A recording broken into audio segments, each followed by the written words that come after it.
Chapter 350. When the news reached Xinjiang, Yili was naturally enraged. In reality, she had experienced countless wars in both her previous and current lives, but she had never experienced a real war. But she knew about war, because in her previous life, she had lived in a time of peace and prosperity that had not been separated from war for too long. Compared to Mo Jingli's rebellion, that could not even be considered a real war. Mo Jingli was a citizen of the Dechu state, and he was not crazy. Even when two armies were at war, he would not casually harm the common people, because in Mo Jingli's heart, they were still his common people. But the people of Xiling were different. What they wanted was not only the vast land of the Dechu state, but also the food, gold, and silver on it. They would even do their best to destroy the people living on this land. Xiling was bitterly cold. They needed someone to vacate this vast and rich land for them. She could imagine what kind of suffering the people in the Northwest were suffering, but she was powerless to do anything. Wang Fei. In the spacious study, the generals seated all had ugly expressions.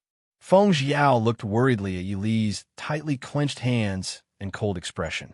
He frowned and said, "Wang Fei, please calm down. This matter is not Wang Fei's fault." Yili snorted and glanced at the generals below. She said lightly, "If it's not my fault, then whose fault is it?" Everyone lowered their heads and said in unison, "We are incompetent. Wang Fei, please punish us." Yili lowered her eyes and sighed softly. "I'm not in a position to punish you. I only hope that everyone will remember one thing. The Mahist army's duty is to protect the country.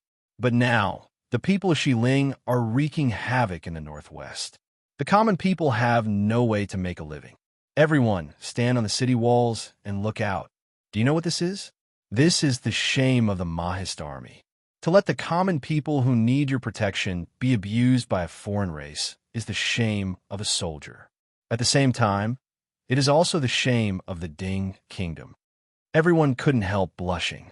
Several young generals couldn't help but jump out. "Princess, please give the order. We are willing to be the vanguard to expel the West Hill bandits and shake the soul of our Mahist army." Yili shook her head and sighed. She picked up the booklet on the table and handed it over. "Take a look. How do you want to settle this debt?" After taking the booklet from Yili, everyone's expression changed after reading it. Genom of Gojoseon had sent reinforcements to the Northwest. It was obvious that they wanted to eliminate the Mahist army in the Northwest and then surround Prince's escape route. Over the past few days, the garrisons in the Northwest had suffered significant losses. "Feng San, what do you think?" Yili asked. Feng San raised his head and looked at Yili, hesitating. Yili said, "Just tell me the truth." Feng San gritted his teeth. "I think we should abandon Xinjiang." Everyone was in an uproar. Xinjiang had been massacred, and Prince had personally taken it back from the West Hill people. If they lost it again, the Mahist army would lose face. Yili's expression was calm. "Tell me the reason."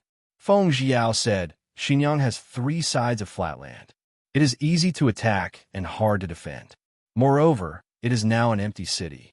There is no point in defending it. Once the Xiling army takes over the 11 cities in the Northwest, Xinjiang will become an ancient city. At that time, even if we can take it for a few months, what's the point?"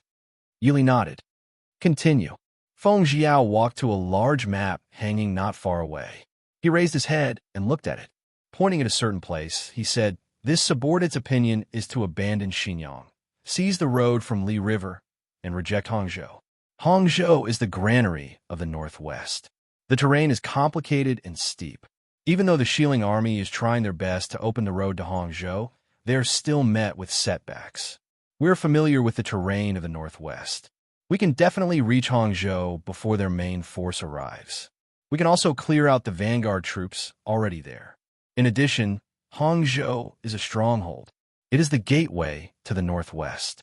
As long as we defend Hangzhou, even if Genom of Gojoseon has thousands of soldiers and horses, they will not be able to enter the central plains from the Northwest." The study was silent. Everyone stared at the map as if thinking about Feng Xiao's words. Yili looked up at the crowd. "What do you all think?" After a long time, The young Yin Ting stepped forward and said, I agree with General Feng's suggestion. I am willing to be the vanguard and open the road for the princess. Soon, more and more people seconded the idea. Looking at the excited generals, Yili nodded and said softly, I understand. Everyone, go back and prepare. No matter what kind of battle we will face, I hope that everyone will be prepared and have enough energy. Yes, princess. The generals all took their leave. Only Feng Jiao, Zhuo Jing, and the others were left in the study. Feng Jiao looked at Yi Li and said in understanding, Princess also agrees with my suggestion? Yi Li smiled faintly and said, After delaying in Xinjiang for so long, is Feng San anxious? Feng Jiao shook his head and said, I understand that Princess has her own considerations. Besides, Princess's current body is not suitable for long-distance travel. If they wanted to delay Genom of Gojoseon in the northwest and retreat to Hangzhou, they could not do it too early or too late. If they did it too early, Genom of Gojoseon would see through their intentions. If they did it too late, they could really bury the 3 prefectures and 11 cities in the northwest. Yili said, My body is fine. You can go prepare. There is one more thing that I need you to do personally. Feng Jiao saw that Yi Li was serious, and his expression became serious. He said solemnly, Please give your orders, princess. Yi Li lowered her eyes and said, Even if we retreat to Hangzhou, I do not want the people of West Hill to get a single grain of rice or grain in the northwest. Feng Jiao paused and said, Princess means scorched earth. Yi Li said faintly. Feng Jiao was silent. Although he had never heard of this phrase, it did not prevent him from understanding what it meant. Feng Jiao's expression changed as he looked at the beautiful woman with a cold expression in front of him. He respectfully said, This subordinate accepts the order. You may leave. I will leave. Seeing Feng Jiao's figure disappear through the door, Yi Li closed her eyes tiredly. A faint trace of sadness appeared between her brows. Zhuo Jing looked at her and said in a low voice, My lady, the West Hill army is now burning and killing in the northwest. The people are already suffering. It is not your fault. Yi Li shook her head and smiled bitterly, but I am afraid that I have made their suffering worse. Once the West Hill army could not get their food, how could they not vent their anger on the common people? Zhuo Jing said, There are not many people left near Xinjiang. Yi Li raised her hand and rubbed her forehead. She said softly, Fine, go prepare. Even if we leave, we can't leave in vain. We have to leave some gifts for the people of West Hill before we leave. Qin Feng's eyes lit up. He stepped forward and said, Princess, I request to stay behind to cover the retreat. Yi Li looked at him and asked, What ideas do you have? Qin Feng smiled embarrassedly and said, I do have some ideas, but the secrets of heaven cannot be divulged. Yi Li's lips curled up slightly. She smiled and said, I happen to have some ideas as well. Why don't we discuss them together? It was not just Qin Feng. Zhuo Jing and the others also became spirited. Qin Feng said loudly, I will obey. Early October, after several days of relentless attacks, and more than a month later, the West Hill Army once again aggressively charged into Suncreed City. However, this time, what greeted them was not a ground full of gold and silver, nor was there any food or military supplies. There wasn't even any panicking people. What appeared in front of them was a completely empty city. Other than the sounds they made, there was no other sound in the entire city. All the residents in the city had long since left. Not even a grain of food could be found in the empty houses. All of the shops had either been emptied or destroyed on the spot. Even the wells in the city had been thrown in with a lot of debris. It would take a lot of effort to refill them. Chapter 351. The leader of the vanguard rode on horseback with an ashen face as he stared at the empty city in front of him. General, there's not a single person left in the city, reported the soldier who had been scouting ahead. Bastard! The leader of the vanguard was furious. It wasn't clear if he was cursing the soldiers of the Dechu state or himself. After cursing a few times, he could only send someone to report to Genom of Gojoseon, who had yet to enter the city. What's that? asked the vanguard with a frown as he pointed at an inconspicuous black object at the corner of the street. The soldier, standing in front of his horse, went forward to examine it. After a while, he returned with some confusion and reported, "General, it seems to be some tung oil and tallow water. It probably fell when the Dong Chu people were fleeing." The vanguard's brows were tightly knit together as he felt that something was wrong. Looking around carefully, he discovered that there were many such traces. Moreover, the air seemed to be filled with the thick smell of alcohol. When they had first entered the city, there were several wine shops along the street, so they hadn't noticed. But now that they looked carefully, they discovered that the smell of alcohol was too strong even outside the wine shops. Before they had time to think about it, the window of a building beside the street was suddenly pushed open from the inside. A man dressed in black coldly glanced at the people below. He quickly knocked an arrow on his bow and then disappeared through the window. These actions were all completed in an instant.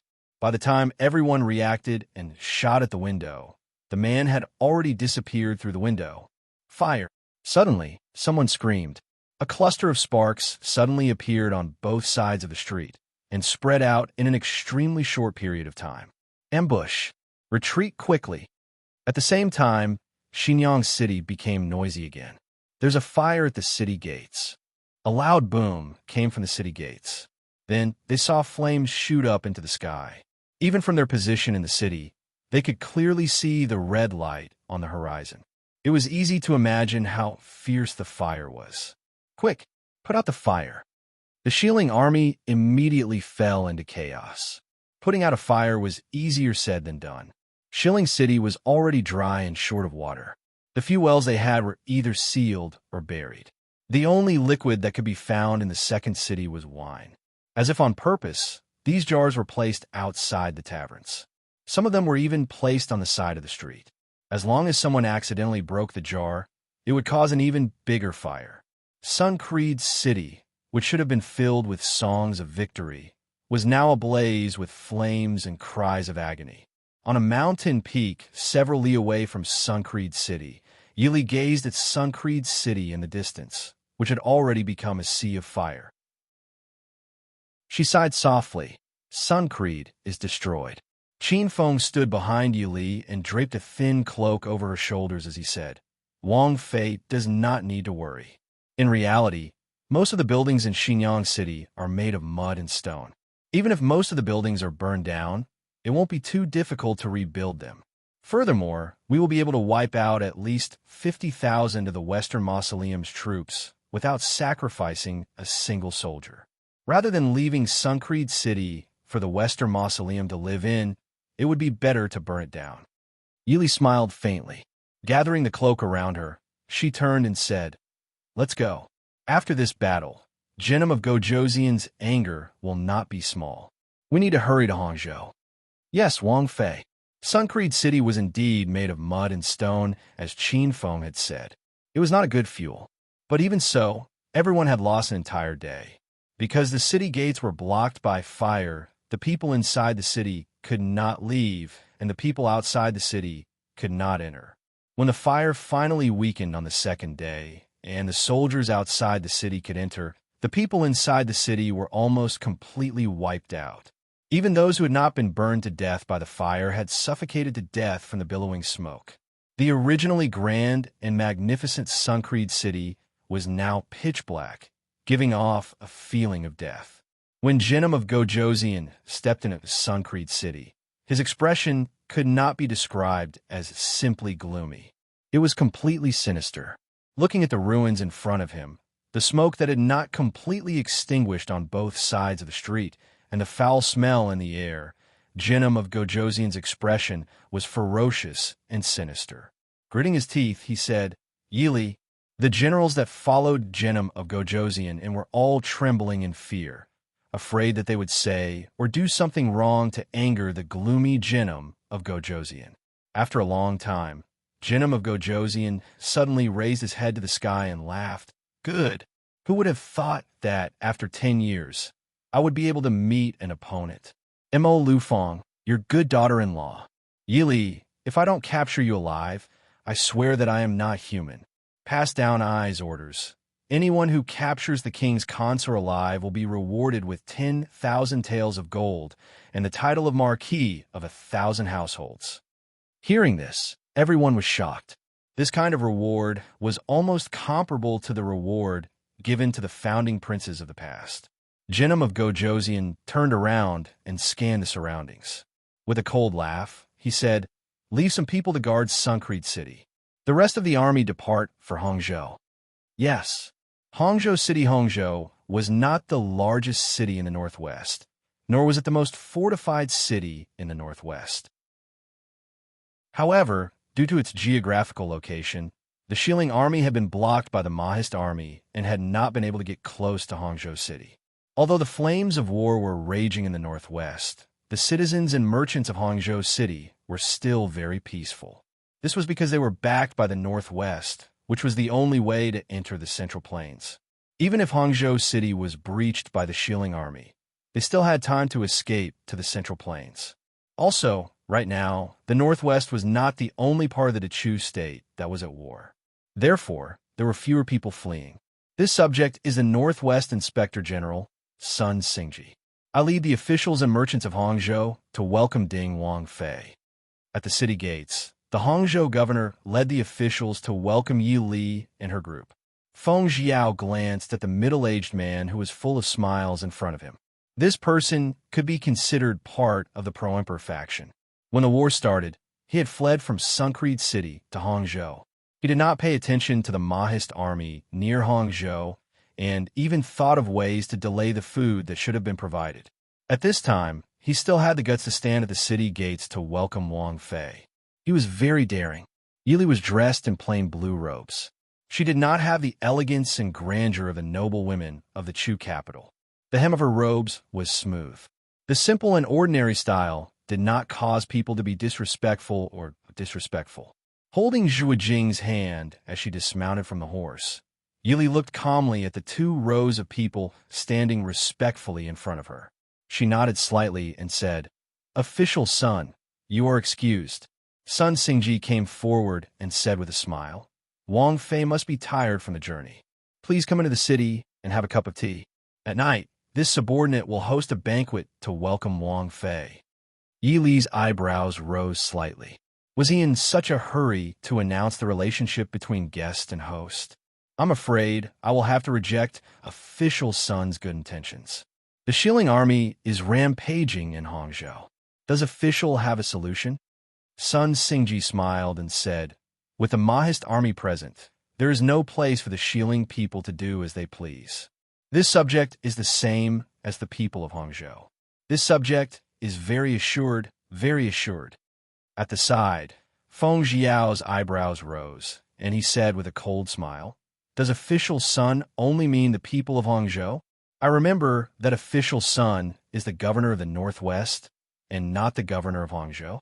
In addition, Lord Sun's meaning just now seems to be that the West Hill people are wantonly raiding the Northwest, and it is the MO army's fault?" Sun Xingji's face stiffened, but he quickly smiled apologetically and said, "This official does not dare." Not daring did not mean that he did not dare. Feng Xiao snorted lightly and ignored him. Chapter 352. The atmosphere seemed to be slightly awkward. A middle-aged man standing behind Sun Xingji hurriedly stood up and said, "This official, Hangzhou's Governor Qi, en route greets Wang Fei."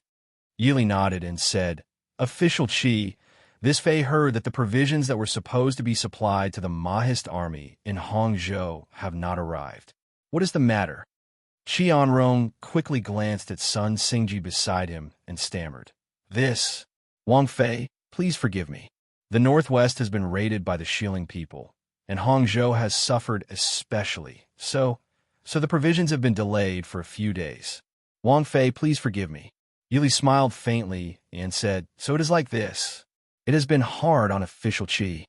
Hearing Yi Li's words, Qi Anrong couldn't help but wipe the sweat on his forehead. His eyes that were slightly blue from excessive alcohol and women trembled slightly. He smiled apologetically and said, "I don't dare. I don't dare." Zhuo Jing looked coldly at the crowd and said, still not moving out of the way? Do you want Wang Fei to rest outside the city?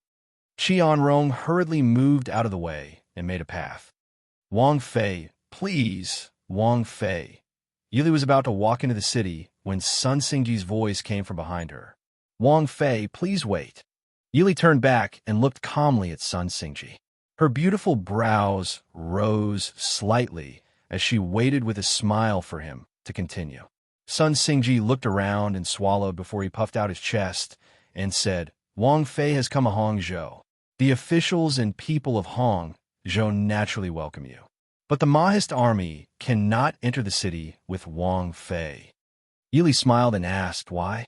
Sun Xingji said seriously, if so many people enter the city, it will cause chaos in the city.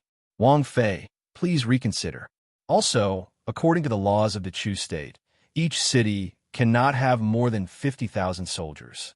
Wang Fei will only bring a few 100,000 people, right? Sun Xingji's voice grew louder as though he found he was in the right. Yili was not angry and only stared calmly at the smug middle-aged man in front of her. Seeing that Yili did not speak, Sun Xingji became even happier. Even the cautiousness he originally had was gone by 70 to 80%. He smiled and said, Wang Fei, is what this lowly official said reasonable? A beautiful smile bloomed on Yi Li's lips. Sun Xingji, who was so proud of himself, didn't notice the frown on his face. The people around Yili silently took 2 steps back to avoid being caught in the crossfire. Lord Sun, do you know that this consort just set fire to Xinyang? Yili's voice was clear and cold. Sun Xingji couldn't help but shiver. His smile was still stiff on his face as he stared blankly at the woman whose expression had suddenly changed. Wang, Princess Consort, this consort dares to burn down Xinyang. I'm not afraid of killing 2 more useless officials. As soon as these words were spoken, the hearts of everyone present shook. They abruptly raised their heads to look at the green-clothed woman with an elegant appearance, but a frosty expression. They were intimidated by the murderous aura that seemed to have materialized. They could not help but feel a chill in their hearts. The slight disdain that originally existed disappeared in an instant. Sun Xingji's face paled and then quickly turned red. They truly hadn't received the news from Xinyang. Even Yi Li, who had come to the city gates to greet them, had just received the news and hurriedly arranged for them to come. Hearing that Yi Li had set fire to Xinyang, although he was shocked, he did not want to lose face in front of the various officials and merchants of Hangzhou City. After all, he was an important official appointed by the imperial court to oversee the Northwest. In the Northwest, he was the highest-ranking official. His expression changing slightly, Sun Xingji said, Princess Ding, Xinyang is the largest city in the Northwest. You didn't even discuss with this official before setting fire to the city. Do you have any respect for the imperial court or the emperor? Yili smiled faintly and said, discuss? This consort wanted to find someone to discuss it with. But where's Lord Sun at that time? Sun Xingji was slightly flustered. He quickly looked around and said confidently, this official is the governor of the Northwest. Naturally, I can't always be in charge of Xinyang. Yili smiled coldly and said, but this consort heard that Lord Sun left on the first day Xinyang fell. Does Lord Sun know how many people were killed when Xinyang fell? Without waiting for him to speak, Yili said, less than 1 in 10 of Xinyang's citizens survived. The number of casualties is more than 100,000. Since Lord Sun is an official of the Northwest, you should share the joys and sorrows of the Northwest people. If they're dead, why are you still alive? These words caused Sun Xingji's face to turn green and white. He finally sensed the cold, murderous intent coming from the Mahist army that followed Yi Li. His heart trembled, and he didn't dare to say anything more. Qianrong quickly came forward and said, Your Highness, please calm down. Your Highness, please enter the city and rest for a while. Yi Li glanced at him faintly and successfully shut him up. Then, she lifted her foot and walked into the city. Zhui Jing, who was following behind Yi Li, stopped in front of Qianrong and said with a cold face, Everyone, go do what you need to do. Wang Fei probably won't have time to attend the welcoming banquet. Then, he didn't care about Qi Onrong's expression and turned to follow Yi Li into the city. Qi Onrong paused and looked helplessly at Sun Xingji. Lord Sun, this, Sun Xingji huffed lightly and said, the Northwest still belongs to the Emperor. With a flick of his sleeve, he followed into the city. After entering the city, the scene in Hangzhou City made the Maoist army generals angry.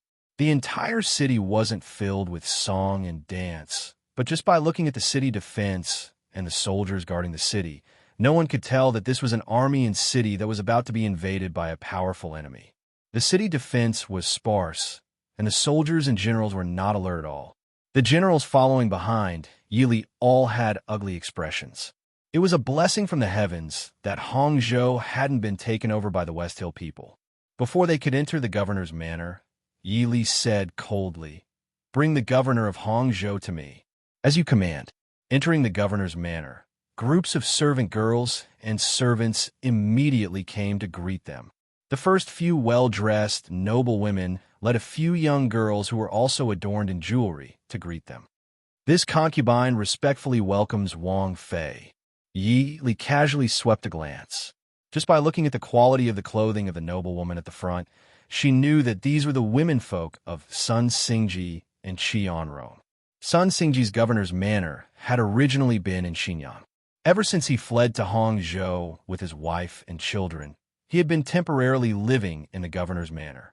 Somewhat irritated, Yi Li glanced at the bejeweled womenfolk in front of her. She waved her hand and said, take them away. After speaking, she directly walked past the dazed womenfolk and headed for the main hall. The Maoist army's speed was naturally unquestionable.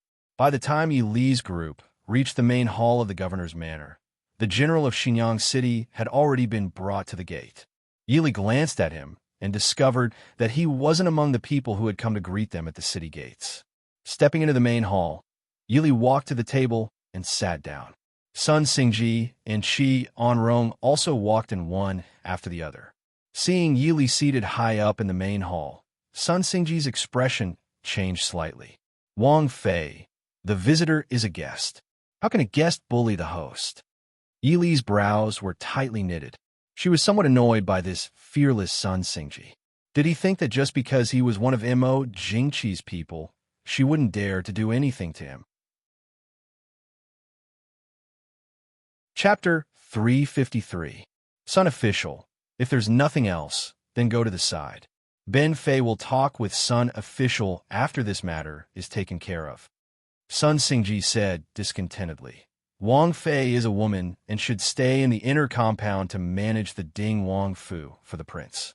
What right do you have to sit in the court and have people capture General Wang? What right do I have? Yi Li smiled coldly and said, because Ben Fei is the highest commander of the Maoist army in the Northwest. Sun Xingji's eyes widened, and he said in disbelief, are you joking? How can the commander of the Maoist army be a woman? Even if you are the Ding Wang Fei, you don't have the right to order people around in Hangzhou. Yi Li was too lazy to pay attention to this person. She gave a look to Qin Feng. Qin Feng understood and waved his hand. Two guards came forward, one on the left and one on the right, and pressed Sun Xingji into a chair on the side. Sun Xingji was a scholar. No matter how hard he struggled, he couldn't overcome the two young and strong guards. He was suppressed to the point he couldn't move. Glaring angrily at Yi Li took a sip of tea. She smiled faintly and said, if Sun Official insists on disturbing Ben Fei, then don't blame Ben Fei for being rude to an important official of the court. Sun Xingji gritted his teeth and said, this official will definitely report to the emperor about the Ding Wang Fu. As you wish. In this kind of situation, what difference did it make whether he reported or not? Yi Li's gaze turned to the other general who was also being held. General Wang? Hangzhou's guardian, General Wang Duo? What is your relationship with Wang Xiaorong of the palace? Wang Duo struggled a few times to no avail. He raised his head and glared at Yi Li, saying, Wang Xiaorong is Ben General's younger cousin. What does Wang Fei mean? Release Ben General.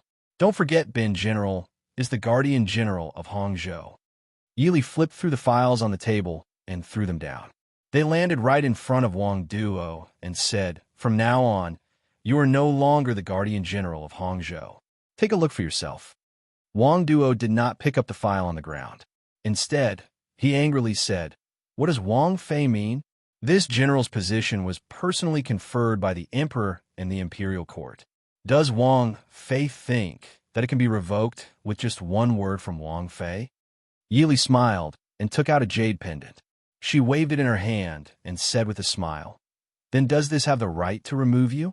Emperor Taizu's last wish was that in times of crisis during a war, the one who held the Yanzi jade pendant in the king's mansion could control all generals below the rank of great general in Dechu state. Or is General Wang not a general of the Dechu state? This, of course, Wang Duo knew about the decree that Taizu had left behind. Although the generals loyal to the emperor now might not really buy it before the emperor decreed that Taizu's decree was abolished, they could at most obey in public but oppose in private.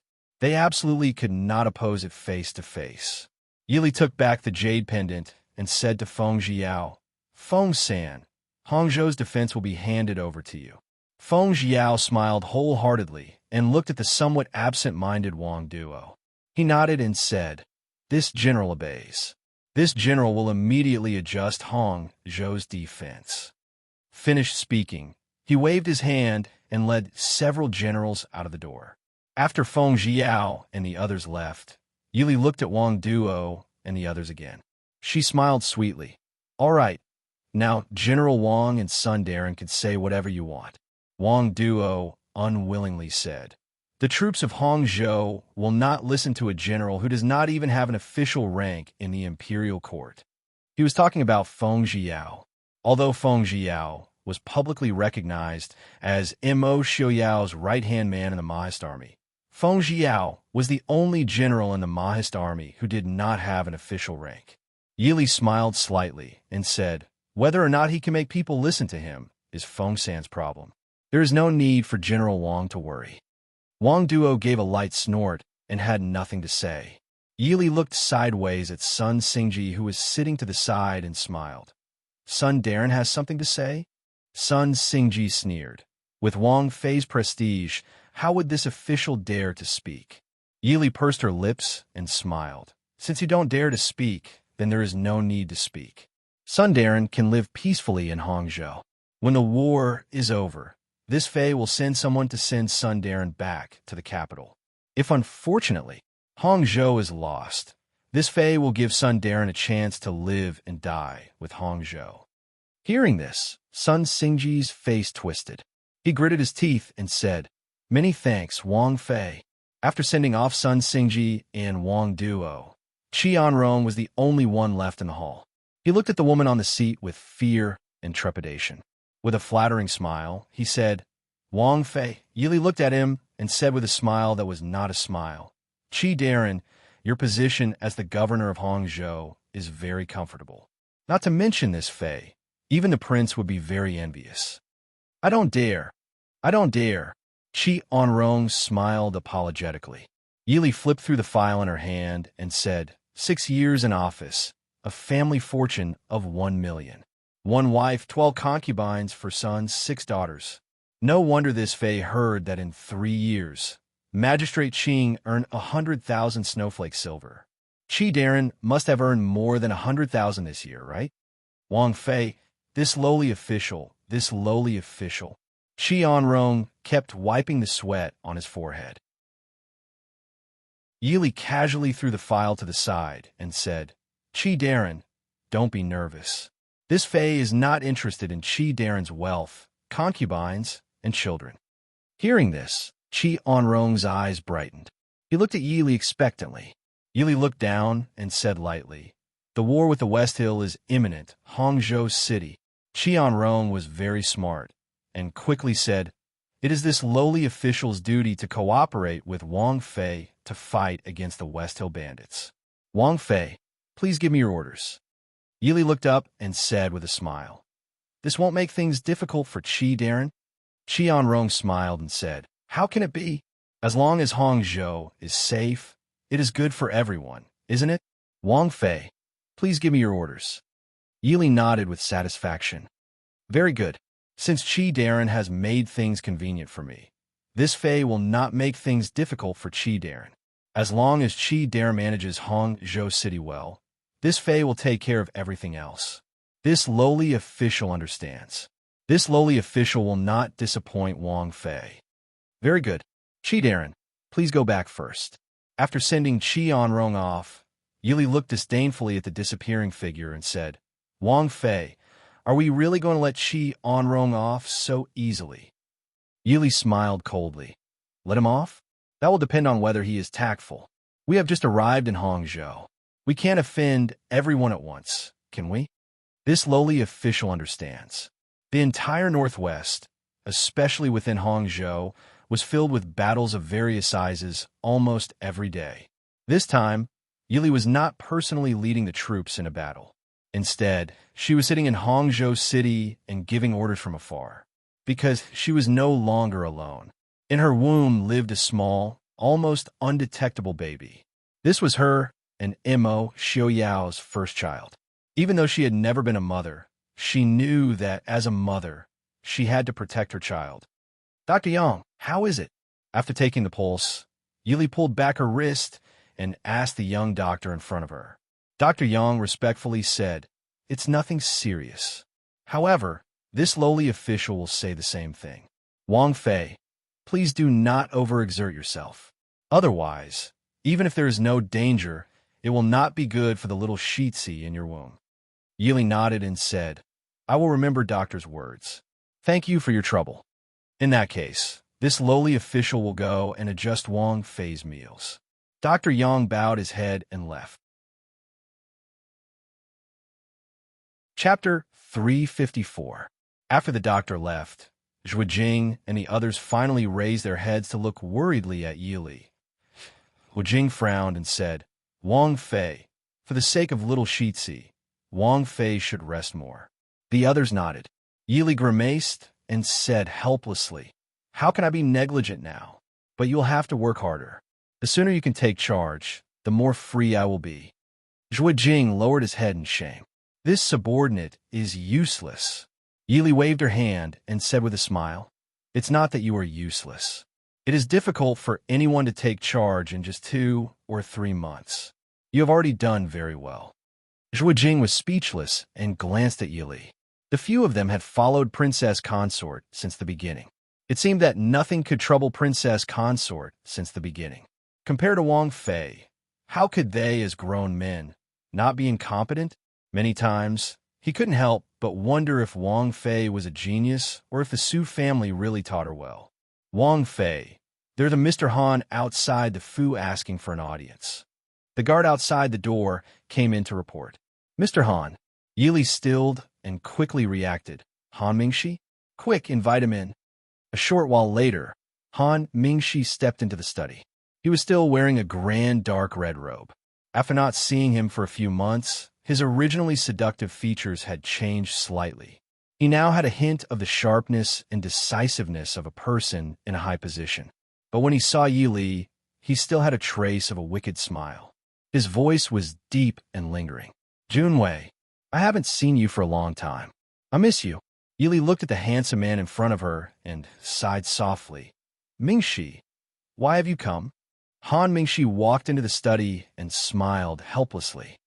I heard that Junwei led an army as Ding Country Wang Fei and defeated Genom of Gojoseon of Xiling. Isn't that awe-inspiring? No matter what, I should come and see the elegance of the Ding Wang Fei, right? Her slightly raised peach blossom eyes stared at Yili, not concealing the bit of anger in her eyes. Knowing that he was concerned about her, Yili smiled and said, What awe-inspiring. I had no choice. And it wasn't me who beat up Genom of Gojoseon of West Hill. The situation in the Northwest is not easy recently. If you had come a little later, I might have been the one who was beaten up. Han Mingxi snorted softly and glanced at Zhuijing and the others who appeared to be busy but were actually eavesdropping. He said, Where is your Prince Ding? Isn't he known as the god of war? What kind of man is he to throw his wife into the battlefield and charge into the enemy lines? Mingxi, Yili looked at him with a smile. I know you care about me as a friend, but in this situation, No matter how powerful Xiao Yao is, he can't split himself. Han Mingxi sneered and turned his head to ignore her. But when he heard Yili defend Mo Xiao Yao, his clear and handsome eyes darkened slightly. Yili saw Han Mingxi's dejection, but since some things were destined, they shouldn't be tangled up. If one was indecisive, it would hurt others and oneself in the end. She stood up and said with a smile, "You came at the right time. Hangzhou is not bad now. Why don't you rest for a while, and we can talk about it tomorrow? Oh right, Master Mingwei is also in the Fu right now. You should go and see him." When she mentioned Han Mingwei, Han Mingxi was startled again, and his expression was complicated. Every time he thought of his older brother who had raised him since he was young, Han Mingxi felt angry and helpless. The kindness of raising him and teaching him was not something that could be resolved with a word of severing ties. Han Mingxi respected his older brother even more than his parents who had passed away early. The reason why he was so against Han Mingwei taking action against Yi Li was because of his friendship with Yi Li, but it was more because he understood that it was not worth it for his older brother to betray his brother and go against the Ding Palace for such a woman. It was a dead end. And now, the same reason why Han Mingxi came all the way to Hangzhou, other than because Yi Li was here, it was also because he had received the news that Han Mingwei had been captured. Hearing Yi Li's words, he knew that Han Mingwei was not doing badly. At the same time, he also understood that Yi Li could let Han Mingwei go so easily because of him. He couldn't help but feel warm in his heart. "Junwei, thank you." Yi Li smiled faintly. "What are you thanking for?" Han Mingwei had made a deal with Xiao Yao. Since Xiao Yao spared his life, there is no difference between letting him live a better or worse life. You brothers have not seen each other for a long time. Go and take a look. Han Mingxi nodded and turned to leave the study. In the small courtyard, Han Mingwei sat leisurely in the corridor, looking at the withered chrysanthemum with only a few petals left.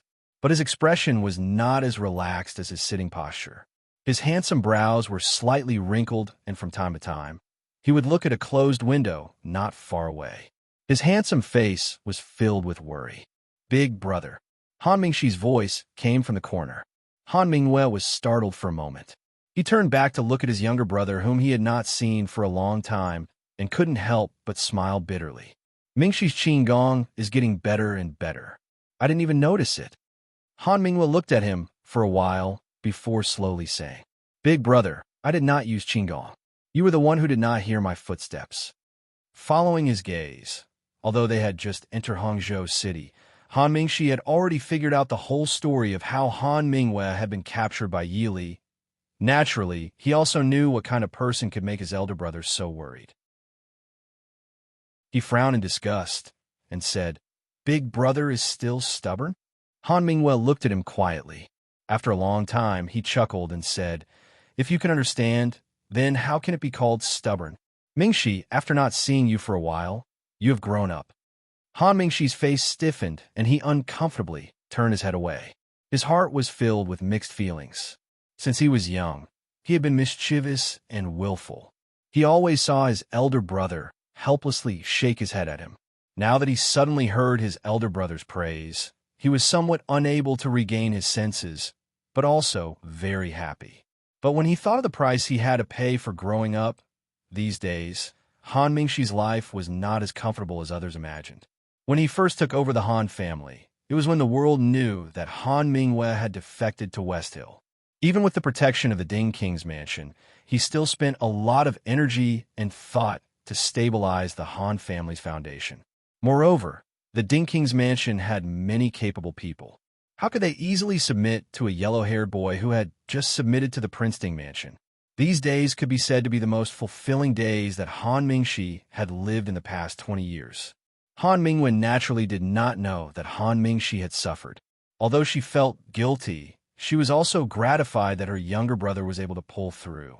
Furthermore, he was able to shoulder the burden of the entire Han family and was not implicated by her. She reached out and patted Han Mingxi's shoulder, softly saying, "It's been hard on you. Are you still blaming your elder brother?" Han Mingxi's eyes were hot, but he stubbornly turned his face away. When his emotions had calmed down, he turned his head to gaze at Han Mingwei and asked, Junwei has already told me about your deal with Prince Ding. What does elder brother plan to do in the future? Han Mingwei smiled faintly and said, I'm afraid that there is no place for us in the Dechu State and West Hill. When all of this is over, I will take Zui Dai to live in seclusion in Nanzhao. Han Mingwei looked at him steadily and asked, You are so sure that Zui Dai will go with you? Elder brother, to be honest, in terms of choosing women, you and Prince Ding are not just a little bit different. Chapter 355. Han Mingwei said with a smile, If I had the same taste as Prince Ding, my life would be even more difficult now. So, Mingxi, if you can, stay away from Princess Ding. Men can be unreasonable when they get jealous. Han Mingxi was a little embarrassed when his big brother saw through his thoughts. Thinking about it again, he felt that his big brother's words made some sense. His big brother had taken a fancy to Su Zuidi. If he really wanted her, there might be a way to get her. But a woman like Yili, glaring hatefully at Han Mingwei, who changed the topic, he said, I know what I'm doing, but I'll give you a piece of advice. You and I both know what kind of woman Su Zuidi is. If you really want her to follow you obediently, why don't you try my method? Han Mingwei looked at him curiously with raised eyebrows.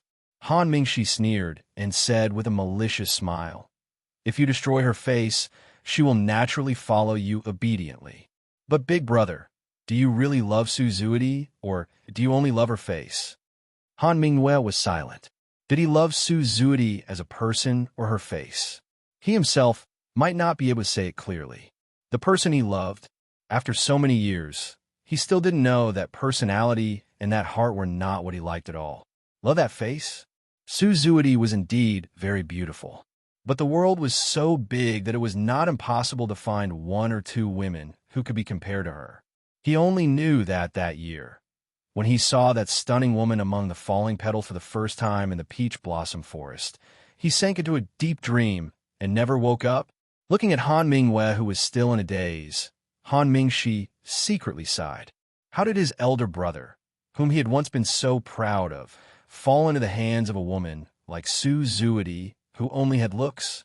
Thinking of his elder brother's resolute departure in Guangling back then, thinking of how dejected he was when Su Zuidi abandoned his elder brother back then, thinking of how he was now trapped with nothing, Han Mingxi's slightly narrowed eyes overflowed with a bit of murderous intent. Han Mingwei frowned slightly and looked at Han Mingxi. Mingxi, don't hurt her. Big brother is begging you. Han Mingxi looked at his elder brother's pleading face and felt a wave of sadness in his heart. Mr. Mingyu was like the bright moon, an unparalleled romantic. But now, he was begging him, the disreputable hedonistic son of Mr. Fengyu, for the sake of a woman. At this moment, Han Mingxi finally understood something that was already set in stone. The world would never see that cultured and elegant young Master Mingyu again. Big brother, do you really not regret it? Han Mingxi asked. Han Mingwei smiled faintly and remained silent. Now, it was too late for regrets. After a long time, Han Mingxi finally gave up. Nodding, he turned around and said, All right, I understand. Big brother, take care of yourself. If one day you are killed by that woman, I will kill her and bury her with you. Han Mingwei silently watched her brother turn and leave. In the end, she didn't say anything more. Although he had left behind a terrible mess, Mingxi had ultimately relied on herself to survive. As for him, he turned around and looked at the woman in white who was walking towards him. A faint, bitter smile tugged at the corners of his lips. Han Mingwei. Su Zuidi walked lightly to the corridor and looked at Han Mingwei, who was leaning against a pillar. Her expression was gloomy and her exquisite face was filled with displeasure. When exactly can we leave this damn place? Su Zuidi felt like she was going crazy. She had never regretted agreeing to Genom of Gojoseon to return to the Chu state to seduce Imo Xiaoyao so much. It was fine that she didn't succeed in seducing Imo Xiaoyao. These days, she had been moving around with the army. She had been eating plain tea and wearing the most ordinary clothes. The worst thing was that she couldn't stop to rest whenever she wanted to. Every day was exhausting. After finally arriving in Hangzhou, she originally thought that she could live a more comfortable life. However, Yili had people shove her into this small, simple courtyard and no longer cared about her. Other than the people who brought her food every day, there weren't even any maids to serve her. This made Su Zuidi's patience reach its limit. In fact, what Su Zuidi didn't know was that the reason why there weren't any maids or servants in this courtyard wasn't because Yili deliberately mistreated her.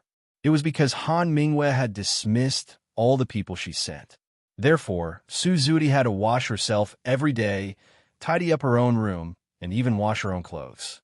Seeing Su Zuidi's impatience and anger, Han Mingyue felt as if her heart was being stabbed by a blunt knife. She frowned and recalled Han Mingxi's words. She faintly lowered her eyes and asked, "Leave here? Where do you want to go?" "Back to Shilin, of course." Not noticing Han Mingyue's expression, Su Zuidi answered matter-of-factly, "I want to return to the palace. I can't stand this damn place anymore." Han Mingyue looked up at her with a calm expression. "You don't want to take revenge on Princess Ding?" Su Zuidi was startled and frowned with some hesitation. Of course, she wanted to take revenge on Yili. She wanted to even in her dreams. But she wasn't a fool. As long as Mo Xiaoyao was still alive, she wouldn't dare to take revenge on Yili. She grew up with Mo Xiaoyao. She could look down on any man in this world, but she definitely wouldn't dare to look down on Mo Xiaoyao. Looking at Han Mingyue, Su Zuidi gently bit the corner of her lips and asked, "You said you would help me. Is that true?" Han Mingyue looked at her and didn't say anything. Su Zuidi took his reaction as a tacit agreement. Her eyes wandered and her slender hand pressed against Han Mingyue's chest. Her voice was gentle and moving. "Mingyue, can you help me? Help me kill Xiaoyao." Han Mingyue's heart turned cold. He lowered his head and looked at the woman leaning against his chest. She had a face that was as otherworldly as a fairy from the ninth heaven, but the words that came out of her cherry mouth made people shudder. "I thought you couldn't forget Xiaoyao?" Su Zuidi didn't care at all and said with a faint smile, "Of course I can't forget Xiaoyao. Even if he dies, I won't forget him in this life." "Mingyue, do you still remember Xiaoyao's appearance in the Chu capital? At that time, I knew that there wouldn't be a man more outstanding than him in this world. Unfortunately, at that time, he was only the second young master of the Ding Palace, Prince Ding's younger brother. If there wasn't a Mo Xiaoyan, then it would be even more perfect. Unfortunately, even though he's already Prince Ding now, I can no longer see the elegant appearance that was famous in the Chu capital." Hearing Su Zuidi's words that seemed to be talking to herself, Han Mingyue's heart suddenly jumped. He stood blankly in the corridor and didn't have the slightest reaction to the warm and fragrant jade in his arms, as if he had sunk into some kind of thought. Su Zuidi also didn't really want Han Mingyue to express her opinion. She only continued with a smile. "Originally, I thought that perhaps one day, Xiaoyao and I could still be together. But after this reunion, I finally understood. Xiaoyao has already been seduced by that slut Yili. You've also seen how ruthless he is to me. Since I can't have him, then that slut Yili can also forget about having him." Speaking to hear, Su Zuidi's beautiful face had already become distorted because of the resentment on her face. She raised her head and looked at Han Mingyue with eyes full of tenderness and affection. "Mingyue, help me kill Mo Xiaoyao. Help me kill Mo Xiaoyao, and I'll be yours."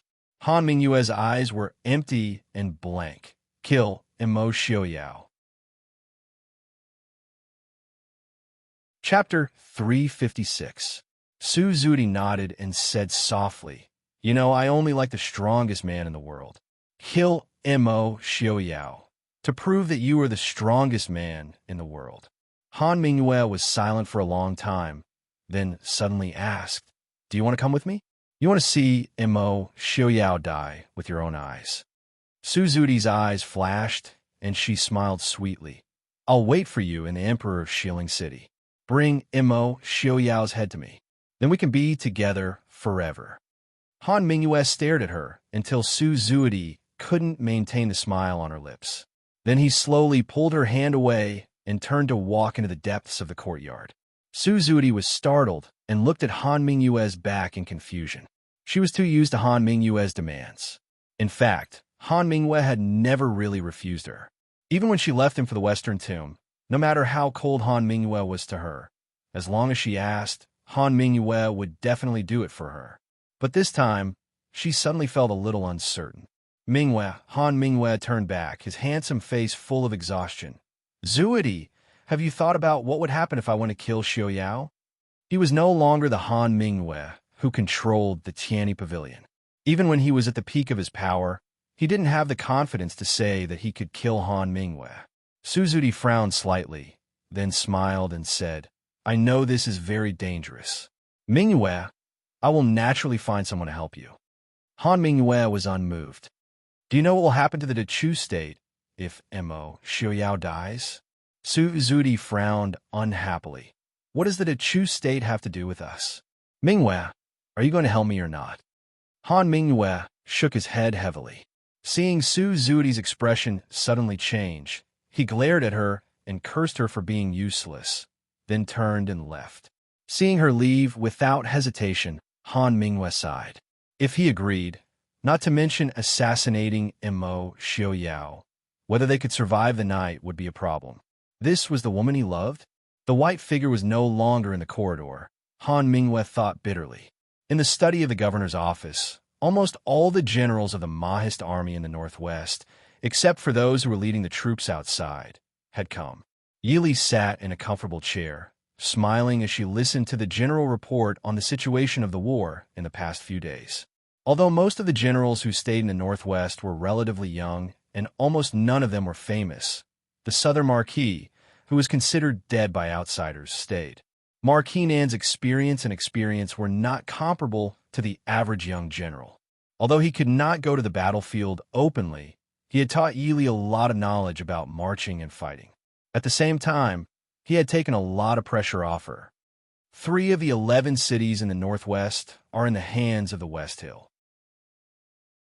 2 of them are being fought over repeatedly. The other 6 cities are completely in the hands of our army. Princess, please give us your orders. Yili nodded with satisfaction. You have all worked hard to peacefully control the cities that were originally in the hands of the imperial court's garrison to the Maoist army. The effort spent was definitely not less than fighting against the West Hill people. In this way, the situation in the northwest was finally in the hands of the Maoist army. Even if the West Hills sent more troops to the northwest, they had enough room to deal with it. They did not have to worry about being attacked from the front and back and being schemed against by Jingxi's people. Everyone stood up and said they did not dare. Yili smiled and looked at Marquis Nan, who was drinking tea.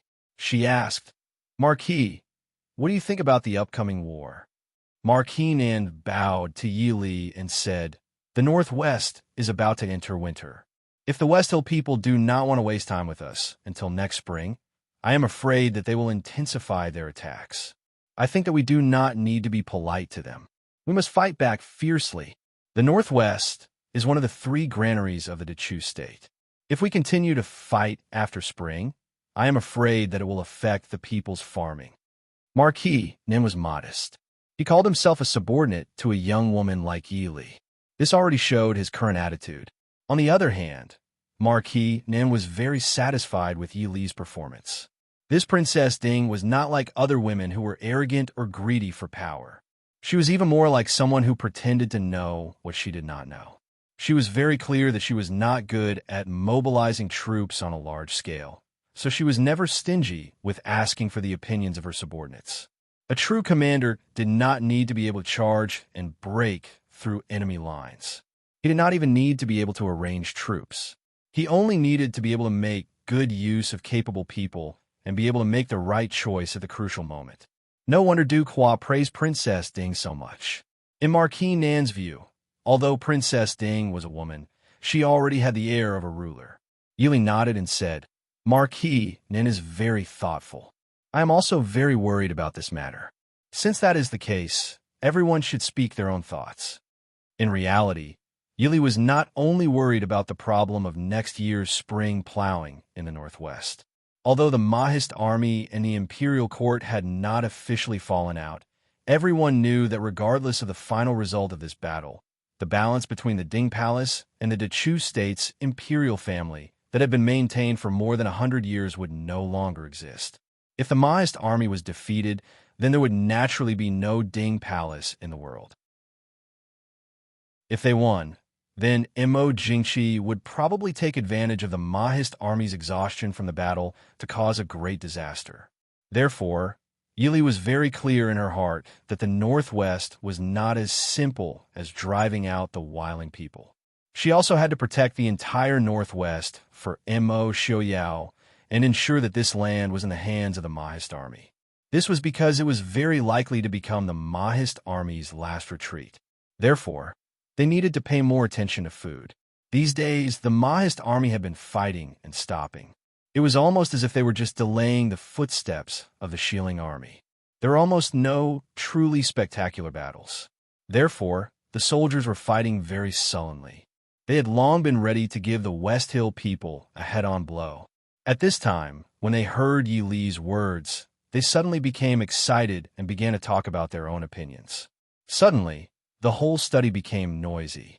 Han Mingxi sat in the corner and quietly looked at the woman who was sitting leisurely in front of him and seriously listening to the general's opinions. He naturally could not get a word in such a purely military meeting. He only sat quietly and looked at Yi Li's elegant face with an indifferent and calm smile.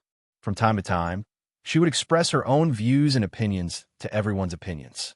For some reason, Han Mingxi's thoughts gradually drifted back to when he had first met Yi Li a long time ago.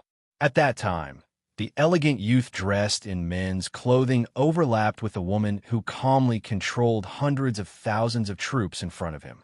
Han Mingxi suddenly felt an indescribable bitterness in his heart. If at that time, the thought in his heart had only appeared, Han Mingxi smiled bitterly and shook his head to get rid of the absurd thought in his heart. Even if they had known each other earlier, Jun Wei would not have chosen him. Clear?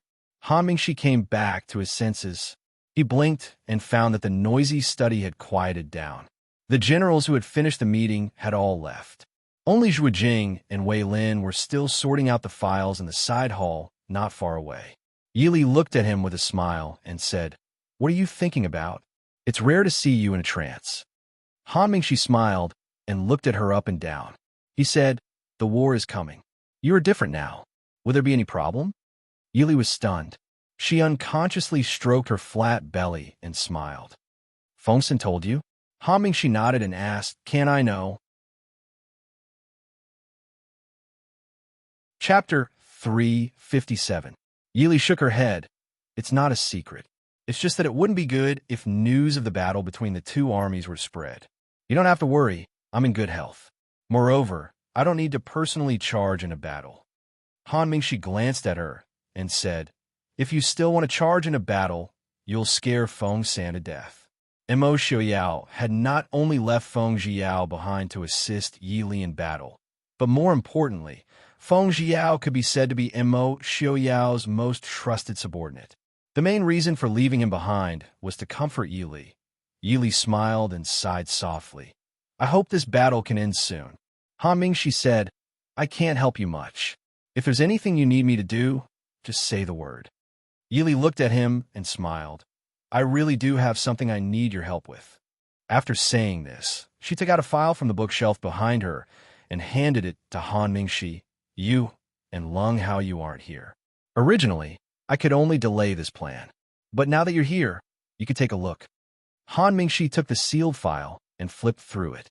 He raised his head and said in a deep voice, "Is it worth it for you to do so much for Mo Xiaoyao?" Yi Li smiled faintly.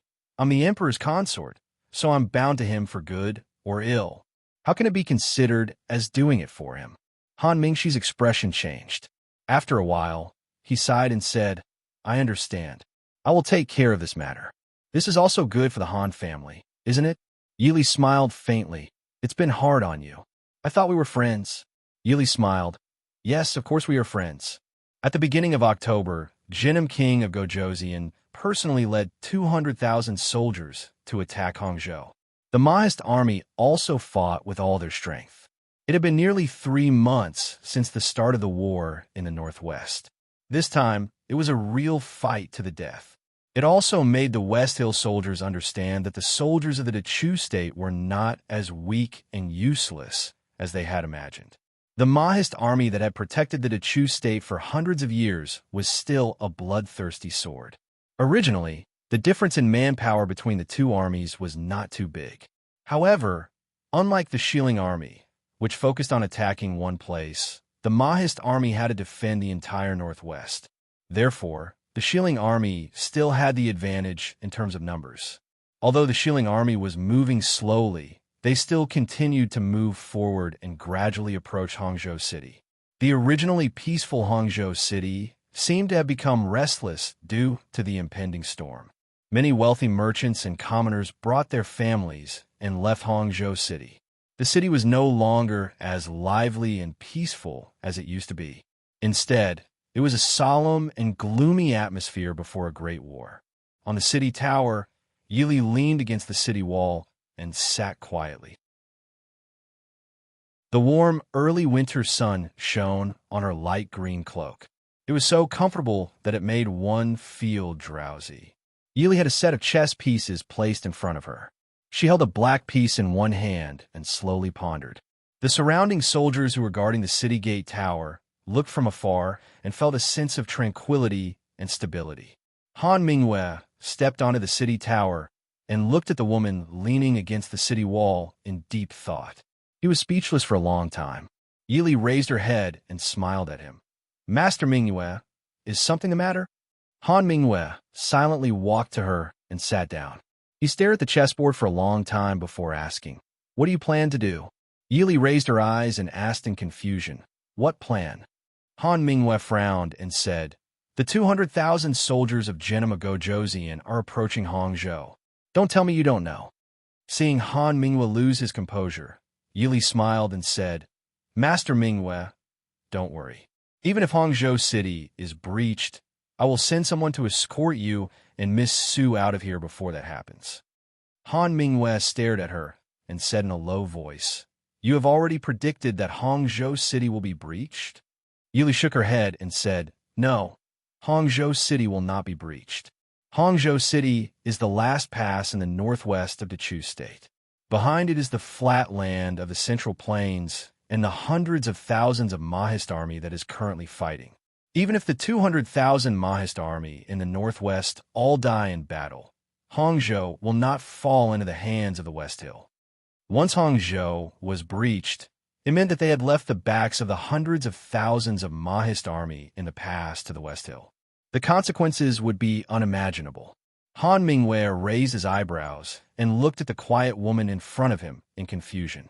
Although he did not know much about the art of war, he was good at analyzing information and could understand some things. If you don't want Hangzhou to fall, why did you let the Shilling army continue to advance? Although the Maoist army has been wearing down the strength of the Shilling army, they have not really risked their lives. You don't have to hide it from me.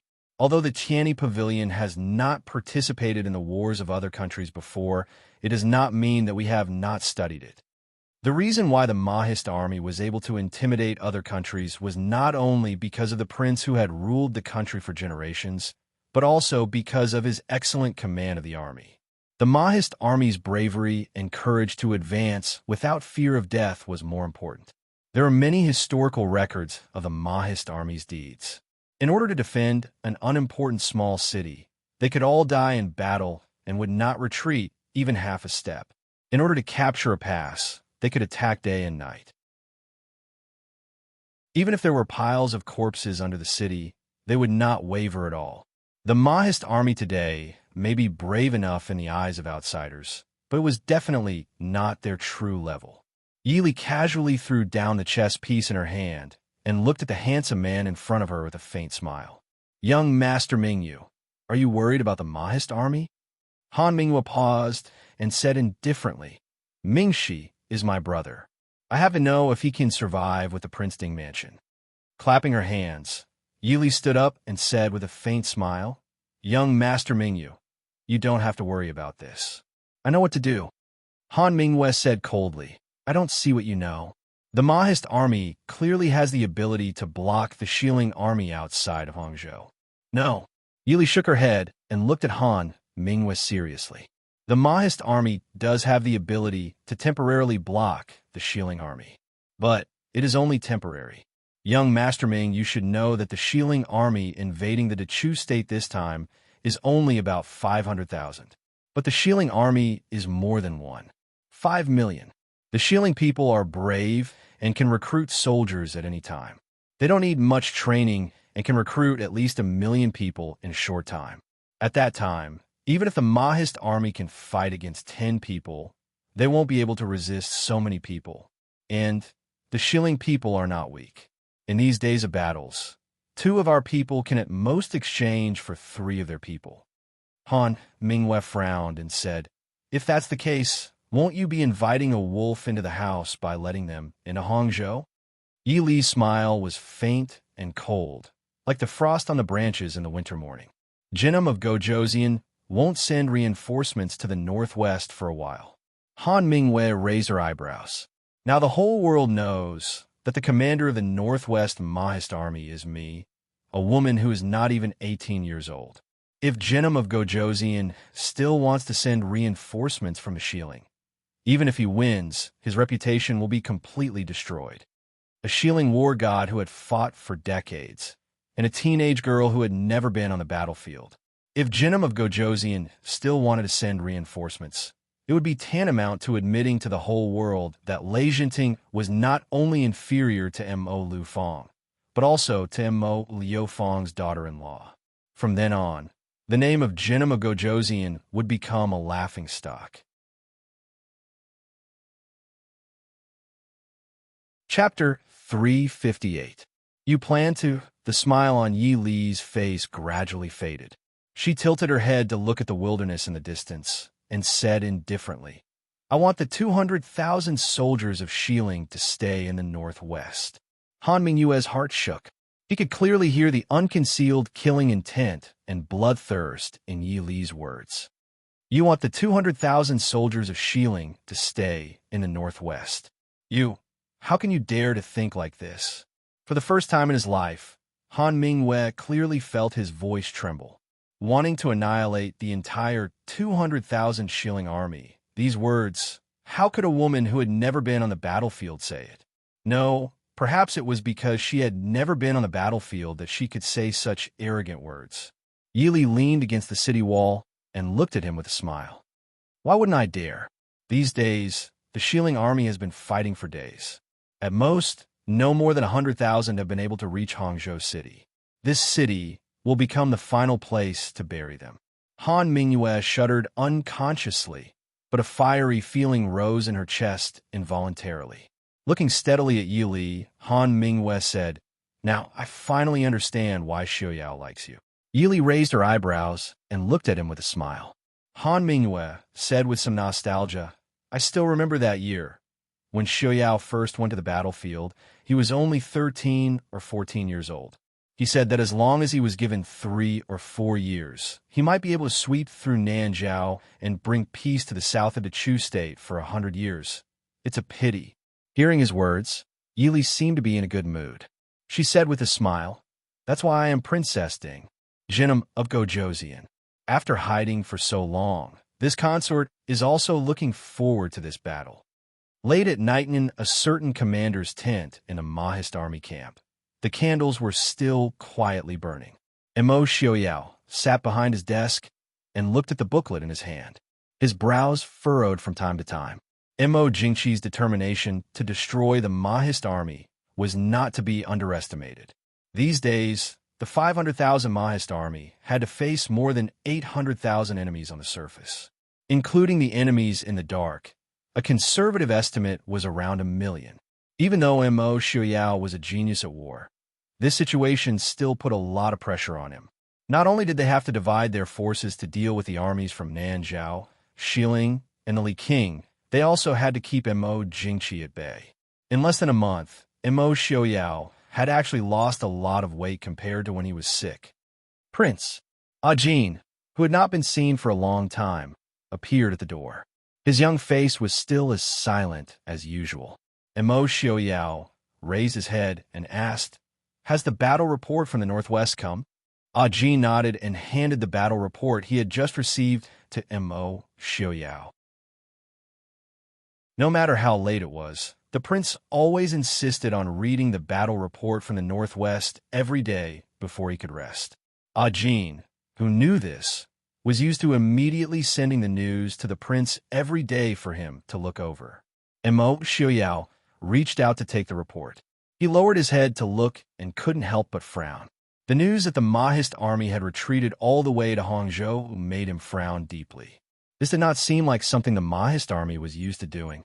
Also, the Shilling army was not powerful enough to make the Mahist army retreat at such a speed. Looking at the casualty figures on the battle report, Mo Xiaoyao rubbed his forehead. "Is this Li Li's idea? What are you thinking about, Li Li?" After thinking for a moment, Mo Xiaoyao raised his head and said, "Bring me all the battle reports from the past few days and the maps." Ajin was a little surprised to see his lord suddenly stand up with a change in expression.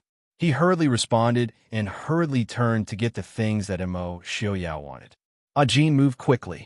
Soon, the maps and battle reports that Mo Xiaoyao wanted were placed in front of him. Mo Xiaoyao carefully picked up each battle report and pondered over every word. He looked at the map from time to time and then fell into deep thought. "Prince," Ajin called out worriedly. The prince's complexion was not too good. Mo Xiaoyao lowered his eyes. His expression was bitter and helpless. Li Li, Mo Xiaoyao looked at the map filled with markings in front of him and felt very conflicted. He understood Yi Li's plan and her intentions, but it was because of this that he felt exceptionally pained. His beloved wife, his Li Li, should have been the princess consort of Ding, who was envied by everyone. But now, she could only lead thousands of soldiers and horses in a bloody storm in a desolate place like the Northwest. All of this was because of his incompetence. Cut off the Shilling army and the Shilling border guards' pity. Wipe out 200,000 Shilling army. Li. Mo Xiaoyao's heart suddenly seemed to be pulled by something. It was so painful that he could not breathe. Mo Xiaoyao's heart jumped when he finally calmed his churning thoughts. Li Li's plan may be good, but Shilling Jinim of Gojoseon was not an ordinary person. If he saw through Li Li's plan, suddenly standing up, Mo Xiaoyao said in a low voice, "Go prepare the horses. I need to go out. The generals will be in charge of the army for now." Ajin stilled and looked in confusion at Mo Xiaoyao. It was already the middle of the night. Why would the prince suddenly want to go out? Looking at the files and maps spread out on the table, perhaps something had happened to the princess consort? Ajin did not accept the order and said in a low voice, "Prince, it will be the 15th of the month soon. What if you're on the way? Furthermore, the war is urgent right now, so it's not appropriate for you to leave so suddenly." Mo Xiaoyao lowered his eyes and recalled that today was already the 13th of October. No matter what, it was impossible for him to reach Hong province within 2 days, and the important matters in the army needed to be dealt with. After thinking for a while, Mo Xiaoyao quickly came back to his senses and said, "Tomorrow morning, inform all the generals above the rank of general to come see I. Also, inform Mo Hua to immediately take people to the northwest to protect the princess consort. If necessary, take the princess consort away from the battlefield at all costs. Set out immediately." "Yes, Prince," Ajin answered and left. Mo Xiaoyao weakly fell back into the chair and murmured in a low voice, "Li Li, you have to be safe." The war in the northwest seemed to have been suppressed for too long and finally exploded in an instant. After entering Hangzhou, Jinim of Gojoseon quickly found that the Mahist army's attacks were getting fiercer and fiercer. The speed at which they wanted to advance was getting slower and slower. Looking at the distant Hangzhou, Jinim of Gojoseon's gloomy face never saw a clear sky again. He knew that he had been tricked by Yi Li and lured to the northwest. But so what? Even if the Shilling army lost soldiers and generals, the Mahist army would not fare better than them. He did not believe that he would lose to a woman if they had the same number of soldiers. and time did not allow him to stop and wait for the reinforcements from the Shilling border to arrive.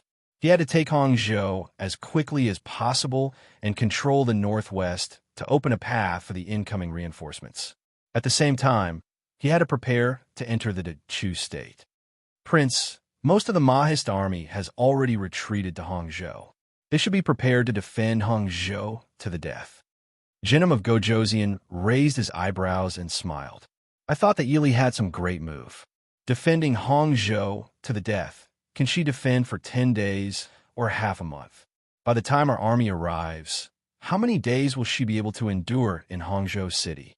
His subordinate advised, Prince, do not lower your guard.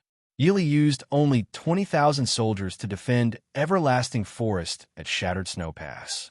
She really cannot be underestimated. Jinnam of Gojoseon put away his smile and said calmly, I naturally will not underestimate Yili. Take Hangzhou as quickly as possible. Of course, he would not underestimate her. He would use all his strength to take Hangzhou. Underestimating the enemy was not a mistake that people his age would make. Thinking of that seemingly graceful and elegant woman, he was really curious. When he took Hangzhou and stood in front of her, would she still be able to maintain her composure? Chapter 359. On the 13th of the 10th month, the Shilling army finally arrived at the city gates, and Hangzhou city was met with an unprecedented fierce attack. But at the same time, the Shilling army also met with a stubborn resistance that they had never faced before. On top of the city walls, the Black Cloud cavalry shot arrows at the invaders like rain, but the people below the city walls also charged forward without any regard for their own safety. Jinnam of Gojoseon rode his horse behind the Shilling army. He could vaguely see a woman in green sitting at the highest point of the city walls, calmly looking down at the battle below. Behind the woman in green, a few tall men stood with their hands behind their backs, also watching this battle. From afar, Jinnam of Gojoseon could still recognize that the handsome man in red was Prince Ding's trusted aide, Feng Jiao. Seeing his opponent sitting so leisurely on the high platform, Jinnam of Gojoseon's eyes revealed a murderous aura. He was so angry that he laughed. What a great imperial concubine! On the high platform, Yili also looked at a place behind the Shilling army from afar. She turned around and smiled at Feng Jiao. Feng-san, this is the first time we are fighting against Jinnam of Gojoseon face to face, right? Feng Jiao rolled his eyes in boredom. Isn't it?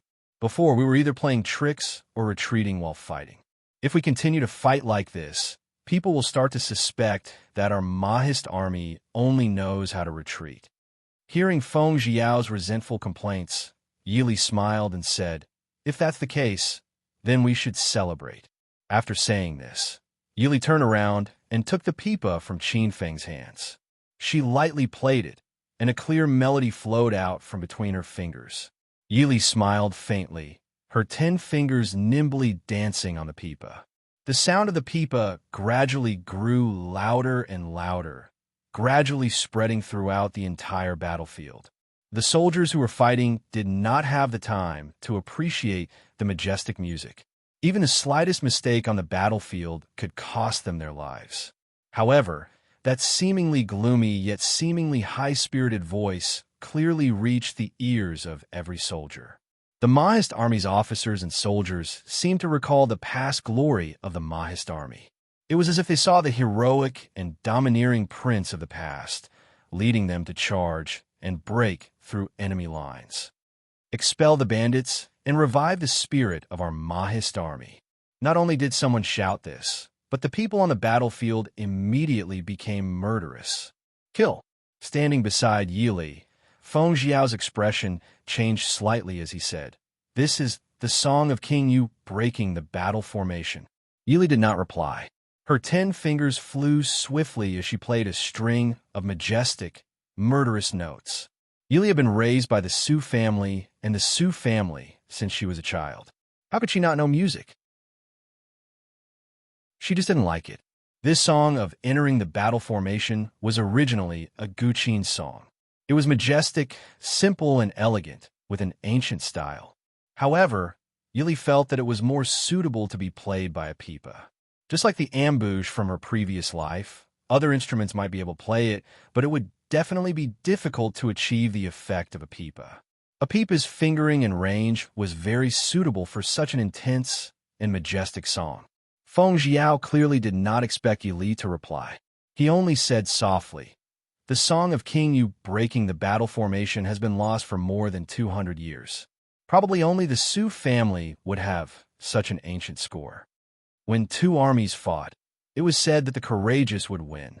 When the Mahist army soldiers were murderous because of their Wang Fei, the West Hill soldiers were weaker in comparison. In the distance, the Shilin army's banner flew out. Jinnam of Gojoseon stared dazedly at the figure in green in the distance, his eyes bright. The general beside him whispered, "Prince, the Mahist army is in full swing. Why don't we avoid them first?" It had to be said that the Wang Fei of Dinghua was indeed a talent. Just a piece of pipa music could raise the momentum of the entire Mahist army to a new level. Jinnam of Gojoseon looked up to the sky and laughed. He pointed the horsewhip in his hand to the highest point on the city wall and laughed loudly. This kind of woman is interesting. Compared to her, all the beauties in the world are trash. Ha! Whoever dares to retreat will be killed. This woman, I must have her. The general beside him nodded and did not dare to persuade him again. Jinnam of Gojoseon smiled and said, "I heard that Imo Xiaoyao is a genius in arranging troops. But I don't know if there is anyone in the Mahist army who can break the array now that Imo Xiaoyao is not in the army." Jinnam of Gojoseon obviously also recognized that the song just now was the Song of King Yu breaking the array. The West Hill and Eastern Shu came from the same source 1,000 years ago. Although many of their cultures were different, they were similar. With a wave of his hand, the war drums sounded behind him. Several soldiers waved the red flags in their hands. Soon, the West Hill soldiers' array began to change. Such changes could not be hidden from Yi Li and the others who were looking down from above. Feng Jiao frowned and looked at the changes below. He said, "6-flower array." "No. What's the difference?" The West Hill soldiers below the city wall quickly formed a huge array that was circular on the inside and square on the outside. And this huge array was encased in countless small arrays. The Mahist army originally had fewer soldiers than the West Hill army. At this moment, they were as small as the ocean in the array. Feng Jiao snorted and waved his hand. A green flag appeared above the city wall. The Mahist army's array also changed. A huge black dragon occupied the entire battlefield. The domineering and arrogant dragon head was the most elite black cloud cavalry of the Mahist army. Wherever it went, no one dared to go against its sharp edge. When the black dragon swung its tail, the enemy's array could only be in disarray and on the verge of collapse. Behind the Shilin army, a small black flag rose. The 6-flower array on the battlefield changed into a giant rock's sharp claws and quickly grabbed the black dragon's body. In an instant, the giant dragon was cut in two. "Damn it!" Feng Jiao cursed in a low voice. The flag on the city wall changed again. The giant dragon of the Mahist army immediately turned into countless black arrows and rushed towards the giant rock. Yili stood up and looked at the battle below the city wall. The so-called arrays of modern warfare had long been lost and were not really needed, so Yili was very unfamiliar with them. Although she had seen a lot of them in military books, she knew nothing about them in practice. At this moment, when she saw Feng Jiao commanding the army's array, she finally had some real ideas in her heart. At the same time, she lowered her head and thought of a way to break the array. Array formation was not a knowledge that could be mastered with just a little bit of knowledge. At the very least, it was very difficult for Yi Li, who was currently on the battlefield, to help Feng Jiao in this regard.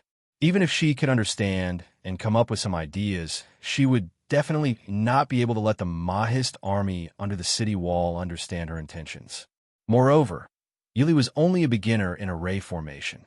No matter what, she would not be so arrogant as to think that she could immediately go up and compete with Jinnam of Gojoseon, who was known as the war god of West Hill, to see who was better at array formations.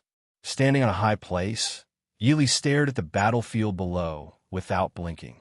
As expected, after a few changes in the array, the Mahist army's array gradually began to collapse and fall into the Shilling army's encirclement. Princess. Qin Feng frowned and wanted to say something anxiously. He came from the Black Cloud Cavalry, but he was not the highest commander of the Black Cloud Cavalry. Cavalry also did not know much about arrays and were not proficient in them. But this did not stop him from seeing the fact that the Mahist army was gradually losing. Yili raised her hand to stop him from saying what he wanted to say. She lowered her head and thought for a moment before saying, Feng San is indeed not Lei Jinting's match. Let's end it here today. This battle seemed intense, but in reality, neither side used their full strength. It was just a test. Qin Feng said, Our army has already fallen into the West Hills array. I fear it will not be so easy to get out. Princess, does Princess have a way to break the array? As if out of habit, Qin Feng looked hopefully at Yili. They had not followed Princess for long, but unconsciously, they all thought of Princess as an omnipotent genius. Yili shook her head and said with a smile, I really do not know much about arrays.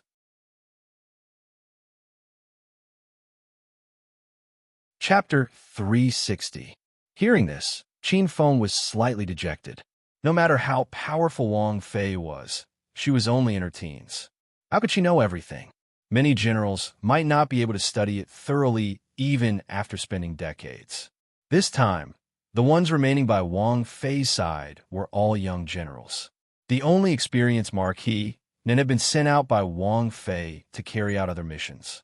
Also, in Qin Feng's view, even if Marquis Nin was here, he would not be able to defeat Genom of Gojoseon. Yili rubbed her fingers thoughtfully and smiled faintly. Since technology and intelligence cannot solve the problem, then we can only solve it with violence. Qin Feng stilled and did not understand Yili's meaning. He saw Yili slowly walk down the high platform and walk to Feng Jiao, who was watching the battle from the city wall. Before Qin Feng could think, a bright red flame rose into the sky with a sharp howl. Then an earth-shattering sound of horse hooves sounded from the southwest. Like a black tornado, it swept through the entire battlefield. At the same time, the Mahist army that had been split up by the Shilling army connected in an extremely short amount of time. They broke out from the enemy's belly and formed an even larger formation with their comrades around them. Like a sharp arrow, they drew a crack in the Shilling army's enormous formation. The Black Cloud cavalry that had just arrived did not remember to kill or leave. They moved back and forth on the battlefield and immediately tore the neat formation into pieces. After the Shilling army, where the middle army stood, the Shilling general looked at the sudden arrival of the Black Cloud cavalry, and his expression changed. What kind of formation is this? Jinan Wang withdrew the smile on his face. He thoughtfully looked at the distant city wall and said, This isn't a formation. In front of absolute power, any formation was just empty talk. The Mahist army was slightly stronger than the Shilling army. What they lacked was military strength and truly skilled generals. If they wanted to compete with the Mahist army, they were prepared to pay the price. At this moment, with the addition of the Black Cloud cavalry, the outcome was hard to predict. The general beside him suggested, Should we let the army at the back press forward and completely annihilate the Mo army outside the city? The South Protecting King shook his head and said, It's too late. They are about to retreat. As expected, the sound of retreating echoed from the walls of Hangzhou City. The gates of Hangzhou City were instantly opened. Under the cover of the Black Cloud cavalry, the Mahist army that had just charged out of the Shilling army's protection charged into the city. The Black Cloud cavalry behind them also charged into the city. What greeted the pursuing West Hill soldiers was a rain of arrows from the Mahist army guarding the city. Seeing this scene, the generals around Genom of Gojoseon began to curse one after another. The Eastern Chu people are truly despicable. They can't beat us, so they run. Genom of Gojoseon was not angry, but instead laughed and said, If they can't beat us, the most important thing is to run. However, Yili's actions made I understand one thing. In this Hangzhou city, There really isn't a general who can take on a big role. With just one Feng Jiao, after a few more years of training, he might be able to take charge. Right now, he's too inexperienced. The generals thought, wasn't it so? The two sides had equal forces, but the Eastern Shu people needed the help of the Black Cloud cavalry to retreat into the city. If it wasn't because there was no one in the army, then what was? Mo Xiaoyao is fighting against 3 allied forces at the same time. No matter how strong Mo Xiaoyao is, he won't be able to do anything. I'm afraid that the Mahist army's generals have all followed Mo Xiaoyao into the pass. Isn't that so? Mo Xiaoyao actually handed the northwest to a woman. It could be seen that the Mahist army really has no one. While the generals were discussing, Jinim of Gojoseon turned his gaze back to the light green figure on the walls of Hangzhou City. These days, the Mahist army's successive defeats and today's victory made the generals of West Hill look down on the Mahist army. However, as the commander, Jinim of Gojoseon didn't. Not only that, it made him pay more attention to the young princess consort of Dinghua. These days, it was true that they had won in a row, but they didn't get any real benefits in Hangzhou. Along the way, all the ripe grains in the northwest had already been harvested. Even a few that couldn't be harvested had been burned to the ground. These days, the Mo family's army was said to be resisting, but it would be more accurate to say that they were obstructing them so that the people of Hangzhou could snatch the food. According to the information he received, Yili even sent the Mo family's army to help the people snatch the food. This invisibly increased his need to capture Hangzhou as soon as possible. In another month, the Northwest would truly enter a severe winter. At that time, many places would be snowed and roads would be blocked. Even if there was grain, it might not be able to be transported over. On the other hand, it was impossible for their rations and military supplies to last until next spring. The closer they got to Hangzhou, the more Jinim of Gojoseon had a hunch that the Mahist army deliberately led them to Hangzhou. But he couldn't understand the Mahist army or Yi Li's idea. Behind Hangzhou was the flat land of Guanyi. Judging from Yi Li's performance these days, it didn't seem like she had the strength to keep him out of Hangzhou City. The Mahist army didn't even have a master of strategy. In fact, Jinim of Gojoseon didn't understand. He always thought that he valued Yi Li enough, but when he thought that there was no independent general in the Mahist army, it was already a kind of contempt. He also didn't think that Yi Li's goal wasn't to keep the Shilling army out of Hangzhou City, but to wipe out all 200,000 Shilling army in Hangzhou. Looking at the green-clothed woman on the city gate tower who seemed to nod at him, Jinim of Gojoseon's heart suddenly skipped a beat. A strange sense of uneasiness instantly stunned his mind. But after repeatedly calculating, he still couldn't find the source of this uneasiness. After thinking for a while, Jinim of Gojoseon turned around and returned to the camp. Quickly passed down the order. Order the 300,000 soldiers stationed at the border of Shilling to rush to Hangzhou as quickly as possible. The general following beside him was startled. He hesitated and said, "Prince, the speed of the army is escorting the large amount of grain." The soldiers stationed at the border were carrying enough grain to last the entire winter for the 400,000 soldiers. If they wanted to transport it all the way to Hangzhou, their speed naturally wouldn't be fast. Jinim of Gojoseon snorted softly and said, "It's fine as long as they can make it in time. If you are any slower, the army might have already arrived before you have taken Hangzhou City." The generals following him couldn't help but blush and show their dissatisfaction. If they couldn't even beat a woman, they wouldn't have the face to return to Shilling. "Within 5 days, we will definitely take Hangzhou. I will wait and see."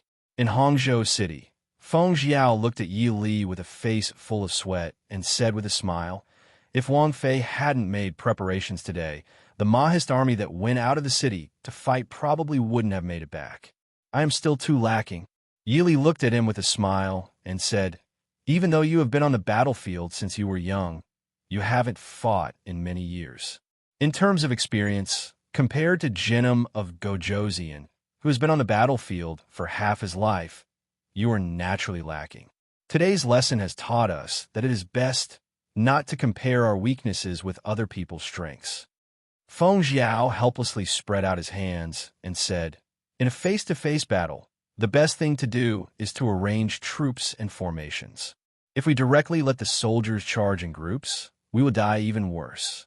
But Wang Fei is right. We will only be at a disadvantage if we fight like this. If the two armies are equal in strength, what is tested is formations.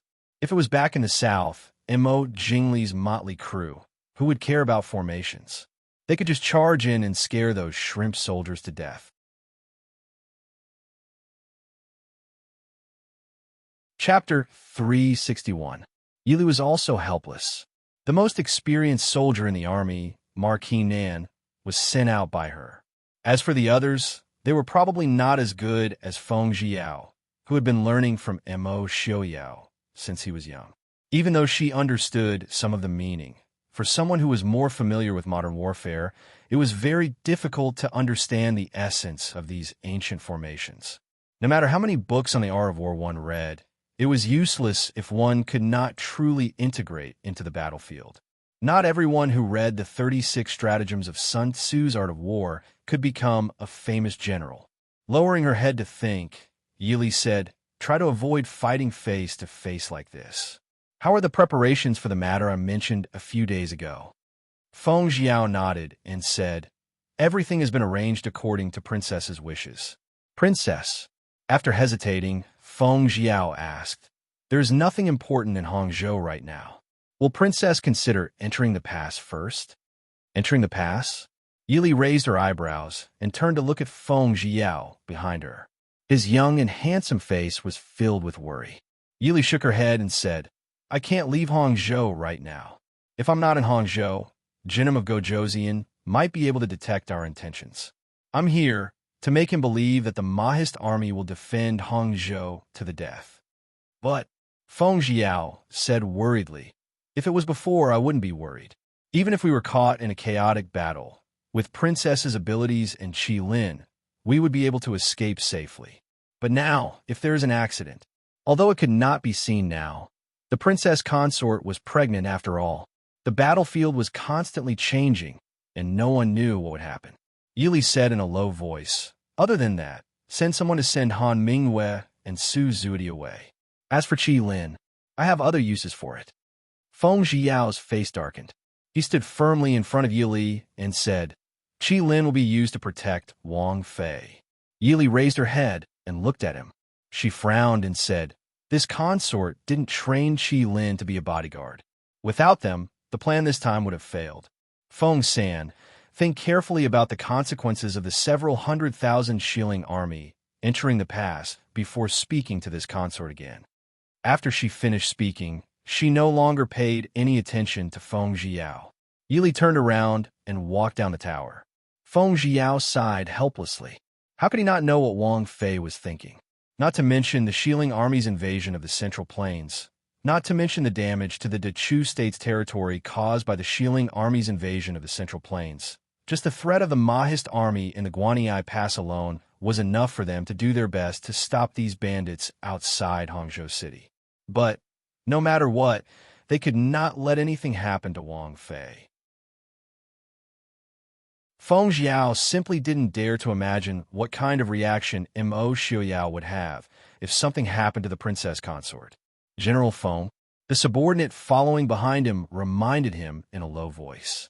Feng Jiao rubbed his brows and said, "Increase the number of bodyguards by Wang Fei's side by 2 times. They don't have to do anything. Once Hangzhou City is breached, immediately escort Wang Fei out of the city."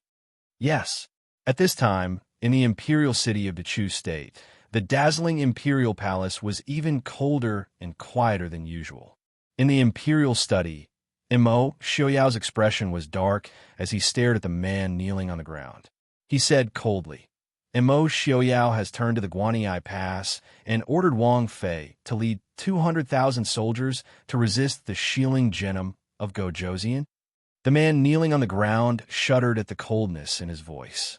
He said in a trembling voice, "Replying to your majesty, the news from the northwest is like this. Wang Fei led the Mahist army guarding the northwest and retreated to Hangzhou. I'm afraid she plans to have a decisive battle with the Shilling army near Hangzhou. Several generals near Hangzhou in the Guanyi Pass have submitted petitions to support Wang Fei. Shut up, Mo Jingqi said coldly. Because of his rapid breathing, his chest was heaving up and down. Supporting Ding Wang Fei. After winning this battle, would Ding Wang Fei gain the reputation of not losing out to men? After so many years, he had finally crippled Mo Xiaoyao. Who would have thought that not only did he stand up again, he even had a Wang Fei who could fight?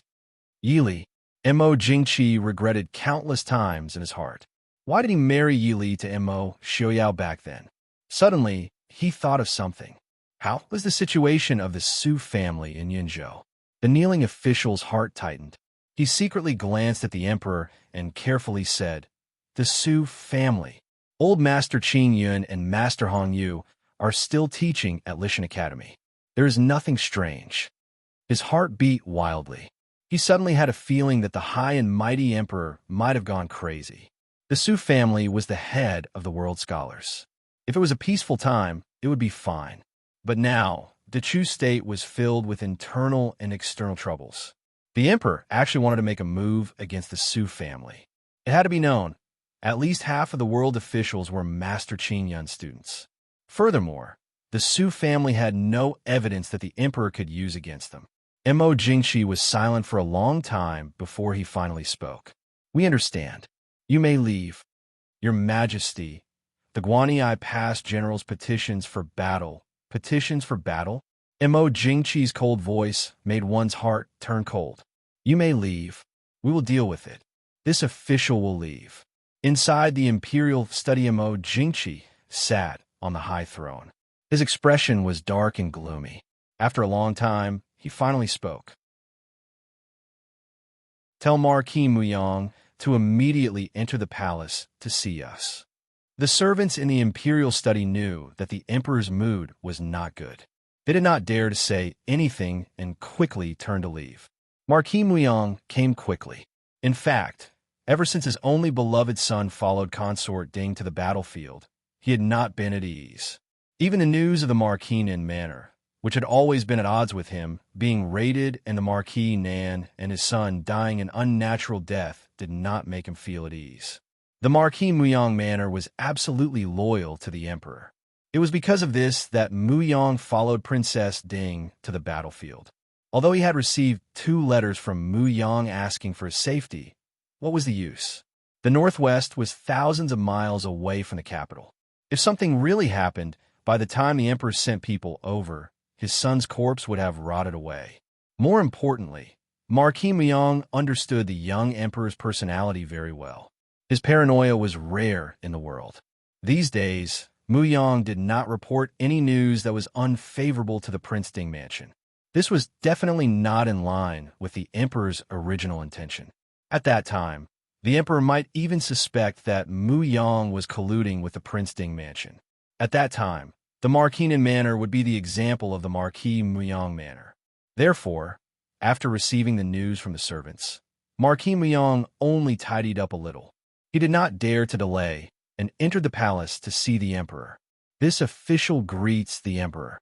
Stepping into the imperial study, Marquis Muyang saw the emperor's gloomy expression. His heart trembled.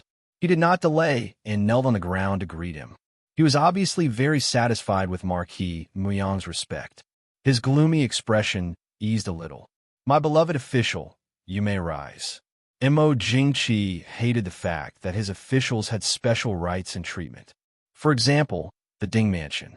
He had cursed more than once in his heart for the decree that his ancestors had passed down to the previous generations of Prince Ding and Princess Ding not to kneel in front of the emperor. They were all his officials. Why did the Ding mansion's people not have to kneel? For example, there were old officials above the age of 70 who were given the grace of not having to kneel in the palace. However, none of the old officials, including Duke Hua, who had outstanding military achievements, had ever received this grace.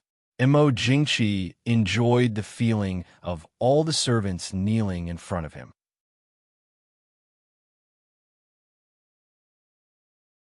Chapter 362. Thank you, Your Majesty. May I know what instructions Your Majesty has for me? Marquis Muyang stood up and asked respectfully. Mo Jingqi did not say anything. Instead, he stared at Marquis Muyang thoughtfully. Although Marquis Muyang was anxious and worried, he did not dare to show it on his face. Instead, his expression became more and more respectful.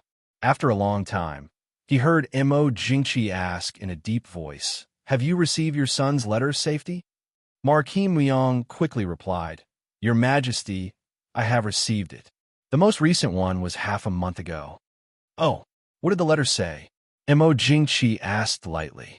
"My son only reported his safety and mentioned that Prince Ding had already rushed to Xinjiang to join forces with Princess Ding. I think the reclaiming of the Northwest is just around the corner." Marquis Muyang said. Actually, how could Mo Jingqi not know what the letter said? Looking at the trembling Marquis Muyang, Mo Jingqi suddenly smiled and said, "Don't be nervous, Mu Qing. Muyang, too, only wrote 2 letters after such a long time. Aren't you afraid that your father will be worried at home? Do you know where Muyang is now?" Marquis Muyang said cautiously, "I don't know. It's just that my son went to war with the army. He should be in front of Prince Ding's army right now." Mo Jingqi snorted. "That's right. Prince Ding is now leading 500,000 Mahist army and fighting against Nanzhao, Shiling, and Prince Li's army. Your son is the vanguard." Marquis Muyang's heart skipped a beat. Looking at the emperor's face, he pretended to be shocked and asked, "Your Majesty, is that so? The Northwest outside the pass?" Mo Jingqi smiled. "Northwest?" The Northwest Princess Ding personally led 200,000 troops to fight against Jinnam of Gojoseon. Now, they have retreated to Hangzhou. Mu Qing, take a look at this," Mo Jingqi said as he pointed at a few memorials on the table. Marquis Muyang thanked the emperor and took a look at the memorials. It was a request for war from the various garrisons near the Northwest. Although there was a fierce battle going on inside the pass, the garrison troops all over the country had received orders to stay where they were and not to move rashly. As a result, the generals could only watch as Prince Ding fought with the allied army, unable to move. Although they didn't dare to say anything on the surface, anyone with a bit of courage would inevitably be somewhat dissatisfied with this secret decree. Thus, it was not unexpected that these generals would request to come out of seclusion to assist Princess Ding. However, the emperor was clearly very dissatisfied with this. Marquis Muyang chose his words carefully and said, "Your Majesty, the generals are also patriotic. After all, the Northwest is a part of the Chu state and is Your Majesty's territory. This is also their loyalty to Your Majesty." Mo Jingqi didn't really doubt the loyalty of these generals. He looked at Marquis Muyang and said, "Mu Qing, who do you think is more suitable to lead the troops in a battle?" This. Marquis Muyang clearly didn't expect the emperor to agree to the plan to assist Princess Ding so easily. For a moment, he couldn't react and quickly said, "Naturally, it is Your Majesty's wise decision." Mo Jingqi stared at him and said, "Zhen wants someone absolutely trustworthy to handle this matter." For some reason, Marquis Muyang suddenly felt that something was wrong. Under Mo Jingqi's gaze, he forced himself to maintain a calm expression and said with a smile, "There are many officials in the court who are loyal to Your Majesty. Why would Your Majesty worry about not having enough people? This humble subject is willing to lead the troops in a battle." Mo Jingqi smiled with satisfaction and looked at Marquis Muyang. "That's good. My beloved subject won't be here tomorrow morning. You can quickly head to the Northwest tonight. The troops from the 2 provinces closest to the Northwest will be under your command." Marquis Muyang forced a smile and said, "Thank you, Your Majesty. This subject will not disappoint Your Majesty. I swear to expel the enemy and pacify the Northwest." Mo Jingqi's eyes turned cold and said lightly, "Mu Qing's ambition is comforting, but Zhen still has one more thing to instruct my beloved subject." Marquis Muyang only felt his heart beat faster. His intuition told him that it was best not to listen to the emperor's next words. But the reality was that he could only stand in the hall more respectfully and said, "Please instruct me, Your Majesty." The voice in the hall lowered. After a long time, an inconspicuous eunuch came out from the side hall. He carefully looked around and saw that there was no one around. He quickly turned and flew towards the Empress's palace. No matter what happened elsewhere, the battle in Hangzhou was still ongoing. Jinnum of Gojoseon seemed to have finally lost his patience with the situation in front of him. He continued to attack every day, and the night attacks became more and more intense. The small-scale attacks of the Mahist army could not stop the determination and footsteps of the Shilling army. What was comforting was that Mo Hua finally led the Shadow Guard to Hangzhou. This caused Feng Jiao, who had always been worried about Yi Li's Shadow Guard, to finally sigh in relief. Facing Jinnum of Gojoseon's increasingly fierce attacks, the destruction of Hangzhou City could be foreseen. Wang Fei, please leave Hangzhou immediately. And Mo Hua still had an expressionless expression as he looked seriously at the woman who was bent over the table and writing. But if one looked closely, one could see that there was a complicated gaze of admiration and worry in those eyes. In the past, Mo Hua had been dissatisfied and disapproving of Yi Li's intentions to change the Shadow Guard, even though he had some understanding of her abilities, but that was it. But when he came to Hangzhou, he learned that this elegant and graceful woman who calmly guarded the northwest was pregnant. And Mo Hua was finally convinced. This Princess Ding was definitely different from any other woman in the world. Because of this, he had to ensure the safety of Princess Ding, no matter if it was for the prince or the future Shitsi, or simply because he did not want to see anything happen to this extraordinary woman. Yi Li nodded and said, "I know. I will leave in 3 days." According to her calculations, Hangzhou City could at most hold on for 3 more days. 3 days later, the West Hill people would attack Hangzhou City. At the same time, it would also be the day they were completely destroyed. A trace of anger flashed through Yi Li's eyes. She calmly put down the brush in her hand. And Mo Hua was silent for a moment before saying, "The Shadow Guard has people who are skilled in disguise. They could disguise themselves as Wang Fei and stay in Hangzhou." Yi Li helplessly shook her head and said, "Do you think this can escape the eyes of West Hill Jinnum of Gojoseon? And Mo Hua, you don't have to worry. I will leave Hangzhou before then." Lowering her head, Yi Li gently stroked her still, flat stomach. A trace of melancholy rose in her heart. No matter what, for the unborn child, she could not put herself in danger, even though she actually hoped to stay and defend Hangzhou City with the Mahist army. Seeing Yi Li stand up and turn to the bookshelf behind her, clearly having no intention of saying anything more, Mo Hua understood that she could not persuade her and could only helplessly retreat. On the road north from the Guanyi to Hangzhou, a few horses were quietly grazing in a forest. Beside a bonfire not far away, Mo Shuyao's handsome face was slightly dark. From time to time, his handsome brows furrowed. "Prince, a secret letter from the capital." Ajin walked over and hurriedly delivered a letter sealed with red wax. Mo Xiaoyao's eyes flashed. He took the letter and opened it. The contents of the letter caused his expression to change. Standing to the side, Ajin couldn't help but take a step back. He had been by the prince's side for more than a decade. In Ajin's memory, the prince's expression had never been so ugly. "Prince, the capital, what happened in the capital?" After a long time, he heard Mo Xiaoyao grit his teeth and say, "Mo Jingqi." Ajin's heart jumped. He was not an intelligent person and did not understand many of the twists and turns. But this did not prevent him from understanding that the relationship between the emperor and his prince was not as good as the common people thought. Had the emperor done something to provoke the prince?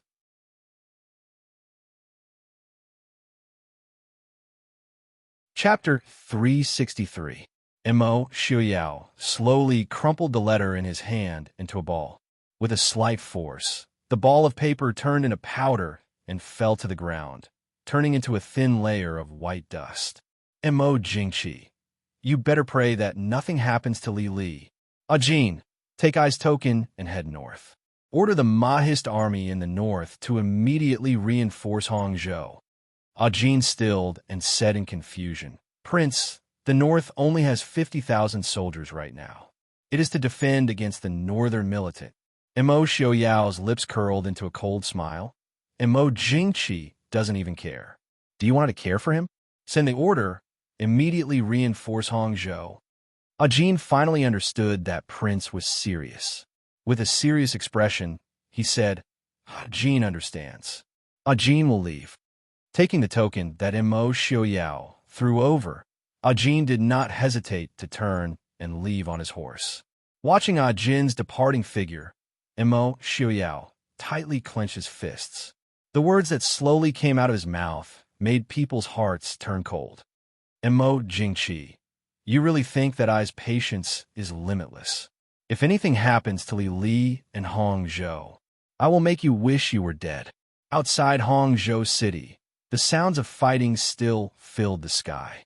However, the people in the city were no longer afraid of this. It was rare for Yi Li to sit leisurely in an empty tea house and drink tea. She pushed open the window and could see the soldiers on the city wall not far away from her. Zhuge Jing, Lin Han, and the others stood silently by her side, looking at the city wall. Qin Feng, who usually stayed by her side, was nowhere to be seen. And Mo Hua, who was responsible for protecting Yi Li, looked at the person in front of him with a conflicted expression. Wang Fei, I'm afraid that the north of the city won't be able to hold on. Wei Lin hurried over and said respectfully. Yi Li lowered her head and thought for a moment before asking, Is everything ready? Lin Han nodded and said, Princess, please don't worry. Everything is ready. Princess, please leave Hangzhou as soon as possible. Yi Li said lightly, Since everything has been arranged, there is no need to rush. Zhuijing, your results? Zhuijing said in a low voice. Although it hasn't been long, the people left in the city are all elites of the Mahist army. They are very effective. Princess, please rest assured. The word elite made Yi Li's expression change. After a while, she sighed and said, That's right, they are all elites of the Mahist army. Lin Han looked at her and said, If we let the Shilling army pass through Hangzhou City, the Mahist army in the northwest will have no choice but to commit suicide as an apology. So, Princess Consort, you don't have to feel guilty. Yi Li tugged at the corners of her lips and smiled bitterly. No matter how noble the reason was, it couldn't cover up the fact that she wasn't good enough as a commander. If there was another general who was on par with Genom of Gojoseon, or if Genom of Gojoseon himself were in her position, he definitely wouldn't use her current method of fighting, to kill 1,000 enemies, but to lose 800 of his own men. This was also because of the drawbacks and weaknesses of the Mahist army. There might be someone more suitable than her to lead the Mahist army, but the generals under her might not be convinced by these people. The tradition of only being loyal to Prince Ding created the current situation of the Mahist army. There were many generals who were good at fighting, but it was hard to find someone who could truly become a commander. This was also why the royal family was afraid of the Mahist army. In a country, the bravest and best fighting force was not the imperial army, but the private army of a certain family. After drinking the last mouthful of water in the cup, Yi Li stood up and took one last look at the Mahist army flag flying high on the city gate tower. She said, Let's go. At noon on the 16th day of the 10th month, after 2 days and 2 nights of relentless attacks, Hangzhou City was conquered. This time, after conquering Hangzhou City, the Shilling army did not swarm in like they did in Xinjiang. Instead, they sent a small number of soldiers into the city to investigate. It was clear that they were afraid that the Dechu state would use the same trick again. In the Battle of Xinjiang, the number of soldiers who died in battle was far less than the number of soldiers who were burned to death or suffocated to death in the Great Fire. The soldiers who scouted the path first went through every street in the city. They quickly found that the streets were completely empty. Not to mention the Mahist army, there weren't even any commoners. After carefully inspecting the city and confirming that there were no problems, they sent someone out to report. Outside the city, Genom of Gojoseon listened to the soldiers' report and frowned. "There's not a single person in the city." The soldier replied, replying to Prince, "There's no one. Moreover, most of the buildings in Hangzhou City are made of stone. I'm afraid it's very difficult to catch fire. It's very unlikely that the Dong Chu people will use the same trick again." Jinnum of Gojoseon's deeply furrowed brows did not relax. Of course, he was happy to conquer Hangzhou City, but the situation in front of him was clearly not normal. After the city was conquered, even if the original army had hurriedly retreated, there would still be a few defeated soldiers who couldn't escape in time. However, the situation in front of him proved one thing. The other side had already planned to retreat. Compared to the fierce resistance of the past few days, the empty city in front of him was even more strange. "Yili, what are you planning?" "Prince, shouldn't we enter the city first?" the general beside him asked. It wasn't easy to conquer Hangzhou City, but the prince was standing in front of the city gates in a daze. This made the soldiers very confused.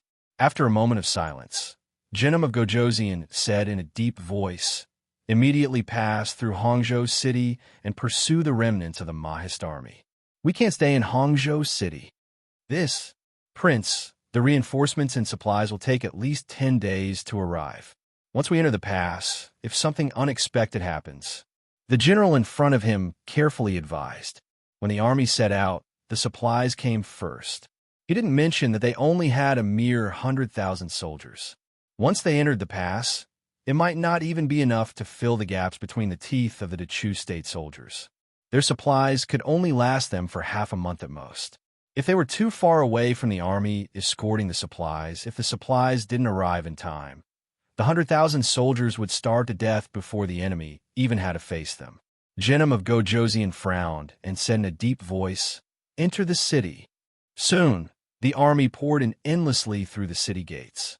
Jinnum of Gojoseon immediately stood outside the city. He stared at the towering city gates in front of him and felt that something was wrong.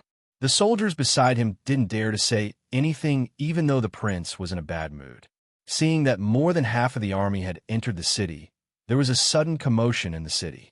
Jinnum of Gojoseon's heart sank. He said in a stern voice, "Something's wrong. Retreat from Hangzhou City immediately." But it was obviously too late. After a few earth-shattering noises, the city gates were filled with smoke and dust. When they could see clearly, the city gates that were originally wide open had disappeared without a trace. What they saw in front of them was gravel and mud that slowly blocked the entrance of the city gates. The city gates that were 2 people tall were only left with a gap that was less than half a person's height at the top.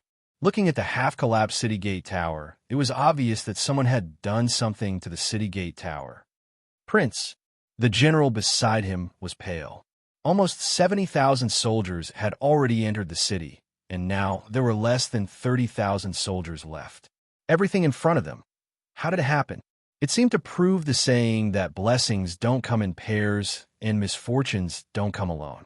Just as the deafening battle cries sounded in the city, several black whirlwinds came from the southwest and northwest, sweeping towards the chaotic West Hill soldiers in front of the city gates.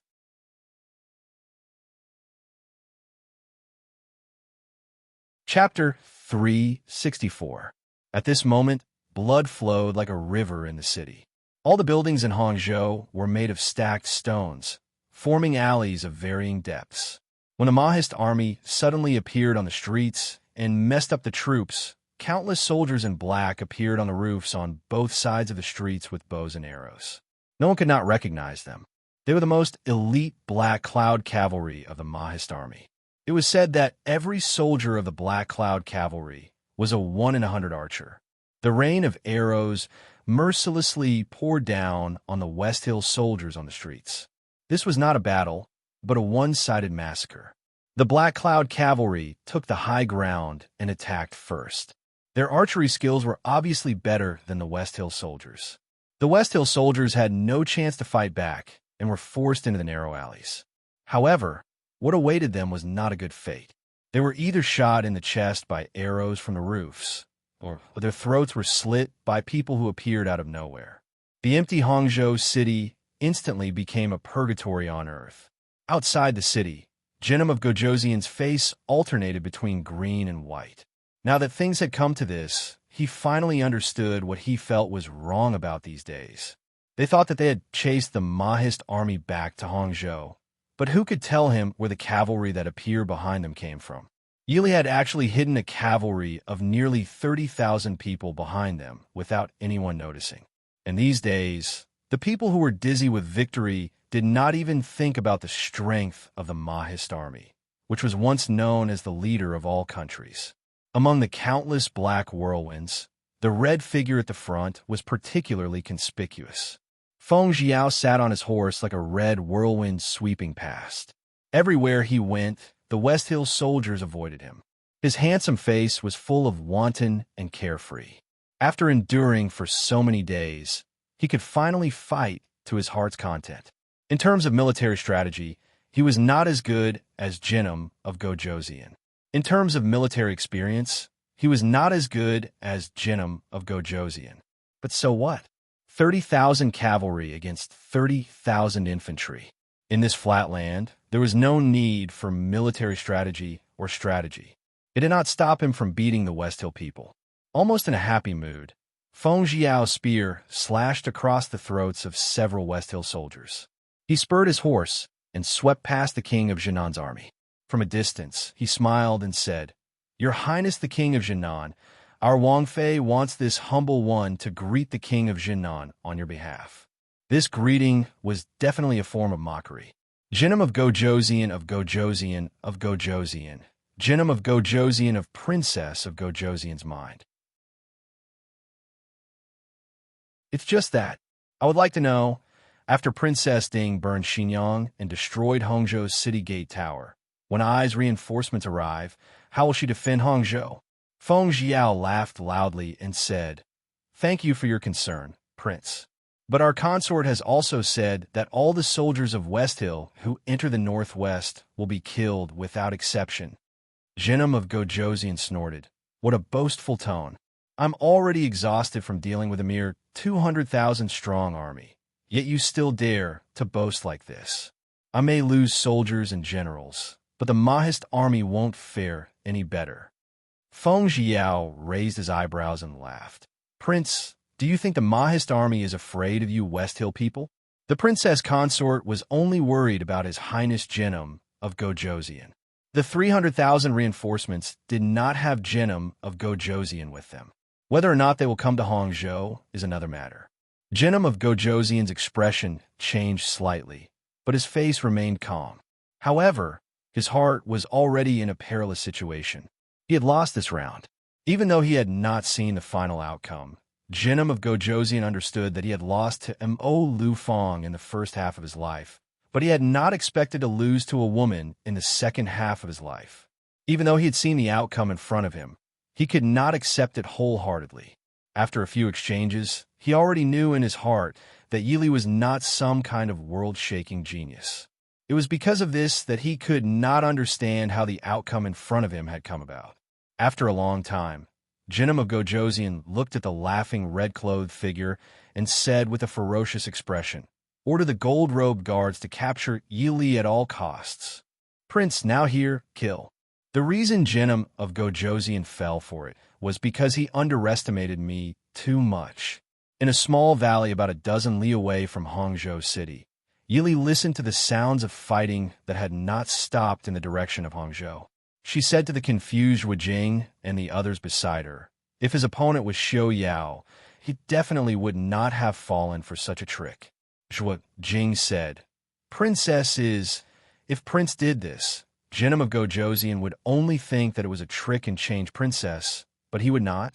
Yili smiled faintly and said, "No matter how careful Jinnum of Gojoseon thinks he is, but a man's natural contempt for a woman will not decrease. At most, he will be a little less than others." Wei Lin smiled and said, "I believe that after this, Jinnum of Gojoseon will not underestimate Princess again." Princess, after the battle outside the city ends, will they enter the city to help the brothers inside? Lin Han asked.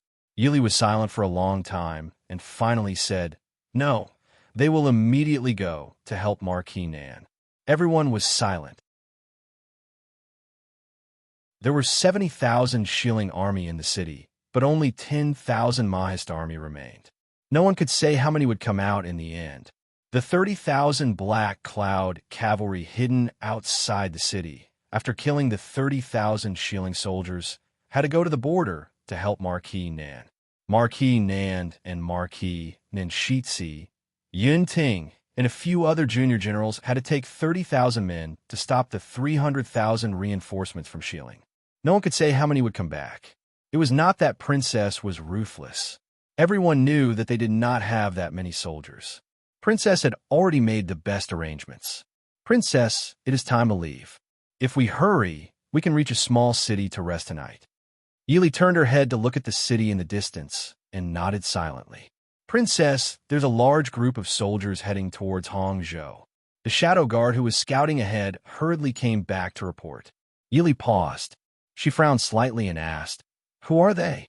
The shadow guard said, "They are the garrison troops from the neighboring Hangzhou. Why are they coming now?"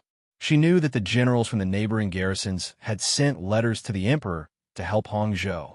But these generals were all loyal to Mo Jingqi. She had sent people to ask for reinforcements, but without Mo Jingqi's decree, these generals were not willing or did not dare to lend her troops. They only promised that they had sent a letter to the capital asking for reinforcements. Yili understood Mo Jingqi's mentality and did not have much hope in this promise. Could they be the reinforcements for Hangzhou? Lin Han asked. Zhuo Jing said coldly, "The timing is too much of a coincidence.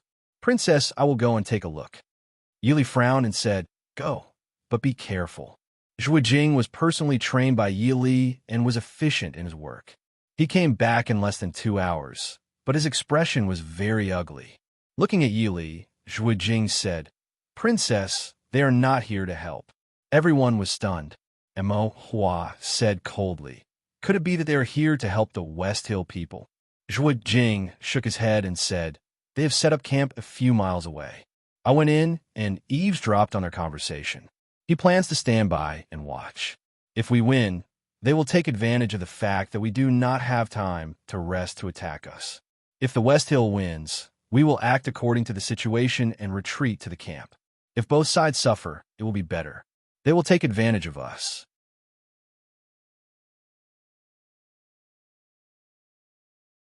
Chapter 365. What is that person in the palace thinking? Does he not want Hangzhou anymore? Lin Han asked in shock. Yili laughed coldly. He had already given the 3 provinces in the northwest to Xiling. Whether he wins or loses this battle, the northwest is no longer his. Naturally, it doesn't matter. What a lunatic. After a long time, Wei Lin finally spat out this sentence. How important was the northwest to the Chu state? Even someone like him, who had no interest in military affairs, knew this. In order to deal with the Ding king, Mo Jingqi actually gave up the northwest. Also, Zhuo Jing's face darkened. The nearby garrisons have all received the emperor's secret edict. Take this opportunity to eliminate all the Mahist army in the northwest. Most importantly, capture the princess consort, dead or alive. The atmosphere instantly became heavy. After a long time, Mo Hua snorted with a dark expression. He said to Zhuo Jing and the rest, "Protect the princess consort." After speaking, he turned to leave. Yili frowned, asking, "Where are you going?" Mo Hua gritted his teeth and laughed sinisterly. "I'll bring people to kill the generals leading the troops. Let's see how they can take advantage of the situation." Yili shook her head. "No, there are so many troops stationed near Hangzhou. If there is no one to control them, it will only become more chaotic. Also, the ones leading the troops may not be the ones who have the final say. Mo Jingqi will definitely send someone over." Mo Jingqi was not someone who could easily trust his officials. Since he could give such a secret edict, he would definitely send someone with a high status. Mo Hua turned to look at Yili. "Princess consort, what are your plans?" Yili paused for a moment before saying softly, "At least for today, we can't let them near Hangzhou city. Zhuo Jing, think of a way to let them know that I have already left Hangzhou." Everyone looked at Yili, their gazes filled with disapproval. Zhuo Jing said, "Princess consort, This is too dangerous. Yili sighed softly. We can only do this now. We can only hope that the prince will be able to send someone to take over Hangzhou in time. Go ahead. Zhuo Jing stood where he was and refused to move even half a step. Yi Li's expression darkened. This is an order. Zhuo Jing had no choice but to turn around and leave. And Mo Hua was silent for a moment before saying, the prince should be on his way to Hangzhou. Wang Fei, if we take a shortcut to the south, maybe we can meet the prince on the way. Yili turned her head to look at Hangzhou and said softly, that's the only way. Let's go. Just as Mo Hua said, the group of people took a shortcut and headed south. Soon, the Dechu State's troops stationed not far away began to move. However, they didn't move in the direction of Hangzhou. Instead, they spread out as if they were looking for someone. At the same time, another group of elite troops quickly crossed the Hangzhou city and headed towards a great pass. Under the night sky, the sound of weapons colliding could be heard in the forest. In the forest, more than 10 shadow guards surrounded Yi Li to protect her in the center. They calmly faced the enemies who continuously surrounded them. The ground around them was littered with corpses. The thick smell of blood filled the forest. Wang Fei, we've been surrounded. Mo Hua stood beside Yi Li and said in a low voice. Yi Li nodded. It's obvious. Their group had less than 50 people, while the enemy had at least 700 to 800 people. Moreover, after seeing the signals sent by the enemy earlier, she didn't doubt that more enemies were coming. Should I say that Mo Jingqi really values me enough? Lin Han said, I'm afraid that in their eyes, Hangzhou will be destroyed sooner or later. Naturally, capturing Wang Fei is more important. Most importantly, they had heard from one of the captured generals that Mo Jingqi's secret edict mentioned that the person who captured Princess Ding would be rewarded 10,000 taels of gold and be promoted 3 levels. Killing Princess Ding would also give them 10,000 taels of gold. In comparison, the benefits of participating in the war in Hangzhou were negligible. And Mo Hua looked at the 4 of them and said, you guys protect Wang Fei and rush out. We'll block these people. Yili smiled helplessly and said, it'll be difficult for just a few people to rush out. Let's go together. And Mo Hua paused. He understood that Wang Fei was telling the truth. Now that they were surrounded in the forest, if they wanted to rush out, they would be courting death. Moreover, Princess Ding was the target of these people's attention. Lowering her head, Yili dodged a soldier's spear. Then, she turned around and easily broke the other party's throat. The smell of blood in the air made her frown uncontrollably. She suppressed the urge to vomit in her heart. Princess Ding, please come out to talk. Suddenly, the enemy general's loud voice came from outside the forest. The surrounding attacking soldiers had clearly received the order and stopped. They only stared at them cautiously. Yili stood behind a shadow guard. Her expression was calm as she calmly asked, which general are you? The other party chuckled and said, Wang Fei doesn't need to know. We have no intention of harming Wang Fei. We only ask that Wang Fei come out of the forest and immediately escort Wang Fei back to the capital to rest. Yili smiled coldly. His words were really pleasant to hear. After returning to the capital, what awaited her was endless house arrest and exploitation. They were just using her to negotiate with Mo Xiaoyao. Moreover, she was pregnant now. She definitely could not fall into Mo Jingqi's hands. Based on Mo Jingqi's hatred towards the Prince Ding mansion and his jealousy towards Mo Xiaoyao, it was hard to imagine what he would do. Seeing that Yili did not reply, the other party became impatient. In a low voice, he said, Wang Fei, we also know that Prince Ding is currently leading troops here. Thus, we don't have much time to give Wang Fei. If Wang Fei does not come out in 2 hours, please forgive us for our rudeness. Wei Lin smiled coldly and said, since you know that Prince Ding is about to arrive, you still dare to be so rude to Wang Fei. Do you not want your little lives anymore? The other party was silent for a moment before saying, we have no choice but to share the wealth of the monarch. We hope that Princess Ding will be magnanimous enough to forgive us. After that, The atmosphere was tense and tense as they waited. Yili looked at the countless pairs of eyes staring at them from not far away. She gently stroked her flat stomach and smiled helplessly and tiredly. Zhuijing right now. I wonder what the situation in Hangzhou is like. Zhuijing said. There weren't many soldiers who came first. I'm afraid that all of them were used to capture us. As long as nothing unexpected happens, the situation in Hangzhou shouldn't be too different from what Wang Fei had predicted. Yili nodded with a gratified smile. That's good. Finally, one side has won. Lin Han asked in a low voice, Wang Fei, what should we do now?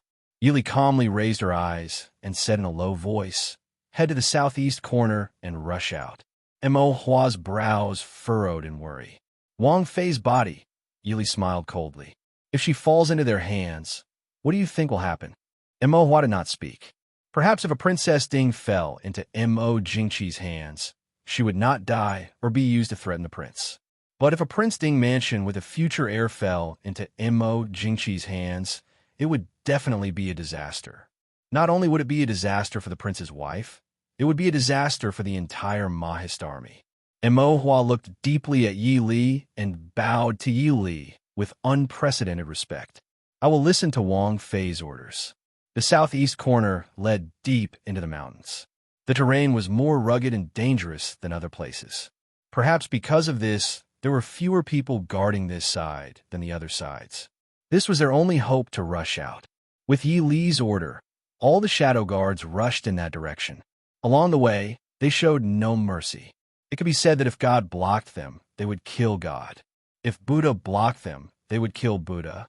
Behind them, there were also angry shouts from outside the forest. Kill them. No matter if they're dead or alive, don't let a single one escape.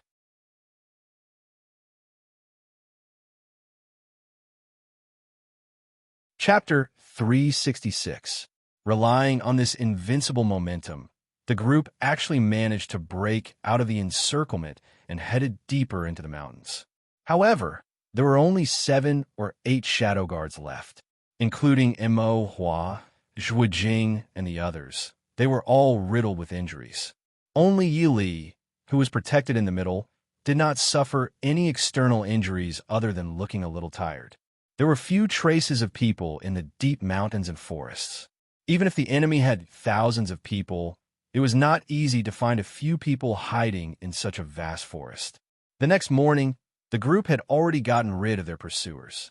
However, at the same time, they were deep in the mountains and did not know where to go. They could only move in a general direction. Including her previous life, Yili had never been in such a difficult situation. Although she had experienced much worse conditions in her previous life, that was on the premise that her body was still very healthy. But now, because of her pregnancy, even if it did not affect her movements, her mental and physical strength were clearly not able to take it. The first 3 months of pregnancy was a dangerous period. It was not suitable for vigorous activities. Although it was only a day, Yili was still faintly uncomfortable. She was very clear in her heart that if she was not careful, she could very likely lose her first baby. They found a relatively flat and hidden place to rest. The group ate some dry food and water. Lin Han said, as long as we don't meet any pursuers, we will be fine if we leave this place. Wei Lin shook his head and said, although we don't know the exact location, but from the position of this mountain, no matter which direction we go, we will be very far away from Prince and the Mahist army. And if we go back the way we came, we will very likely meet some pursuers. Yili thought for a while and said, Lin Han, you go back alone and find Prince. Lin Han disagreed and said, if we go back to ask for help, we only need to send a shadow guard. This subordinate will be able to help if I stay here. Yili shook his head and said, no, the way back will be very dangerous. I will only be at ease if you, Zhuijing or Wei Lin go back. And now that we are deep in the mountains, as long as we are careful and hide, the chances of encountering a large group of pursuers is very small. Go quickly and come back quickly. If anything happens to the people on the way back, no one will know that we are here. When the time comes, Wei Lin patted Lin Han's shoulder and nodded.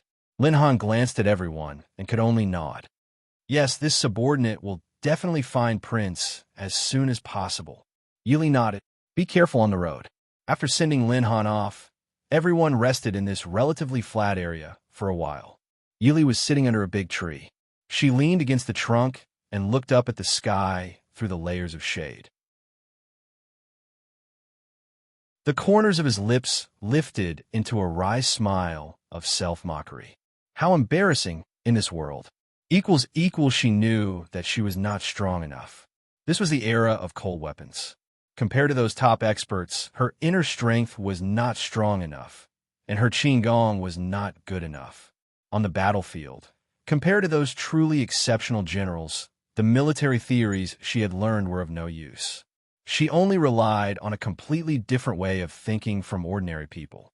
This time, in the confrontation with Genom of Gojoseon, she seemed to have the upper hand, but she knew in her heart that in a situation where the military forces and reserves were completely equal, it was very likely that she would be defeated in, at most, 3 months. She also understood that, in fact, she could have chosen to live in a more relaxed and comfortable way. As a woman, no one could say that she was wrong. But, in the end, she still could not completely see herself as a weak woman in this era. She watched men fight for their lives outside, while she enjoyed the extravagant food and clothing provided by them with a clear conscience. Even when she was in such a difficult situation, she did not regret it. At least, she had done what she could and did not stay in the capital and wait to be captured by Mo Jingqi and used as a chess piece to threaten the father of her child. Supporting herself against the tree, Yili stood up and walked to the fire on the side. The night of early winter was already very cold. The 3 shadow guards who were busy roasting meat and cooking soup saw Yili come over and quickly stood up.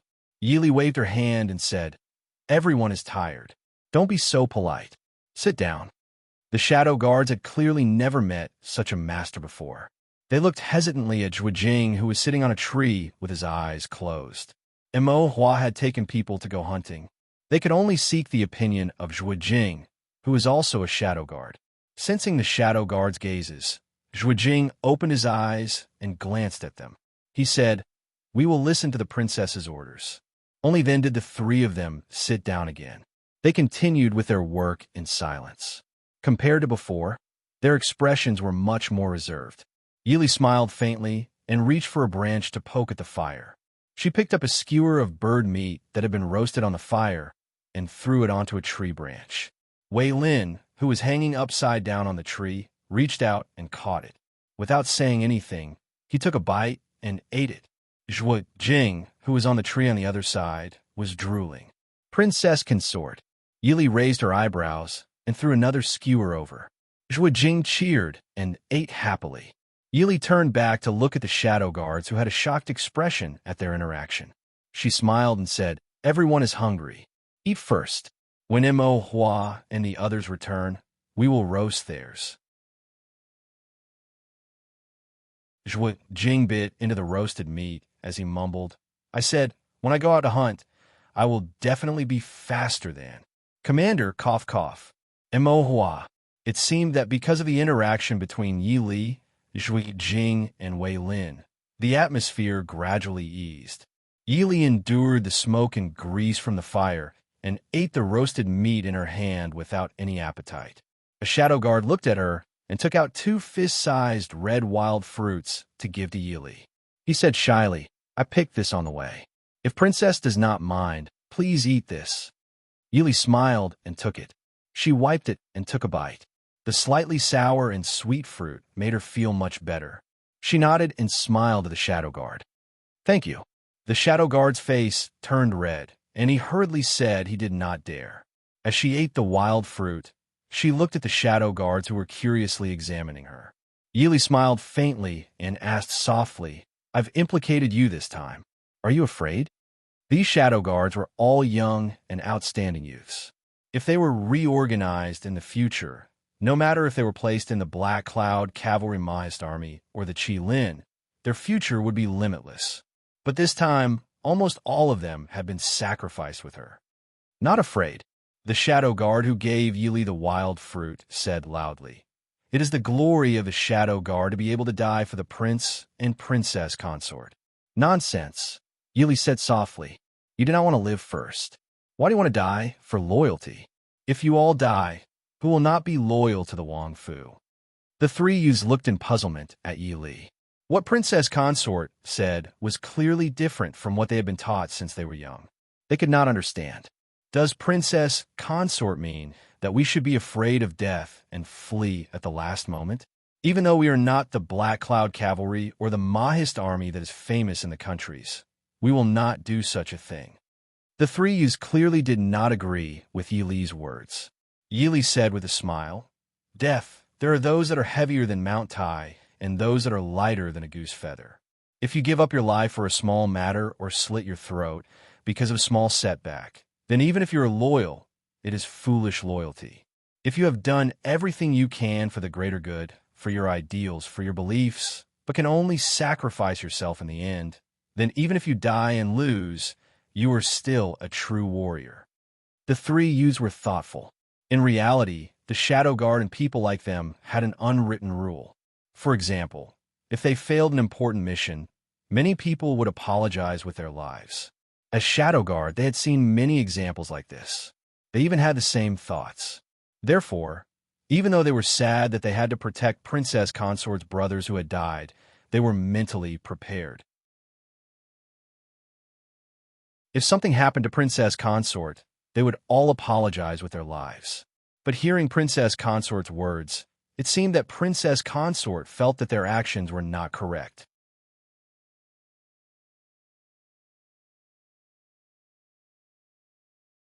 Chapter 367. Wang Fei. If you made a mistake, shouldn't you use death to atone for it? Yi Li rolled her eyes at the sky and asked, if the person who made the mistake uses death to atone for it, does that mean that the mistake no longer exists? Then what should be done? Of course, you should try to survive and atone for your mistake. Death is the action of a coward, Yi Li said firmly. The three youths thought for a long time before one of them carefully asked, Wang Fei, that? Will Qi Lin still want people? Yi Li smiled. You also know about Qi Lin? The three nodded in unison. Qi Lin was not completely hidden in the Mahist army and King Ding's Fu. Compared to the hundreds of thousands of Mahist armies scattered all over the place, the Shadow Guard obviously knew more. The three youths looked at Zhui Jing and Wei Lin, who were hanging upside down on a tree not far away, and their eyes were filled with envy and yearning. They were all from Fuji, and some of them had even trained and grown up with them. But now they looked so different. Yi Li tilted her head and smiled. Of course, if you can return alive this time, I may be able to talk to Qin Feng and ask him to give you a chance. But do you want to convince Mo Hua yourself? The three youths were overjoyed, and their youthful faces flashed with vitality, sweeping away their previous fatigue and depression. Someone is coming. Zhui Jing and Wei Lin jumped down from the tree at the same time and landed beside Yi Li with vigilant expressions. The other people also quickly stood up and prepared for battle. Yi Li listened and said in a deep voice, 2 groups of people. One group is going up the mountain and is still far from here. The other group is going up, and coming down is Mo Hua's group.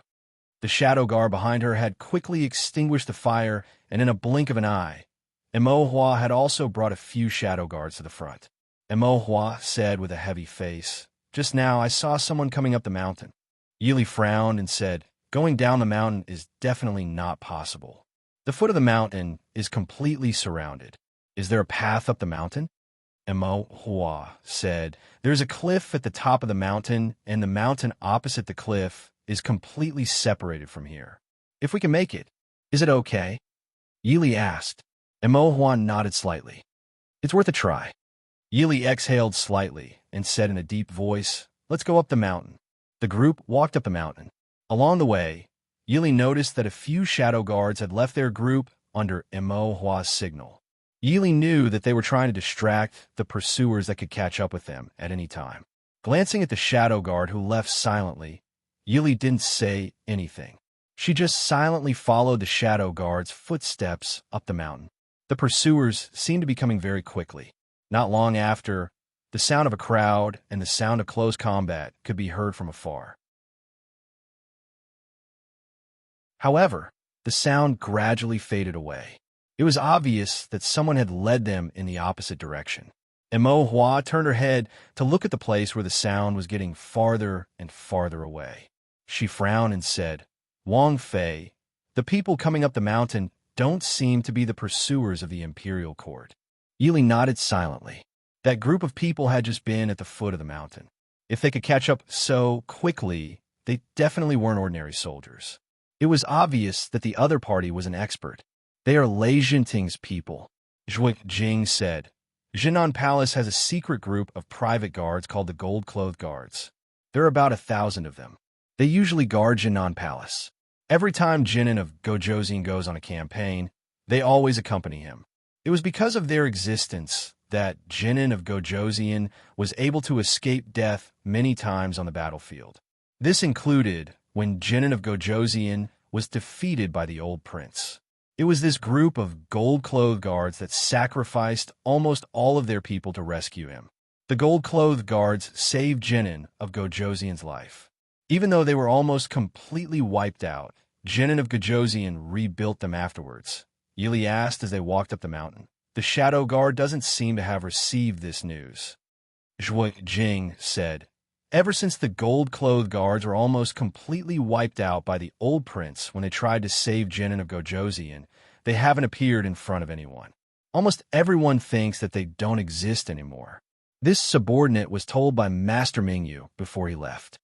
Yili was deep in thought as they walked through the forest. "What about the gold-clothed guards and Qi Lin?" Without much thought, Zhuge Jing replied, "They can't compare. The gold-clothed guards only train in martial arts. They are only responsible for Jinan of Gojoseon's safety and occasionally listen to Jinan of Gojoseon's orders to deal with some people." Master Mingyu meant that their martial arts are not inferior to the Shadow Guards. Everyone's hearts were heavy. Even if 100 or 200 elite soldiers came at them, they might not be able to handle it, let alone the fact that they were not inferior to the Shadow Guards. As they walked, the group finally arrived at the edge of the cliff halfway up the mountain. Even though they were only halfway up the mountains in the northwest were not low. Moreover, it was the beginning of winter. Under the night sky, looking down the cliff, there was only a vast expanse of white clouds. Nothing could be seen below. Looking at the cliff in front of them, Yili turned her head and asked, "How far is it to the other side?" Emo Hua thought for a moment, then said, "About 15 or 16 zhang." Yili thought for a moment, then nodded and asked, "How is everyone's Qinggong? Can you cross?" Emo Hua nodded. Of the people present, there were only 2 shadow guards whose Qinggong was slightly weaker. The rest of them could cross. Yili said to the 2 shadow guards, "You two can go down the mountain together or separately. Be careful not to attract the attention of the pursuers. If the encirclement at the foot of the mountain is too tight, wait for a while." The 2 shadow guards were startled and looked at Yili helplessly. Yili sighed softly and said, "Hurry up and go. It's only 2 people. We'll be there soon. There's no point in you staying." Behind her, Emo Huan nodded silently. The 2 shadow guards bowed to Yili, then turned and left, quickly disappearing into the darkness. "All right, let's get ready to go. Emo Hua has studied the terrain before. You go first." Yili turned and said to Emo Hua. Emo Hua didn't delay. She tapped her feet and flew towards the cliff on the other side. When she landed, she could only see Emo Hua's blurry figure in the fog. Yili waved her hand to let the shadow guards go one by one. When it was Zhuge Jing and Wei Lin's turn, neither of them moved first. Yili raised an eyebrow and said, "What do you want to do?" Zhuge Jing said in a deep voice, "This subordinate and Wei Lin have seen Wang Fei's Qinggong. You can't cross." Yili stilled and then smiled helplessly. If she had known that this day would come, she would have trained her Qinggong even if she died of exhaustion. Her Qinggong could only be considered second-rate. Right now, there was a faint feeling of discomfort coming from her abdomen. It was a dream to fly over by herself. Yili glanced at Zhuge Jing and said, "Can you take me over?" Zhuge Jing lowered his head and gritted his teeth, saying no. It required first-rate Qinggong to cross a 15 to 16 zhang cliff. To take a person over, it didn't just require Qigong, it also required the support of great internal energy. Wei Lin smiled faintly and said, "This subordinate can't either, so we will stay and accompany Wang Fei." There was a faint noise coming from the distance. Yili swept an exasperated look over the two and said, "Nonsense! Are you going to die with me?" On the other side, a black shadow came through the air and landed on the ground. He looked at the three with a frown and said, "Why haven't you left?" His gaze paused on Yi Li's body. And Mo Hua instantly remembered that Wang Fei had only practiced internal Qigong for a little over a year. This kind of distance could not be crossed with Qigong. This subordinate did not consider thoroughly. "Wang Fei, please forgive this subordinate. This subordinate will take Wang Fei over." Yi Li looked at him with a smile and asked, "How confident are you?" And Mo Hua was silent. After a long time, he said in a deep voice, 20%. If it was daytime, maybe he would be 20% confident. But now the sky was dark and there was a thick fog. At most, he only had 20% confidence. Yi Li shook her head and said with a smile, "Then you mean that we have an 80% chance of falling off the cliff and not leaving behind a corpse? You go over first. I have my ways." "How could Zhuo Jing and the others be willing?" Wei Lin said. "Then Wang Fei, please go over first. We don't need much time." And Mo Hua frowned and said, "The pursuers are close. If they really are martial arts experts, if they find us, we won't be able to escape even if we go over."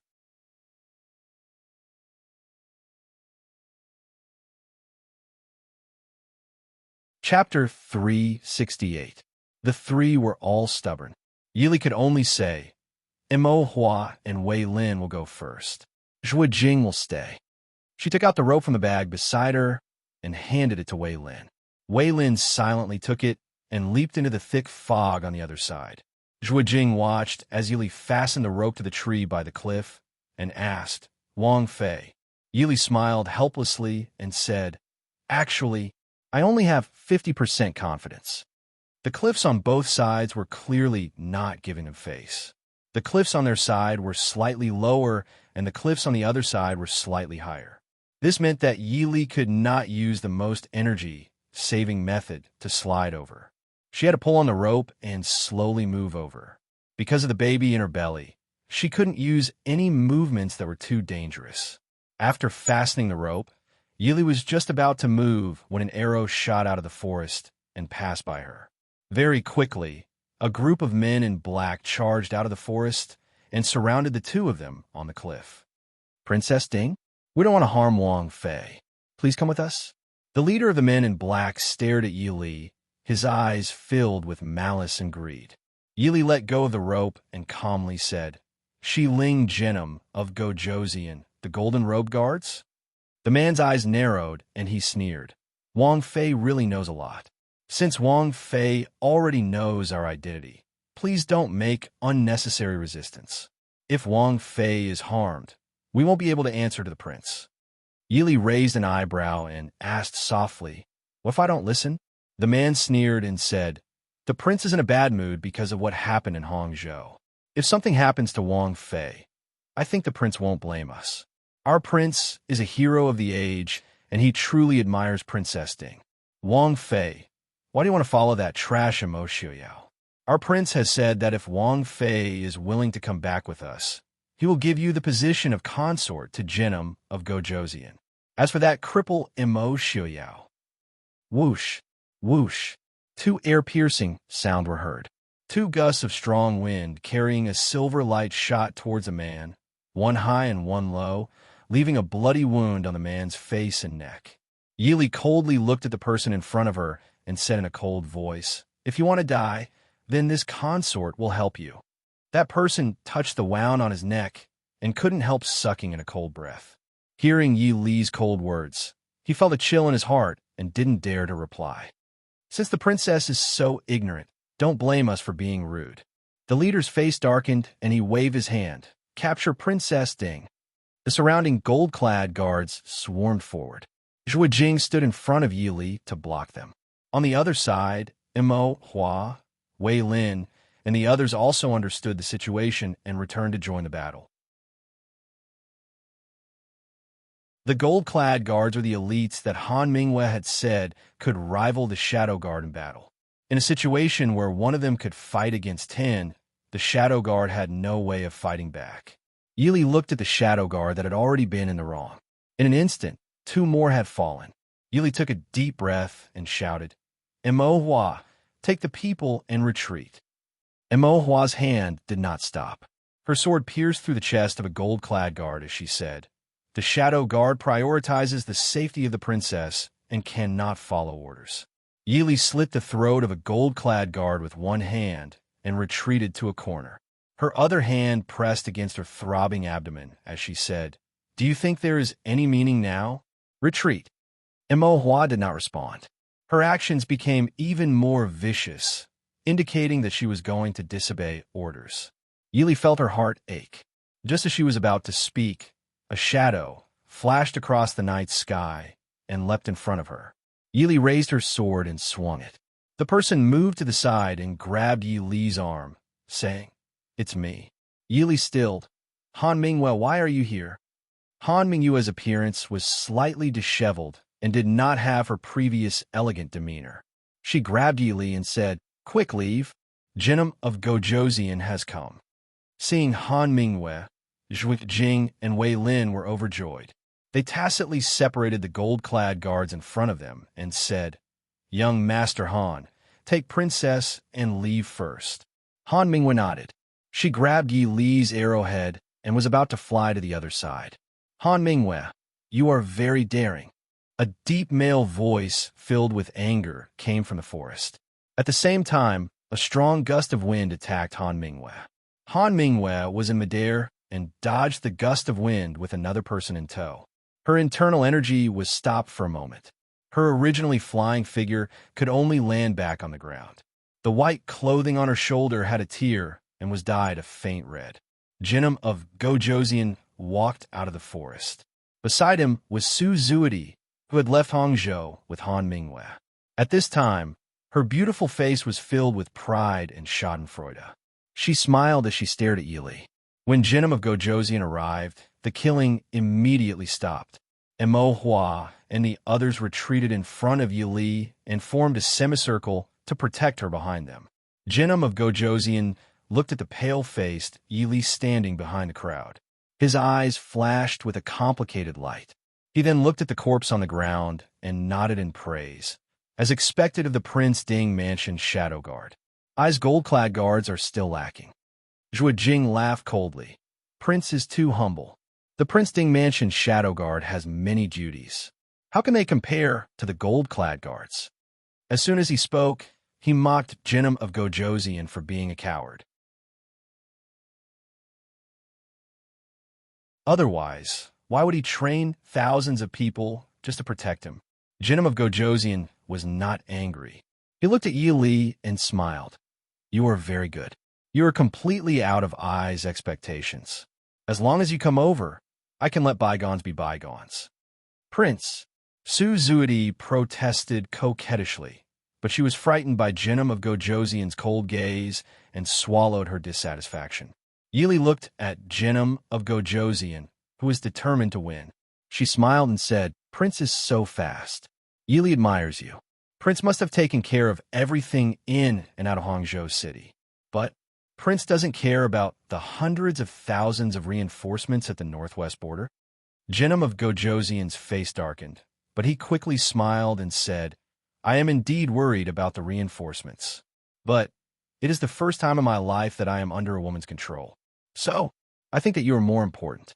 Moreover, I don't know why, but I suddenly feel that losing the princess is more painful for Prince Ding than losing the Northwest. And if this Princess Ding becomes Ai's princess consort of Jinnum of Gojoseon." It seemed that the more he thought about it, the more he felt that it was a wonderful idea. Jinnum of Gojoseon could not help but look up to the sky and laugh. The gloominess that was still on his face because of the loss at Hangzhou City also disappeared without a trace. Su Zuidi, who was standing beside him, heard his words and her expression changed. She glared fiercely at Yi Li, But because of Jinnum of Gojoseon's prestige, she did not dare to say a word. Yili sneered and said, "I'm afraid that Prince is thinking too much." Jinnum of Gojoseon said leisurely, "Whether or not I is thinking too much, we will know soon. Shall Li, be a good girl and wait to become I's princess consort." Ugh. Finally, unable to bear the discomfort in her chest, Yili turned to the side and retched against a big tree. The cliff was suddenly silent. Jinnum of Gojoseon's face was ashen as he stared at the girl who was vomiting while leaning against a big tree. Han Mingyue casually treated the wound on her arm and said with a smile, "Prince, it seems that Princess Ding is not interested in becoming Jinnum of Gojoseon's princess consort. Your Highness, why must you force me to do something against my will?" Wei Lin sneered. "Some people are just a toad lusting after a swan's meat. Wishful thinking." None of the golden-robed guards dared to speak up.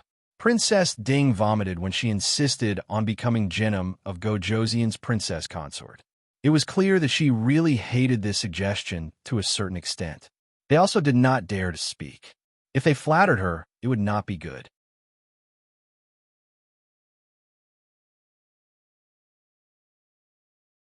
Chapter 369.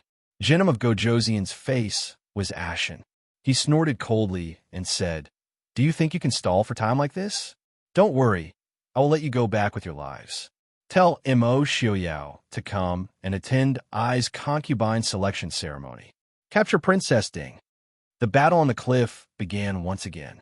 Jinnum of Gojoseon did not plan on watching from the side. Instead, he pounced towards Yi Li without hesitation. Zhui Jing and Wei Lin tried to block him, but they were swept to the side in 2 or 3 moves. Han Mingyue and Mo Hua attacked Jinnum of Gojoseon from the left and right. Although Jinnum of Gojoseon only had one arm, his palm energy was like a knife. He had to use almost all of his strength to stop himself from being pushed back. Jinnum of Gojoseon snorted and laughed. "The so-called young heroes, you don't even have the strength of a teenager like Mo Xiaoyao. You want to stop by? Go." He sent a palm towards Han Mingyue's chest. Han Mingyue was shocked and quickly flipped to the side to avoid the palm.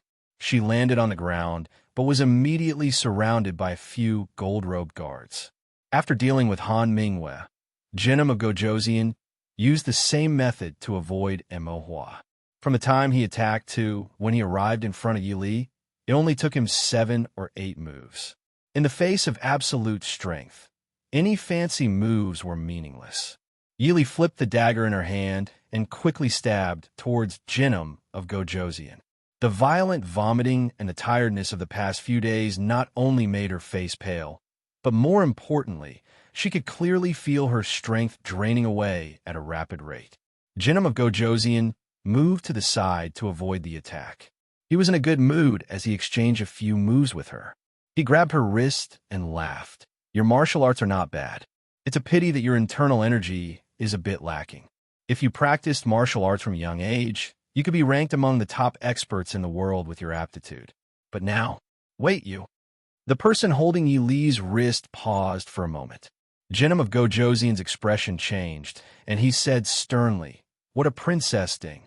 You're truly devoted to Mo Xiaoyao. I will definitely make this vile spawn. Die, bitch." Su Zuidi, who was not far away, looked at the scene in front of her with a twisted expression. She raised her hand to reveal the hidden weapon tied to her wrist and shot it at Yi Li. A cluster of silver needles rained down on Yi Li, and Han Mingyue, who was fighting with the gold-robed guards, paled. Drunken butterfly, don't. But it was too late.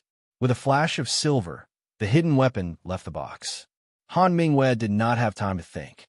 She swept aside the gold-robed guards with her sword and leapt forward.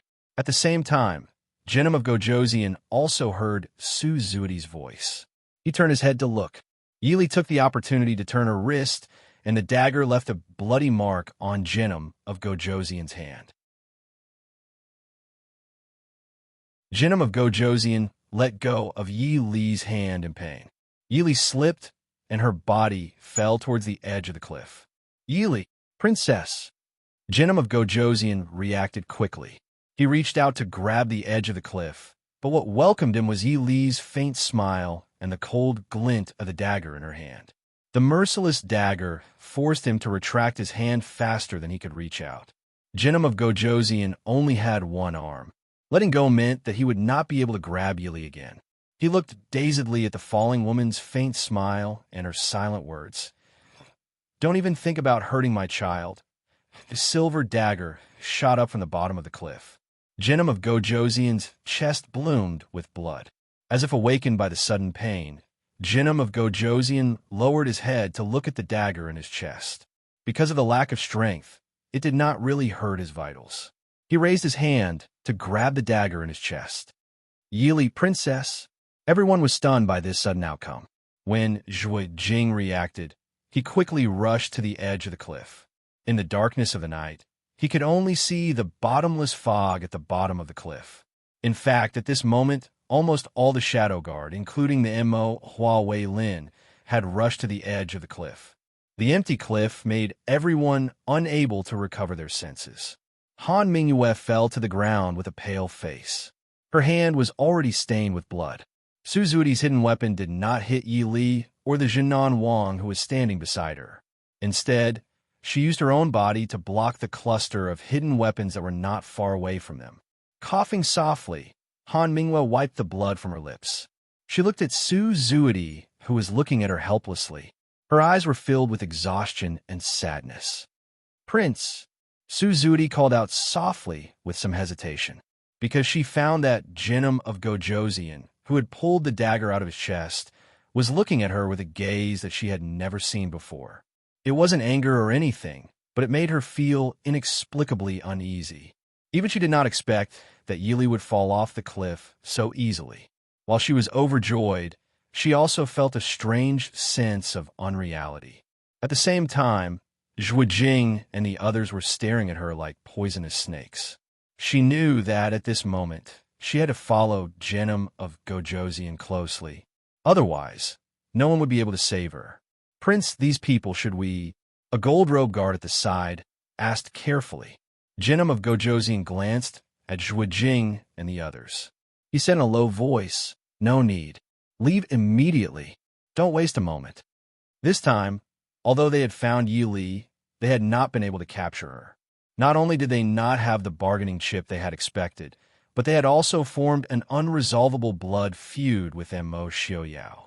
Jinnum of Gojoseon knew that Mo Xiaoyao was also rushing here. They had suffered heavy losses in Hangzhou. It would not be a good thing to face Mo Xiaoyao at this time. With a wave of his hand, Jinnum of Gojoseon walked past Zhuge Jing and the others into the forest. Su Zuidi quickly grabbed his arm and looked at him pitifully. "Prince," slap. A slap landed hard on Su Zuidi's beautiful face. Su Zuidi fell to the ground and rolled to the side due to the huge inertia. Jinnum of Gojoseon's cold and emotionless voice could be heard. "Imperial consort Qingrong Bailong has suddenly fallen ill." After saying that, he walked into the forest without looking back. The gold-robed guards following behind Jinnum of Gojoseon did not dare to look at the beautiful woman who had fallen to the ground. Prince's meaning was very clear. He did not want to see this woman again. No matter how lustful they were, they did not dare to bring this woman along with them. "No." Su Zuidi shook her head frantically. She had never thought that this would be the result. And this kind of acceptance also foreshadowed the tragic fate that would befall her in the future. "No, don't, Your Highness." Unfortunately, the gold-robed guards left just as quickly as they came. In just a short while, they had completely disappeared into the forest. Zhuge Jing stood up and glanced coldly at the woman on the ground. He said in a cold voice, "Tie this bitch up and wait for Prince to deal with her." After saying that, he took back the rope that Yi Li had prepared to use to cross the cliff and threw it down the cliff. Wei Lin at the side also took out the rope that he carried with him and made the same preparations. Mo Hua looked at them silently and only spat out 2 words. "Be careful." Zhuge Jing nodded and jumped down the cliff with Wei Lin while holding onto the rope. The bottom of the cliff was still silent, but the atmosphere on the cliff was so heavy that it made it hard for people to breathe. Han Mingyue did not care about his sorry state. He leaned tiredly against a tree and closed his eyes to rest. His white shoulder was covered in scarlet spots, and his entire shoulder seemed to be numb. Although he had just taken the antidote found on Suzui's body, he still did not have the strength to move his body. Suzui was thrown to the side after her pressure points were sealed without any mercy. At this time, she was crying miserably as she looked at Han Mingyue. Unfortunately, even if Han Mingyue had a trace of pity in his heart, he was powerless at this time. Mo Hua stood silently at the edge of the cliff. If not for his black hair fluttering in the wind, one would almost think that he was a statue and not a person.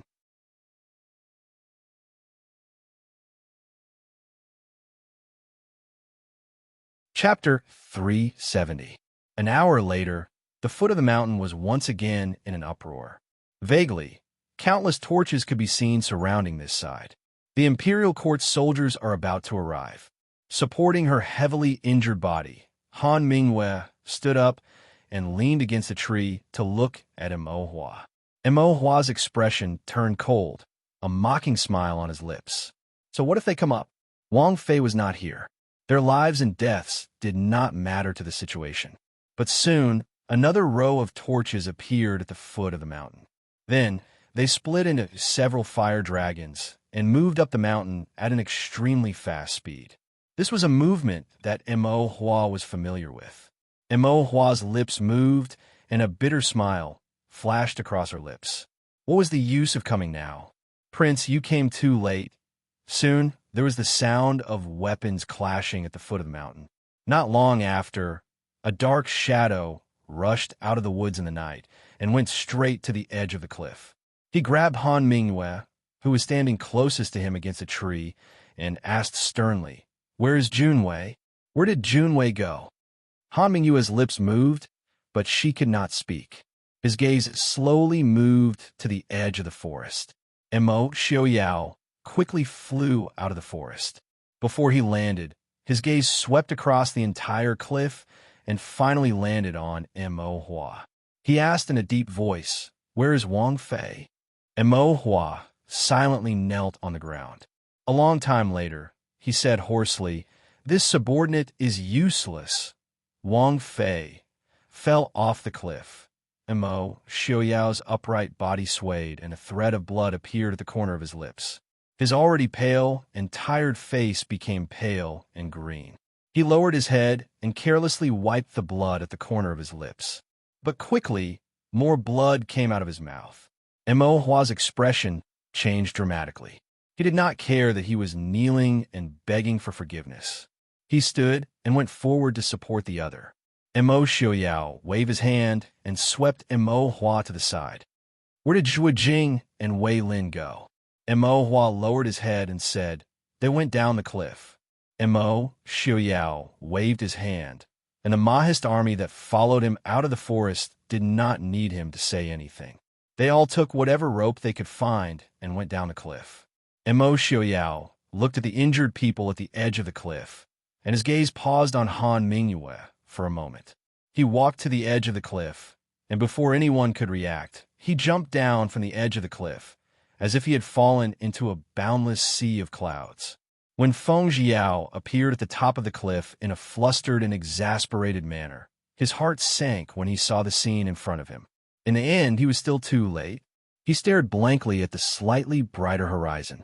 The white horizon seemed to be dyed with a faint red color, giving rise to an ominous feeling from the bottom of his heart.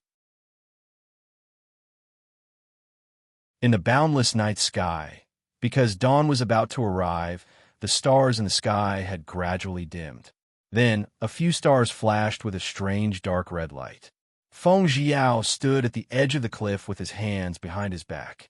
The 7 banes of the army destroyer were in the sky. The world was in chaos.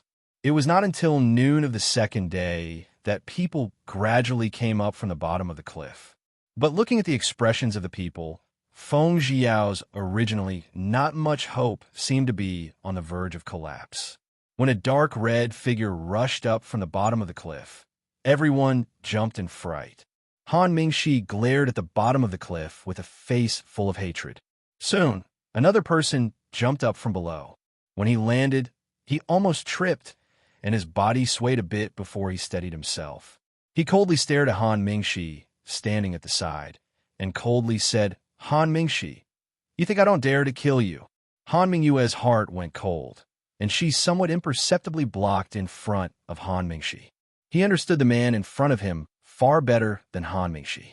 He didn't know what Immerse Xiaoyao had seen at the bottom of the cliff, but in just half a day, Immerse Xiaoyao's aura had undergone a tremendous change. If the previous Immerse Xiaoyao was a treasured sword hidden in a sheath, then the current Immerse Xiaoyao was a bloodthirsty blade. Han Mingyue had seen Immerse Xiaoyao at almost every stage. When he was young, he was heroic and radiant, like a blazing sun. When he was young, he was restrained, seemingly gentle and elegant, but in reality, he was cold and indifferent. But the current Immerse Xiaoyao, even if he didn't do anything, was enough to make Han Mingyue tremble in fear. That pair of gentle and cold eyes carried a faint scarlet and unconcealed ruthlessness, as if he wanted to tear apart anything he saw at any time. Immerse Xiaoyao's thin figure was straighter than usual, but it was filled with a dangerous aura. It made him seem incomparably weak, but also as if he could make the world die with just a raise of his hand. Han Mingxi sneered and said, "Do you think this young master is afraid of you? Go ahead and kill. You, the country's stabilizing prince, are a peerless genius with unrivaled divine skills." When Junwei was guarding the northwest and facing off against Lei Jinting, what were you doing? When Junwei was being chased to the point where she had nowhere to go, what were you doing? When Junwei was pregnant and fell off the cliff, what were you doing? Immerse Xiaoyao, are you still a man? You trash. Pooh. Han Mingxi's words seemed to have broken through something that had been suppressed since last night. A mouthful of blood was spat out from Immerse Xiaoyao's mouth. Feng Jiao's doppelganger flew over. Prince, Immerse Xiaoyao's face was as white as paper, but he did not fall down and just stared at Feng Jiao. Li is pregnant? Feng Jiao's lips moved. There was a sharp pain in his throat, and he could only nod with difficulty. Immerse Xiaoyao's expression was both happy and sad, but he could not seem to speak. The dark red blood seemed to be unable to stop flowing down his lips. Deep worry flashed through Feng Jiao's eyes. He said in a low voice, "Prince, take care of your body." Wang Fei's great revenge. Feng Jiao did not say empty words like maybe Wang Fei would be fine. Something that even he himself did not believe could not convince Immerse Xiaoyao. And those people who had harmed Wang Fei. Feng Jiao sighed inside. Those people had to die. Otherwise, even Prince would not be able to live. On the edge of the cliff that was not very wide, everyone was silent and did not dare to speak. They were afraid that if they broke the silence, it would bring about an unstoppable and terrifying result. From yesterday until now, the people on the cliff had not eaten or drunk, but now, no one felt hungry or thirsty. Immerse Xiaoyao knelt on the ground and reported everything that had happened in the past 2 days in detail to Immerse Xiaoyao. At the same time, the other people also learned of the situation at the bottom of the cliff. There was a raging river at the bottom of the cliff. After dawn, the mist had dissipated and there were no obstacles on the 2 sides of the cliff. In other words, Wang Fei Yili must have fallen into the river. Then the raging water made it impossible to predict where the person who had fallen into the water would be taken to. Feng Jiao stood and ordered his subordinates to take a large group of people to search along the river. Han Mingyue carefully looked at the man who seemed to be calmly listening to Han Mingyue's words. The danger under that calmness made Han Mingyue's heart tremble. At this time, Immerse Xiaoyao was like a bloodthirsty blade. Even the slightest touch would cause people to bleed. Finally, when Immerse Xiaoyao's gaze slowly moved towards Su Zuidi started to sob in fear. She had never realized that Immerse Xiaoyao could become so terrifying. Those eyes that she had once been so infatuated with were now as terrifying as a nightmare. When Immerse Xiaoyao stood up and walked in front of her, she could only helplessly shake her head. Woo-woo. Xiaoyao, don't. Let me go, I beg you. Woo-woo.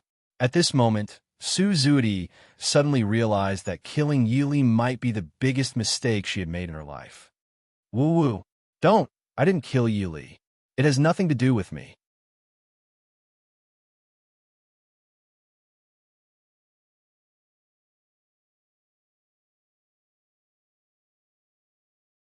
Chapter 371. Imo Xiaoyao crouched down in front of her and looked closely at her crying face. Under that kind of gaze, Su Zudi found that she couldn't even cry. After a long time, she heard Imo Xiaoyao ask softly, "You want to use a hidden weapon to kill Lili?" Su Zudi didn't dare to answer.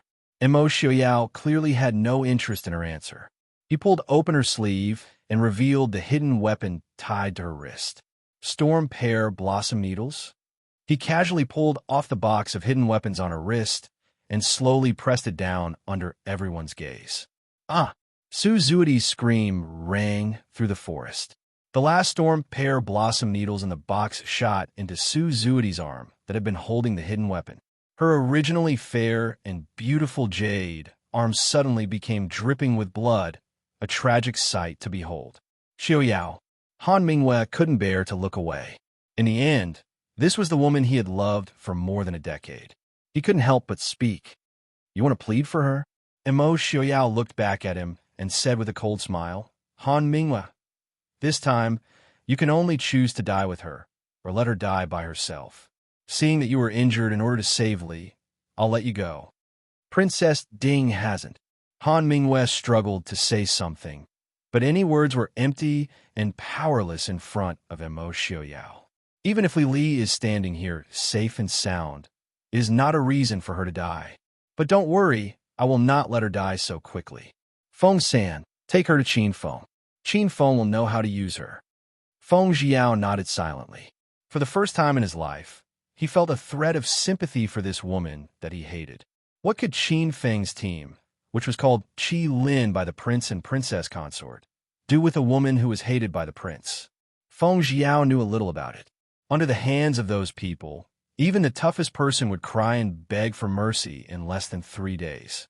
Without Prince's permission, she couldn't even die even if she wanted to. Prince, Lei Jinting has already returned to the northwest with his gold-robed guards.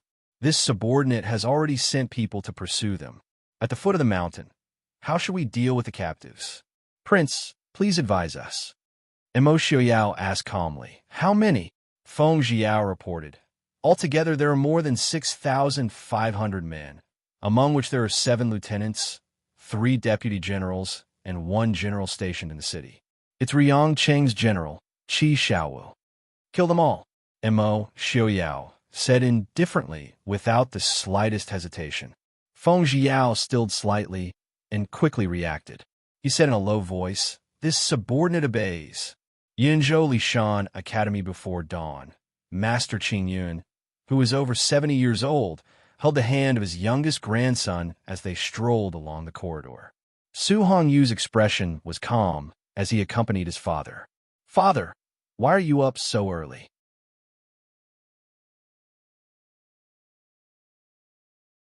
Looking at the dark sky, Su Hongyu's face showed a thread of worry and concern. Master Qing Yun waved his hand and said, "It's nothing. I just don't know why I woke up in the middle of the night, but I can't sleep anymore." Su Hongyu thought and said, "Father, are you worried about Lier?" Master Qing Yun sighed and said, "Father hasn't seen Lier for many years. This child has been different from her mother since she was young. Now, these years you have suffered." Seeming to think of something, Master Qing Yun looked at his son with a gaze full of love and guilt. If it wasn't for the Su family, if it wasn't for his father's reputation, how could his son only be able to stay in the academy and teach students? Other people struggled because they didn't have a good family background, but Su Hongyu was burdened by his family background. Master Qing Yun knew very well that his eldest son's talent and strategy were not below his.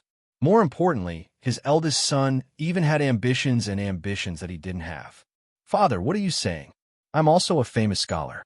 How can you talk about suffering?" Master Qing Yun waved his hand and continued to walk forward. He said, "How can I not know what you are worried about? The Su family is not blindly loyal to the imperial court and the royal family. Rather, we have no choice but to be loyal.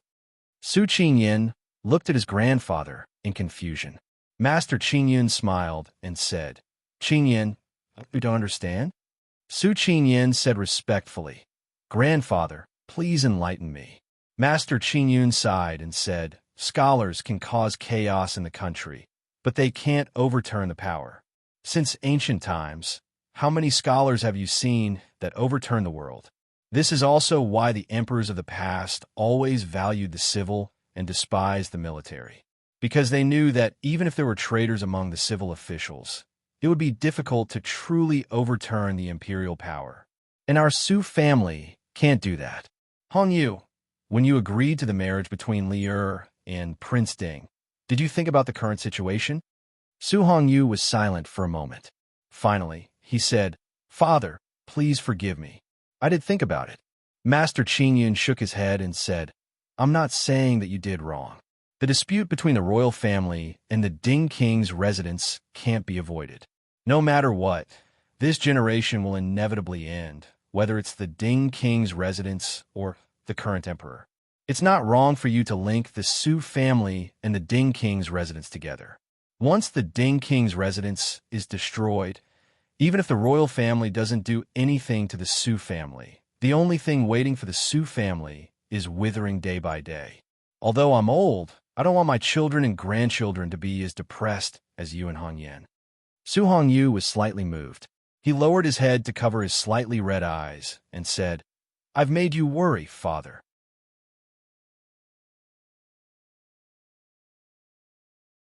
Holding the railing of the corridor, Master Qingyun pointed to the distant sky and sighed. The Emperor's star is dim. The army destroyer's 7 evil spirits are in the sky, and the ominous star in the northwest has appeared. The world is doomed to chaos. Yes, Father. Standing next to his father, Su Hongyu said in a deep voice. He, who was also proficient in astrology, naturally understood everything that Master Qingyun saw. Only Su Qingyan looked at the slightly brightening sky with a blank face and scratched his head.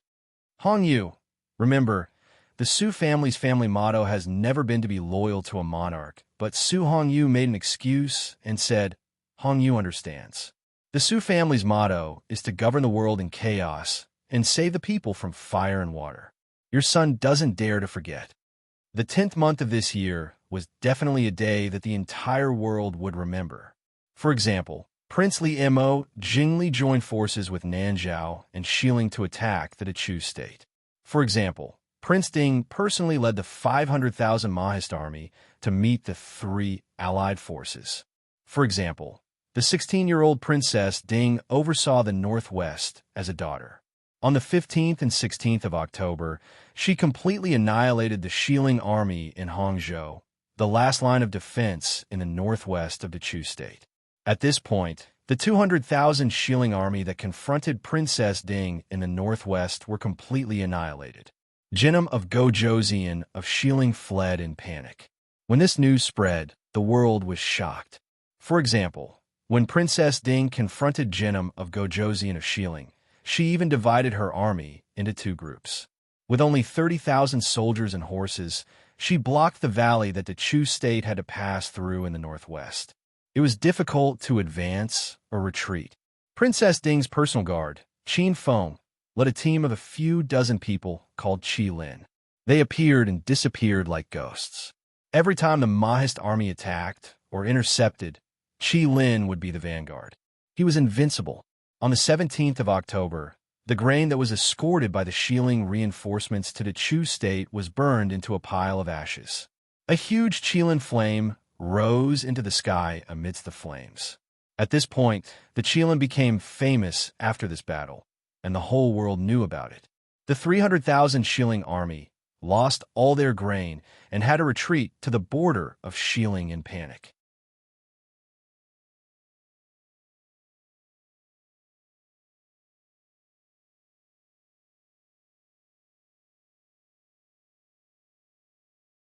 Chapter 372. However, these were not the most important pieces of news. The most shocking news was that on the 16th of October, Princess Ding fell off a cliff in the stopping Cloud Mountain range between Hangzhou City and Ruyang City in Chu State. Her whereabouts were unknown. What was even more strange was that at that time, it was not the enemy that was guarding the foot of the mountain, but more than 7,000 Chu State soldiers. After the incident, Prince Ding was furious. The 7,000 soldiers, including all the generals, were all executed. Not a single one was spared. It was said that the bright red blood dyed the wide river at the foot of the mountain red. Once this news came out, the world naturally discussed it. Some scolded Prince Ding for being cruel and killing the innocent. Some defended Prince Ding, saying that someone was slandering him. There were even some who secretly guessed that Princess Ding's disappearance had something to do with the 7,000 soldiers. However, no matter how the world discussed it, the Mahist army and Prince Ding, who had already re-entered Hangzhou City, did not express anything. It was as if all of this had nothing to do with them. When the news reached the Chu capital, it was the morning court session.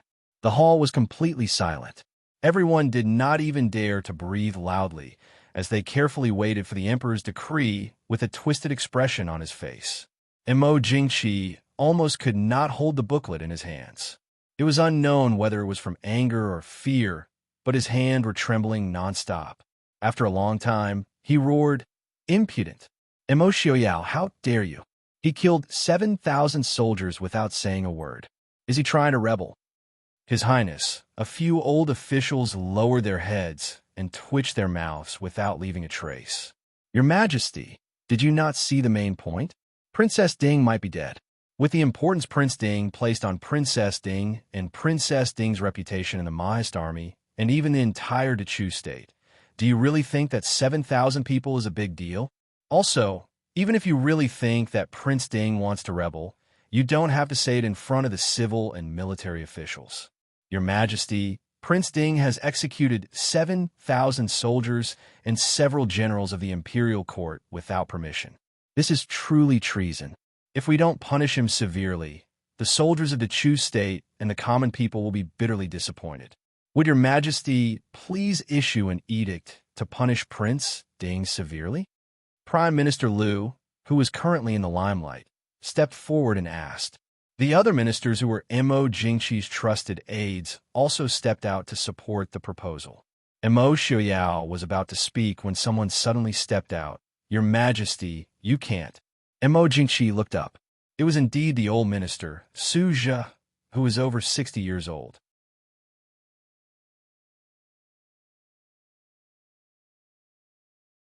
Mo Jingqi's expression darkened slightly, calmly asking, "Elder Su, what do you think?" Su Zhe bowed respectfully and said, "Your Majesty, King Ding's concubine has been killed. King Ding must be extremely sad and indignant at this time. We can only appease him and not pressure him." Prime Minister Liu turned to look at Su Zhe and said mockingly, "Don't tell me that the 7,000 soldiers died in vain. Elder Su, you're also a scholar. You should understand that if a prince breaks the law, he will be punished the same as a commoner. Besides, this Prince Ding is only your Majesty's subject. We naturally express our deep condolences for Princess Ding's death. Could it be that Princess Ding's life is a life, and those 7,000 soldiers are weeds?" These words were indeed dignified. But which one of those who could stand in the imperial court was a bookworm who only knew how to read? A prince breaking the law, he will be punished the same as a commoner? If this rule could really be fulfilled, the domineering Liu family should have been exterminated long ago. Su Zhe looked at Prime Minister Liu and sighed softly. He continued to speak to Mo Jingqi. "Your Majesty, please reconsider. Now that the Chu state is in chaos, His Highness Prince Ding acted unfairly this time. But now, the Chu state can't do without His Highness. Your Majesty, please forgive His Highness Prince Ding's mistake." Prime Minister Liu snorted. "Can't do without His Highness Prince Ding? Could it be that all the civil and military officials of the Great Chu dynasty are useless? Could it be that the Great Chu dynasty can't do without Prince Ding?" Su Zhe said lightly, "I've heard that Lord Liu's manor has a general. but I don't know how many soldiers General Liu can lead and what achievements he has. Can he replace Prince Ding to pacify the war in the northwest? Prime Minister Liu's face turned green and white. And Mo Jingqi slapped the table heavily, angrily saying, "Enough! Do you think the imperial court is a place to bicker? All of you shut up. Pass down my decree. Prince Ding and Mo Xiaoyao killed the innocent without permission. He is deceiving the emperor. Remembering the merits of our ancestors, I pardon his death. Prince Ding will be given the title of duke, and his salary will be deducted for 3 years." As soon as he said this, the hall was silent. It took a long time for someone to react. "Your Majesty, please reconsider." "Shut up. I made up my mind."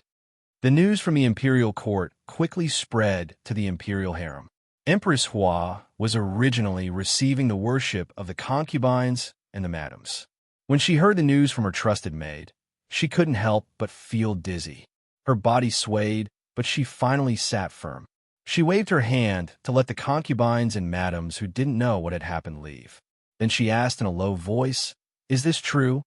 The maid said in a low voice, "The news just came from the imperial court.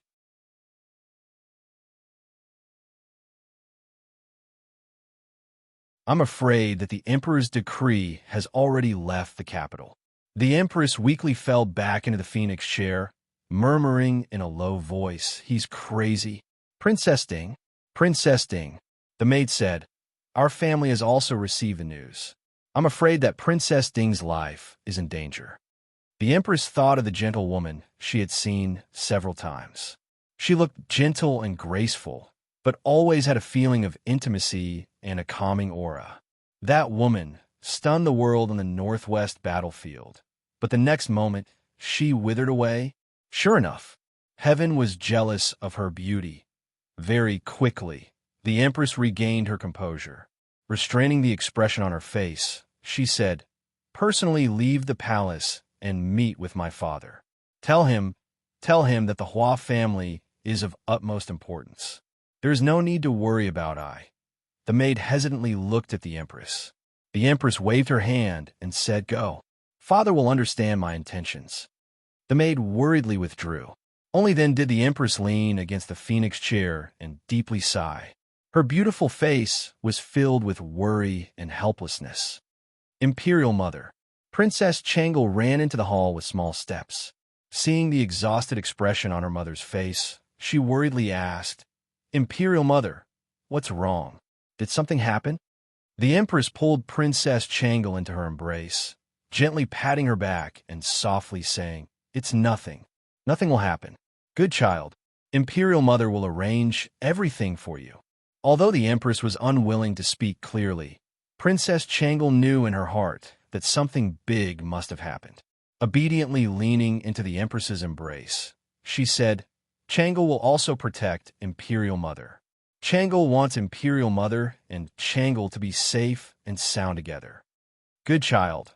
Hangzhou City, although it was still the governor's residence, the atmosphere was completely different. Unlike Xinyang, other than a few city gates, Hangzhou City's losses were negligible. What caused people to tremble with fear was the bloody battle that had lasted for 1 day and 1 night. By the time the reinforcements arrived at Hangzhou City, the original 30,000 Mahist army had been reduced to a little more than 10,000 soldiers. As for the 70,000 Shilling soldiers, they had been reduced to less than 30,000 soldiers. The entire city reeked of blood. With every step, the ground would be stained with dark red blood. The corpses were quickly removed and disposed of. The blood-stained streets were quickly cleaned up. Apart from the faint smell of blood that permeated the air, everything seemed to have returned to how it had been before the great battle. However, on the city gate tower, within the governor's residence, there was no longer that seemingly leisurely blue-clothed woman who made people feel ease. As for the other leader of the Mahist army, he was still in a deep sleep, unconscious.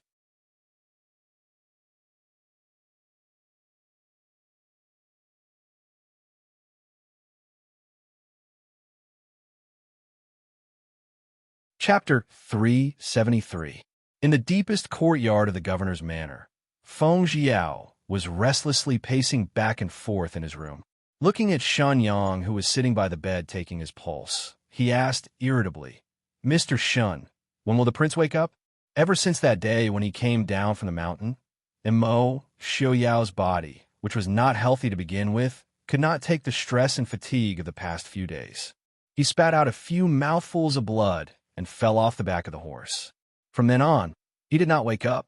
But the people searching for the Wang Fei did not dare to stop. Feng Jiao sent out tens of thousands of people every day to follow the river downstream and even upstream to search. But after 7 or 8 days, there was still no news. Feng Jiao knew in his heart that there really was no hope. Xinyang turned his head to look at him and shook his head. Feng Jiao rushed forward and grabbed him. "What do you mean by shaking your head?" Xinyang said, "When the prince will wake up, it is not up to me to decide." Feng Jiao laughed dryly. "What do you mean? You're not telling me that the prince doesn't want to live anymore?" Xinyang shook his head. "That's not it. If the prince really wants to die, then he does not deserve to be Mo Liufeng's son. What I'm saying is that the prince's body does not allow him to wake up. The poison in his body has not been cleared, his body is weak, and he has been sick for a long time. Now he has reached an extremely dangerous point. Once His Highness wakes up, he will definitely be enraged. There is no need for him to think of anything. His body will completely collapse." Feng Jiao did not care about his demeanor. He angrily grabbed his hair and said, "Then what should we do now? I can hold on for 2 or 3 days, 10 days to half a month. If the prince does not wake up after a long time, what will we do? What will the Mahist army do? What will the Northwest do?" Xinyang rolled his eyes and expressionlessly said, "I am a doctor. If you ask me, who will I ask? And Mo Xiaoyao hasn't woken up yet." Han Mingxi walked in with a solemn expression, glancing at the person on the bed. Feng Jiao frowned and looked at him. "Young Master Han, please conduct yourself with dignity." Han Mingxi sneered. "Conduct myself with dignity? Respect my ass. When something happened to Li Li, he just lay in bed and pretended to be dead. Get out of the way."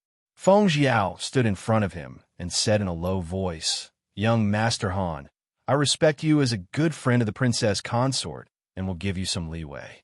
Don't be ungrateful." Han Mingxi was so angry that he laughed. "You still remember your princess consort? How rare. And Mo Xiaoyao, if you can still breathe, then get up for me. Junwei is truly unlucky to have met you." Feng Jiao still wanted to speak, but he was stopped by Shen Yang, who was standing to the side. Shen Yang shook his head and signaled to Feng Jiao to stand to the side and not interfere. Han Mingxi snorted and walked to the side of the bed to look down at the man whose face was as white as paper. No matter how he looked at him, he was not pleasing to the eye. If it wasn't for this man, would Junwei, a young lady from a noble family, need to risk her life on the battlefield? Would she need to be forced to the point where she couldn't even properly recover after being pregnant? All of this was caused by Mo Xiaoyao's incompetence. "You continue to sleep. Sleep until you die. This young master will take revenge for Junwei." "Humph! Coward, idiot, trash." Feng Jiao stared dumbfoundedly at Han Mingwei, who used all the curses he knew to scold Mo Xiaoyao from the beginning to the end without any pause. Feng Jiao's expression was stiff, and he didn't know how to react. Heavens above, no one had scolded the Prince of Ding Country since the establishment of the Ding Country's royal residence. It seemed that he had finally vented the anger that had been suppressed in his heart for the past few days. Han Mingxi's complexion was obviously much better. He cast a glance at Mo Xiaoyao and snorted. "If you want to play dead, then continue to play dead. This young master won't serve you anymore." After that, he left like a gust of wind. Feng Jiao blinked his eyes and looked at Shen Yang with empty eyes. Shen Yang looked at the person on the bed, shook his head, and turned to leave. Early in the morning, Feng Jiao was anxiously called by the guards to Mo Xiaoyao's courtyard. There was no other reason. When the guards who served the prince in the morning entered the door, they discovered that the person who was supposed to be unconscious on the bed had disappeared. Under the protection of hundreds of shadow guards and the protection of hundreds of thousands of Mahist army inside and outside the city, the prince had actually disappeared without a trace. This made everyone panic. Rushing into the courtyard, Feng Jiao couldn't care about anything else as he kicked open the half-closed door and rushed in. However, he was stunned by the scene in front of him. In the room where the prince had supposedly disappeared, the bed was still empty. But there was a thin and tall figure standing by the window in the side hall. What shocked Feng Jiao was the blinding white hair behind the figure. Prince? Prince? Coming back to his senses, Feng Jiao shouted towards the door. Invite Mr. Shen over. Mo Xiaoyao turned his head and looked at the person in front of him. Feng Jiao felt his heart ache. The silver hair casually fell around Mo Xiaoyao's neck and made the already thin person appear even thinner and paler. But his mental state seemed to be unusually good. He did not have the situation that Shen Yang had predicted would cause his body to break down due to his rage. In Feng Jiao's view, his body seemed to be much better than before Wang Fei's accident. However, there was now a sharp glint in his eyes, which were originally warm and cold. Feng Jiao couldn't help but think of the blood-quenching knife light. It seemed that there was a terrifying beast hidden under that calmness. If one day it broke out, Feng Jiao's heart trembled, and he didn't dare to think further.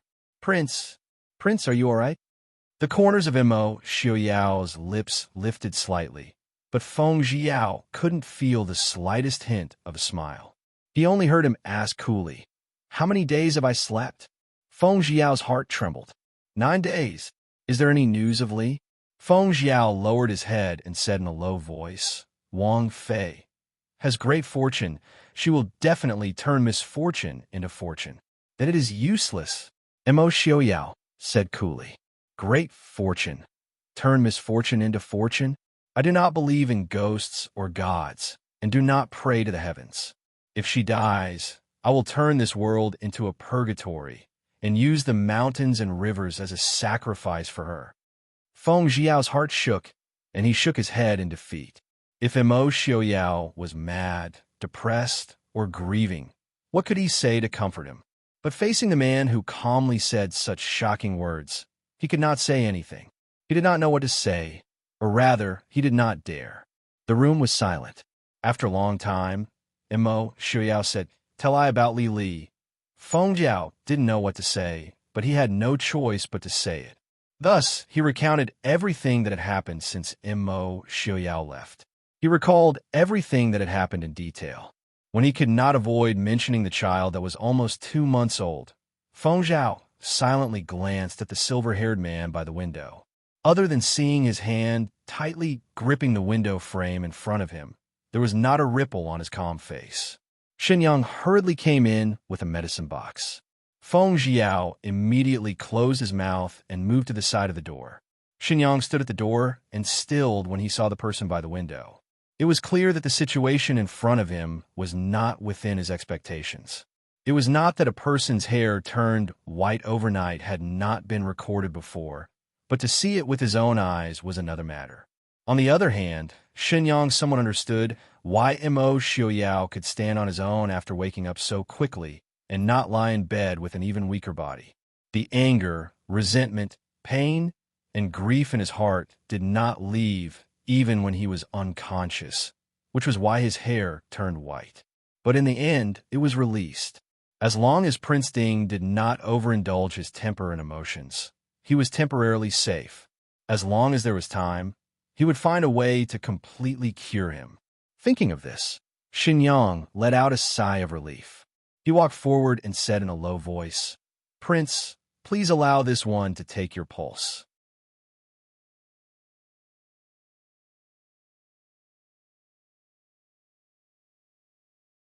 Chapter 374. Mo Xiaoyao did not object. He casually sat down on a chair by the window and placed his wrist on the table. Shenyang stepped forward to check his pulse.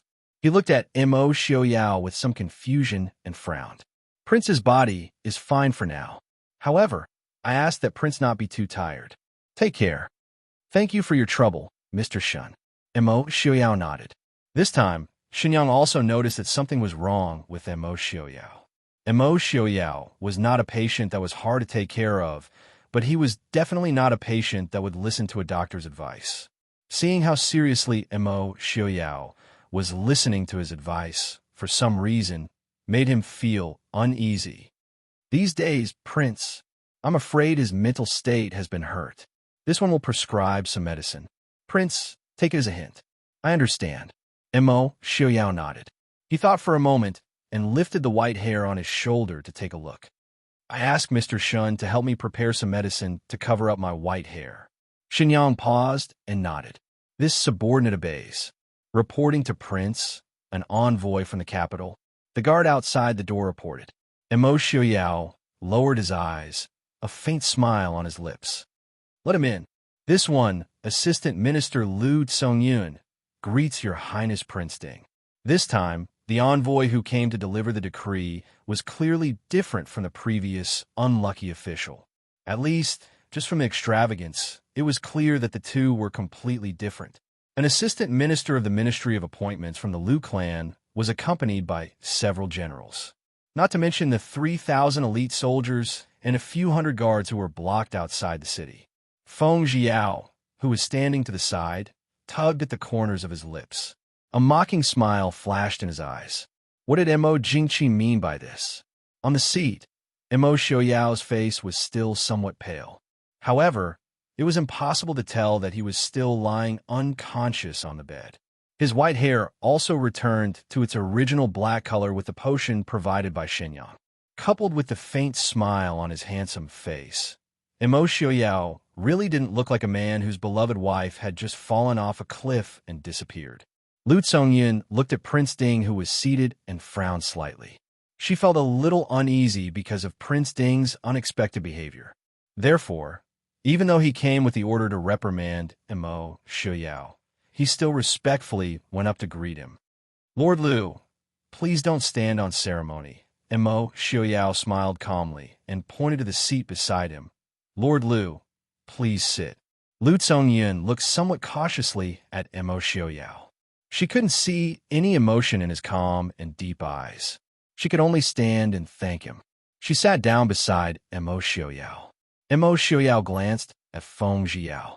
Feng Jiao smiled and sat down opposite Lu Tsongyun. Not long after, the general station in Hangzhou City also arrived and sat down.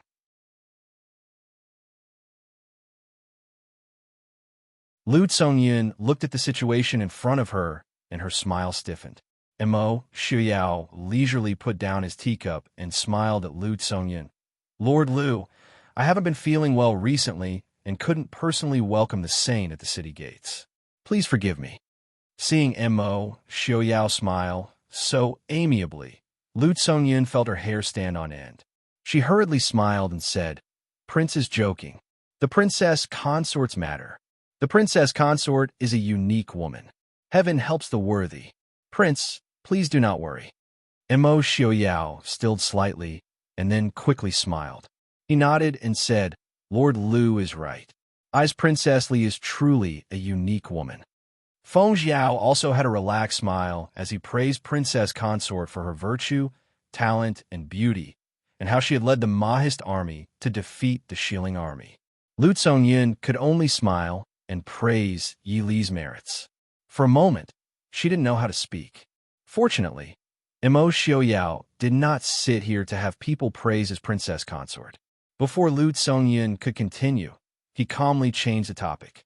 I remember that Lord Lu is the grandson of Prime Minister Lu. Will Prime Minister Lu come in? Lu Tsongyun replied cautiously. Grandfather is healthy and often misses Prince's hard work on the campaign. Mo Xiaoyao smiled faintly and said, I also learned much from Prime Minister Lu when I was young. I was also very gratified that the old Prime Minister is healthy. Right for the Emperor to send Lord Lu, the future patriarch of the Lu family, there must be an important matter. I hope that I do not have a personal matter with Lord Lu. Lu Tsongyun didn't dare to say it. He felt a slight bitterness in his mouth. At this moment, the atmosphere was so good that he didn't know how to take out the Emperor's decree. If Mo Xiaoyao hadn't taken the initiative to ask, he might not have found a chance to announce it until the end. Of course, he could have just announced the decree as soon as he arrived, But Lu Tsongyun was the eldest grandson of the Lu family. He had been raised as the future head of the family since he was young. He was not someone ordinary people could compare to.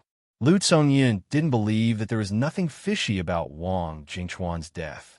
He also understood Wang Jingchuan's personality and conduct. Thus, he was even more careful about this task that he didn't want to do. He didn't dare to show any arrogance in front of Prince Ding. Standing up, Lu Tsongyun raised his hands in salute to Imo Xiuyao and said, "This official has indeed brought the emperor's decree. Would your highness Prince Ding please accept the decree?"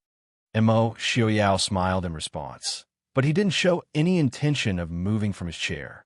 Not to mention getting up to greet him. He didn't even have the intention to sit up straight to show his respect. It wasn't just Imo Xiuyao. Even the generals sitting below didn't show any intention of moving. Lu Tsongyun's lips twitched. He pretended not to see anything. He had come to announce the decree, not to protect the emperor's dignity. As long as he could return to the capital alive, he could complain to the emperor however he wanted. However, the prerequisite was that he could return alive after reading the decree. Lu Tsongyun turned his head and took the bright yellow cloth from the box from the attendant beside him. He unfolded it and read in a clear voice, "By the will of the heavens, the emperor decrees. Prince Ding, Imo Xiuyao, has willfully murdered the innocent. He has deceived the emperor. Zhen remembers the merits of our ancestors and pardons his death sentence. Prince Ding will be conferred the title of Junwang, and his salary will be forfeited for 3 years." The hall was completely silent. Lu Tsongyun could clearly feel the unfriendly gazes of the people around him. He also felt the faint traces of sweat in his hands as he held the decree. Doing his best to appear calm and composed, Lu Tsongyun closed the bright yellow cloth and walked forward. "Prince Ding, please accept the decree." Imo Xiuyao gently waved his sleeve, and the bright yellow decree landed in his hand. Imo Xiuyao opened it and looked at the familiar handwriting on it. His handsome eyes narrowed slightly. He seemed to be deep in thought for a long time. The smile on his lips became more obvious and made people feel even colder. Feng Jiao, who was sitting closest to him, squeezed himself deeper into his chair. The other generals all looked down and pretended not to see anything. Demoted to Junwang, forfeited for 3 years. Imo Xiuyao's voice quietly sounded in the hall. There seemed to be a strange smile in his voice. "Is this what the emperor wants to say? HM?" Lu Tsongyun's heart broke out in cold sweat. He respectfully said, reporting to Prince Ding, "The emperor doesn't have any other intentions. It's just that the emperor has to give the people of the world an explanation for this matter."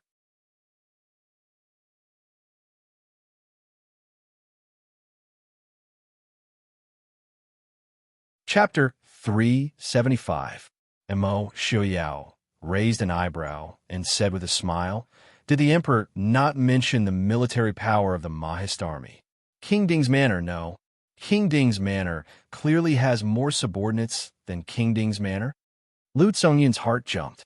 The emperor had indeed mentioned this and hinted that it would be best if he could take it back from Prince Ding. He had even promised that he would promote him to Minister of Appointments. However, in Lu Tsongyun's heart, she had no intention of mentioning this to Prince Ding. Compared to the position of minister that he would get sooner or later, it was more important to not anger Prince Ding and return alive.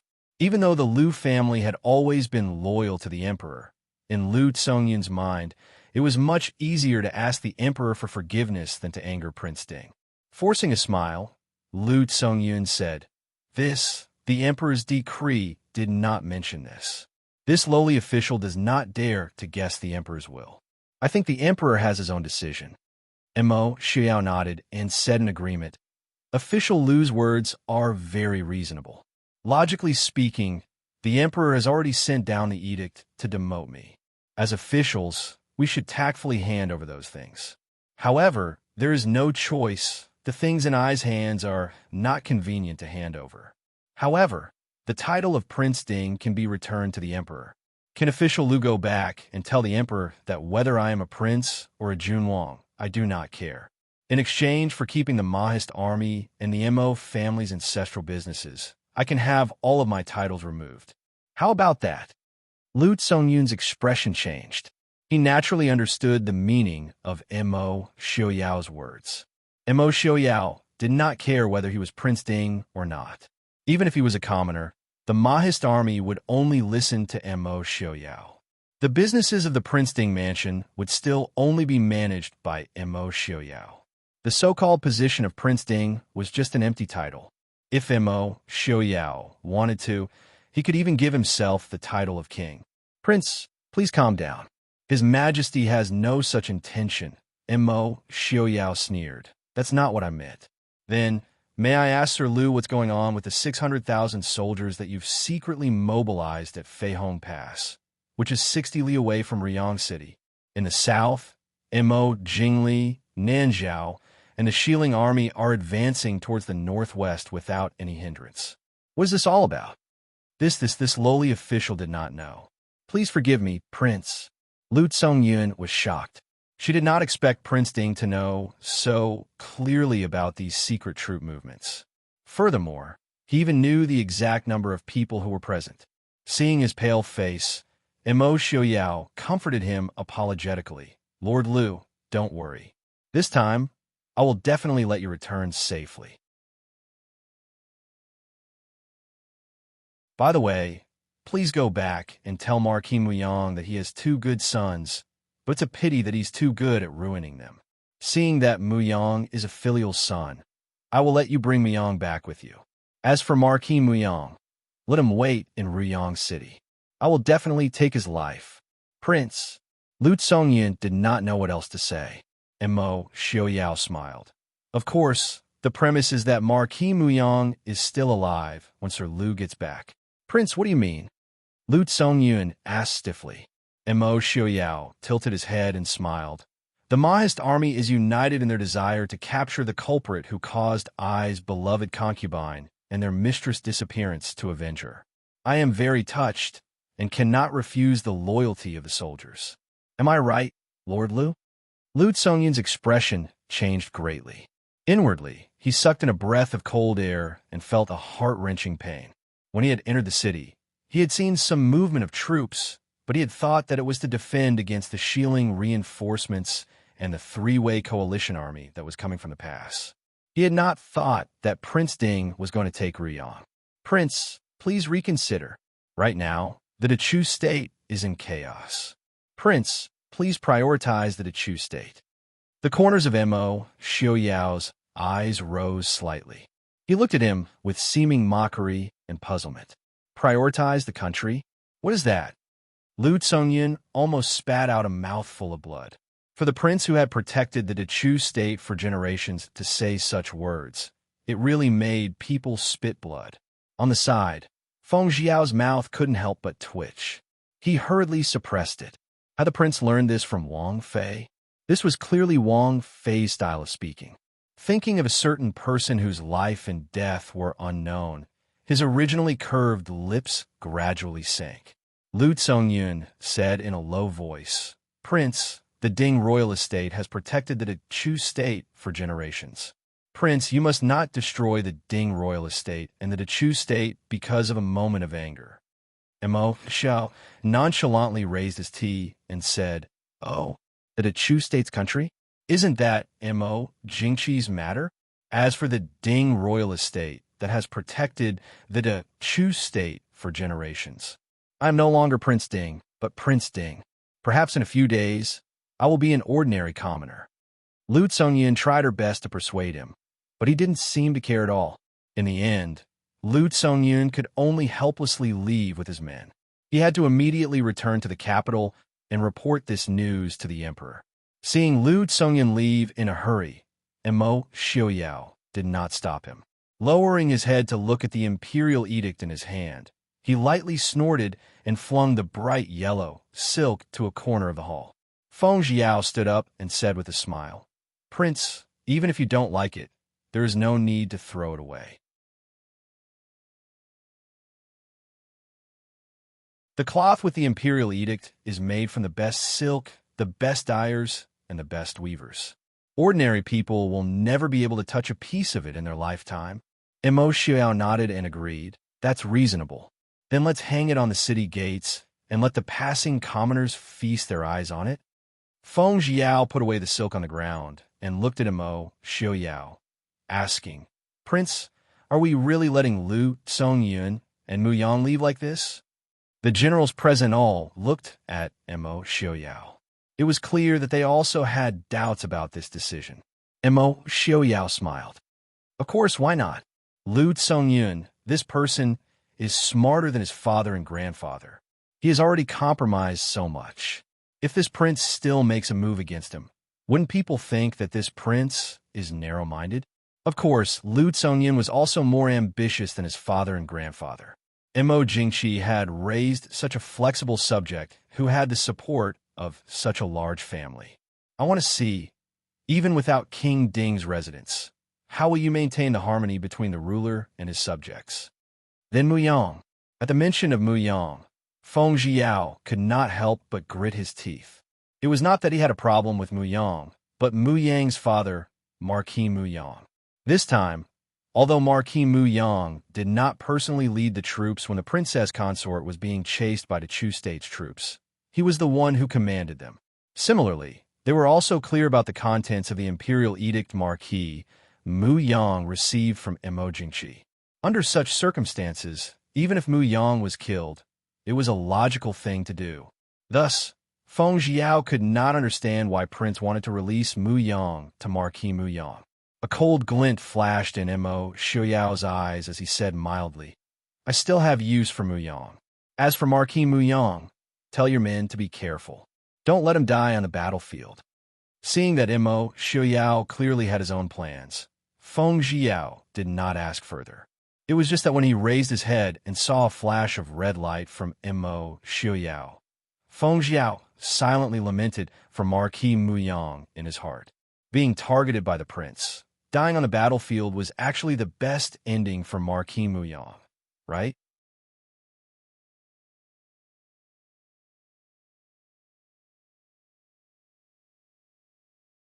Chapter 376.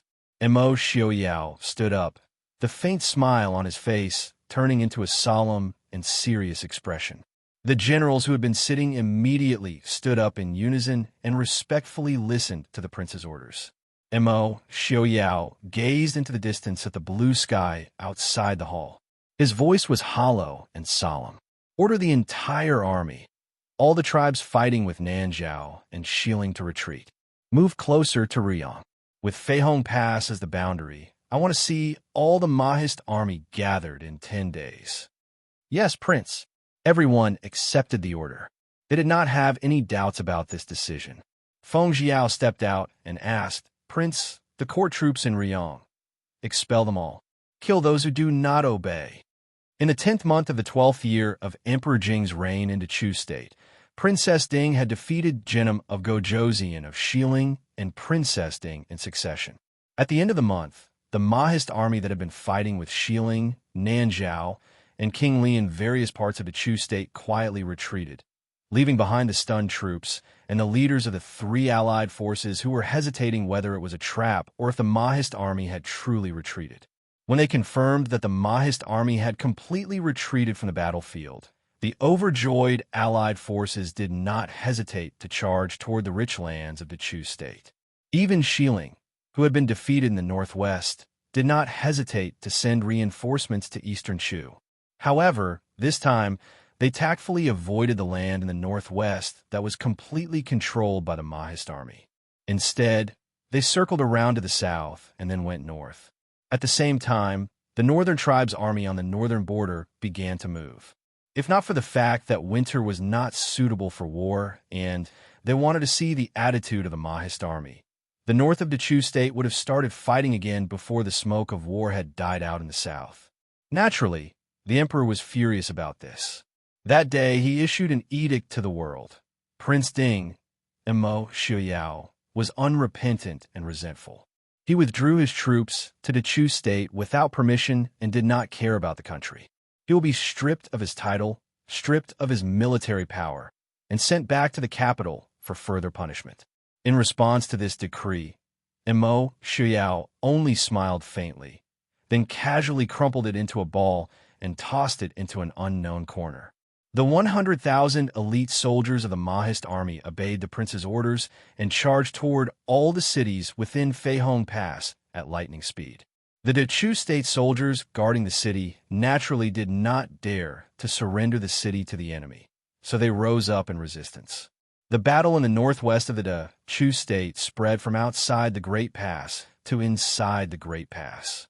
However, last time, it was the Mahist army protecting the Dechu state fighting the invading Shilling army.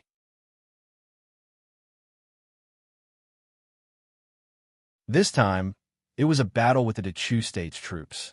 Mo Jingqi issued a series of edicts, reprimanding Mo Xiuyao for deceiving the emperor, committing treason, etc. For a moment, the world was in an uproar. Then, the person standing in the middle of this storm was standing at the edge of a cliff in the Stop Cloud mountain range, gazing at the empty wilderness in the distance. That direction was where the flames of war were raging and blood was raining. Then, there was no sympathy or pity in those calm eyes. Prince Su Qingze and Feng Jiao walked out of the forest and bowed to the man who was lost in thought standing at the edge of the cliff. Mo Xiuyao turned his head and saw Su Qingze's gaze waver slightly. He said, "Qingze, is there any news of Li?" A trace of sadness flashed across Su Qingze's cold and stern handsome face. He said in a low voice, "Not yet." Mo Xiuyao nodded and didn't say much. He only said, "Continue to search. It's been hard on you." It had already been a month since Yili fell off the cliff, but none of them were willing to give up the search. Previously, after the two people who were responsible for leading troops to search for Yi Li were punished by Mo Xiuyao, Su Qingze put down the matters that he originally needed to handle and took the initiative to take on this responsibility. And they all knew that Su Qingze definitely wouldn't be negligent in the search for Yi Li. It was just that before they saw Yi Li before, none of them were willing to accept the fact that they didn't want to admit. Feng Jiao said in a low voice, "Prince, these days, Mo Jingqi has issued several edicts to slander Prince's reputation. Shouldn't we do something?" Mo Xiuyao said indifferently, "Before we take down Feihong Pass this year, we don't need to do anything else." But Feng Jiao said disapprovingly, "In this way, the reputation of the people towards Prince and the Prince Ding mansion will be greatly affected. I just received news from the Shadow Guard. The people in the capital and many other places seem to have been confused by Mo Jingqi's edicts. They are prejudiced against the prince and the Mahist army." Mo Xiuyao smiled coldly and said, "So what? The views of the people are just tools that the people in power can control. Didn't Mo Jingqi always think that the Ding King's residence was a hindrance to him, hindering his great ambition of becoming a mighty ruler? Now, I will give him a chance to throw away the obstruction of the Ding Mansion and the Mahist army. Let's see what ability he has to turn the tide and achieve his great ambition." Feng Jiao frowned slightly and said, "Prince, then we—" Mo Xiuyao smiled faintly. "The Mahist army temporarily stop at Feihong Pass. Next spring, lead the troops to the west. Feng San, I want this world to be in chaos. Don't they like to fight? Then no one should think about being idle." Feng Jiao's heart trembled. He suddenly remembered the man in front of him with a head of white hair and his indifferent and emotionless words that morning. He really wanted to drag the world into the flames of war, using the mountains and rivers as a sacrifice. The departure of that gentle woman had probably become a scar in the prince's heart that could never be erased. In the winter of Emperor Jing's 12th year, the Mahist army occupied Feihong Pass and expelled all the Dechu state troops stationed in Feihong Pass. Those who resisted were killed without mercy. In the spring of Emperor Jing's 13th year, the northern tribe's cavalry also began to stir at the border of Dechu state. At this time, Mo Xiuyao, who was already in Riyang City, did not react at all. Instead, he gave another order. He ordered Lu Jingxian and Zhang Qilan to be the left and right marshals. They each led 200,000 troops to attack the border of Xiling. This news seemed to give a signal to everyone. At the beginning of February, the 300,000 Northern Tribes cavalry officially knocked on the border of the Chu state. Nanzhao once again sent 200,000 troops to suppress the Chu state. Xiling was also in a state of chaos because of the Mahist army's decision. However, Xiling was still a powerful country that could stand side by side with the Chu state. At this time, Jinnam of Gojoseon ordered another 500,000 troops to the border.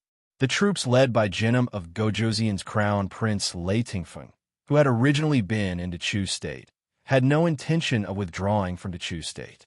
Clearly, they were not willing to give up the benefits they had already obtained in the Chu state. It seemed that in a short period of time, the world had really been thrown into chaos. At the time, it was difficult for people to truly understand the situation. It was not until countless years later, when this period of history had been buried in the annals of history, that the meddlesome historians and scholars were surprised to discover that every change seemed to be vaguely related to the man who had supposedly only made the decision to lead the troops to Xiling. People also clearly discovered that all these changes originated from the 7,000 Chu state soldiers who had died at the foot of Mount Tingyan. On that same day, the Ding princess, who had personally led 200,000 Mahist army to wipe out the Xiling army and plotted to stop the 300,000 reinforcement from Xiling, fell off the cliff and disappeared. Scholars and literati often recited poems and wrote their own conjectures here. There were also countless charming and romantic legends circulating among the people. There were even some who listed the Ding princess as one of the top 10 femme fatales in history. This also made Princess Ding of Yili the only legendary woman to be listed as a female general, an extraordinary woman, a beautiful woman, a virtuous empress, and a femme fatale in history. This war that had lasted for several years and engulfed the four countries was also called the Hangzhou Incident because it had originated from Jinnam of Gojoseon's defeat in Hangzhou. What circulated among the people was an even more beautiful and legendary name: the city-toppling chaos. As for how many stories of love and hate had evolved into, there were even more legends.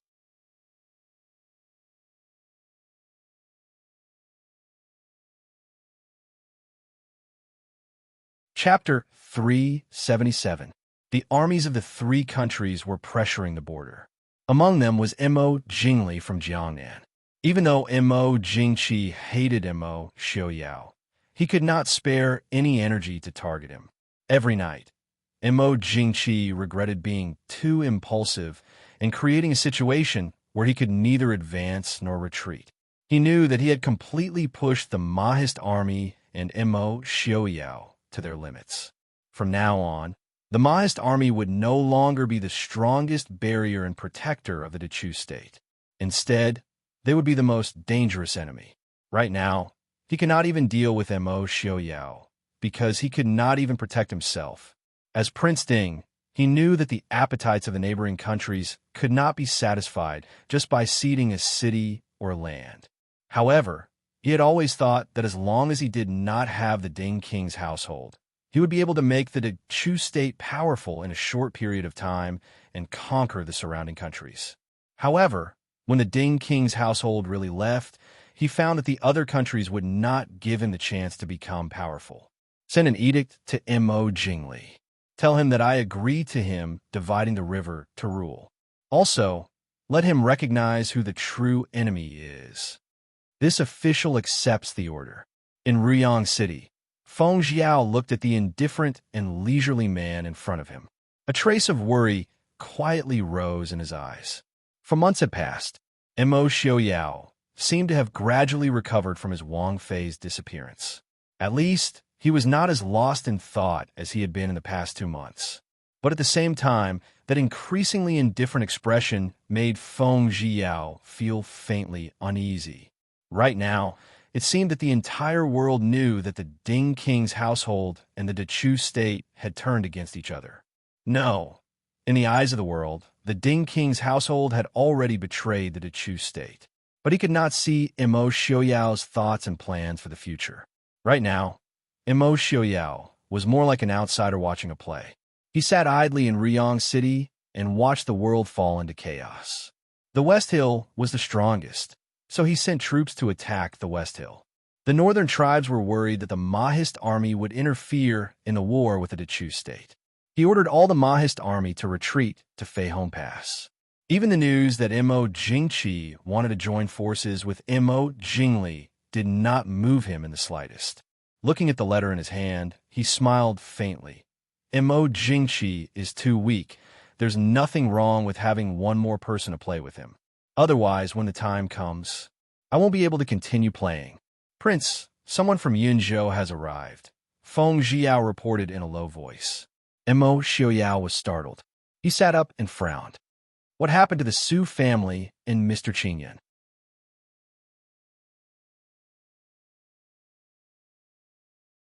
Feng Jiao shook his head and said, No. Although someone from the Chu capital did mention the relationship between the prince and the Su family, he was persuaded by many ministers. Also, with the reputation of Mr. Qingyun and the Su family, Mo Jingqi would not dare to touch them easily. Mo Xiaoyao was slightly relieved. Feng Jiao frowned and asked, Since the prince is worried about the Su family's safety, why not bring them to Ruyang? Mo Xiaoyao shook his head and remained silent. Feng Jiao looked at him for a long time before saying, The prince has never planned for the future, has he? That's why he doesn't want to see the Su family come to Ruyang. He's just afraid that one day the prince... Feng San, Mo Xiaoyao called him and looked at him steadily. Feng Jiao waved his sleeve and said, Forget it. Do as you see fit. In any case, the lives of hundreds of thousands of Mahist army brothers and their families are in your hands. After saying this, he turned and left. Looking at his departing figure, Mo Xiaoyao frowned deeply and muttered in a low voice, Hundreds of thousands of Mahist army, so tiring. Feng San, how many years can I take care of them? Father King, big brother, you were also very tired back then. Not long after, someone walked in. Seeing Mo Xiaoyao sitting there in a daze, the person didn't say anything and just stood at the door looking at him. Mo Xiaoyao frowned and raised his head to look at the person, but was startled. He stood up and looked at the person. After a long time, he said in a low voice, Mr. Su, why are you here? The person took off the felt hat on his head and said with a faint smile, Is the prince not welcoming me? Mo Xiaoyao shook his head and said, Mr. Su, please sit. What has Mr. Su come for? Su Hongyu looked him up and down and then said, On the way to Ruyang, I originally thought that when I saw the prince would either be bedridden or drinking to drown his sorrows. Mo Xiaoyao was somewhat surprised and said, Why does Mr. Su say this? Su Hongyu smiled faintly and said, The prince has entered Ruyang. The Mahist army now controls 5 prefectures and 19 cities, including the northwest. Although it is only 1/10 of Dachu state's territory, it is not smaller than Nanzhao. But the prince, what did I see on the way here? The people's livelihood has withered, and the people are barely able to get by. If it weren't for the fact that the Mahist army's area of control is currently the safest place, how many people does the prince think there would be in these places? Mo Xiaoyao was silent. Su Hongyu didn't wait for him to reply, and continued, Before I came, my father told me that with the prince's talent, you can pacify the country and your military might can stabilize the country. You are definitely not inferior to the regent Mo Lufeng, or even the first Prince Ding Mo Lanyan. Mo Xiaoyao smiled bitterly and said, Many thanks for Mr. Qingyun's praise. I fear that I am not worthy of Mr. Qingyun's high praise. A person who can't even protect his wife and children. How can he stabilize the country? Su Hongyu was startled. When he thought of his intelligent and gentle niece, his eyes dimmed. Yili was the only daughter of this generation of the Su family. Toward this niece, who was even more intelligent and decisive than a man, Su Hongyu truly regarded her as his own daughter and doted on her and taught her. Not only because of his younger sister who died young, but also because Yili herself was worth it. Then, this intelligent girl left behind a victory that even a man might not be able to achieve. After that, she suddenly met with such a disaster. She was even younger than her mother by several years. Was the heavens really jealous of her beauty? Carefully looking at the man in front of him who had a calm expression, but whose eyes faintly revealed coldness and boundless hatred, Su Hongyu suddenly laughed out loud. He stared at Mo Xiaoyao and said, "Prince's actions today, could it be that it's because of Li? What infatuated person. I'm sure Li would be very gratified if she knew in the underworld." "Mr. Su," Mo Xiaoyao said in a deep voice, staring at the middle-aged man in front of him with warning. Even after so long, he still couldn't accept someone mentioning Li's life or death in front of him. Moreover, this person was Li's blood-related uncle. Su Hongyu looked at him without any fear. He lightly snorted and said, "Prince is so affectionate. This old man wants to thank Prince on behalf of Li. It's just, Li used her pregnant body to set up this situation for Prince in the Northwest.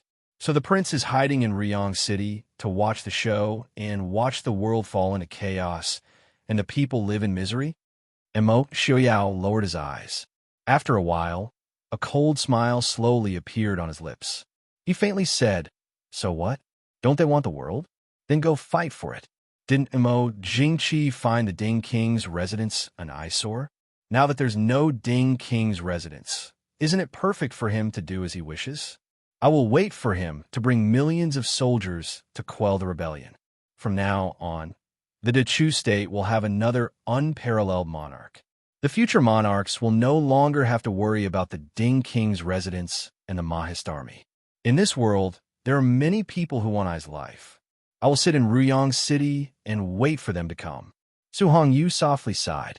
Looking at the man in front of him who had a murderous aura, he asked, "Prince has nothing to live for? What crimes have the people committed? What crimes have those who have been loyal to the Ding King's residence for generations committed?" You're tuning in to the Romance Rendezvous YouTube channel. We're so grateful for your support, and don't forget to subscribe to join us on this incredible journey through captivating stories. Your generosity through donations truly makes a world of difference, as it's the primary source of revenue that allows me to expand and enhance this channel for you. Thank you from the bottom of my heart for being a part of this adventure.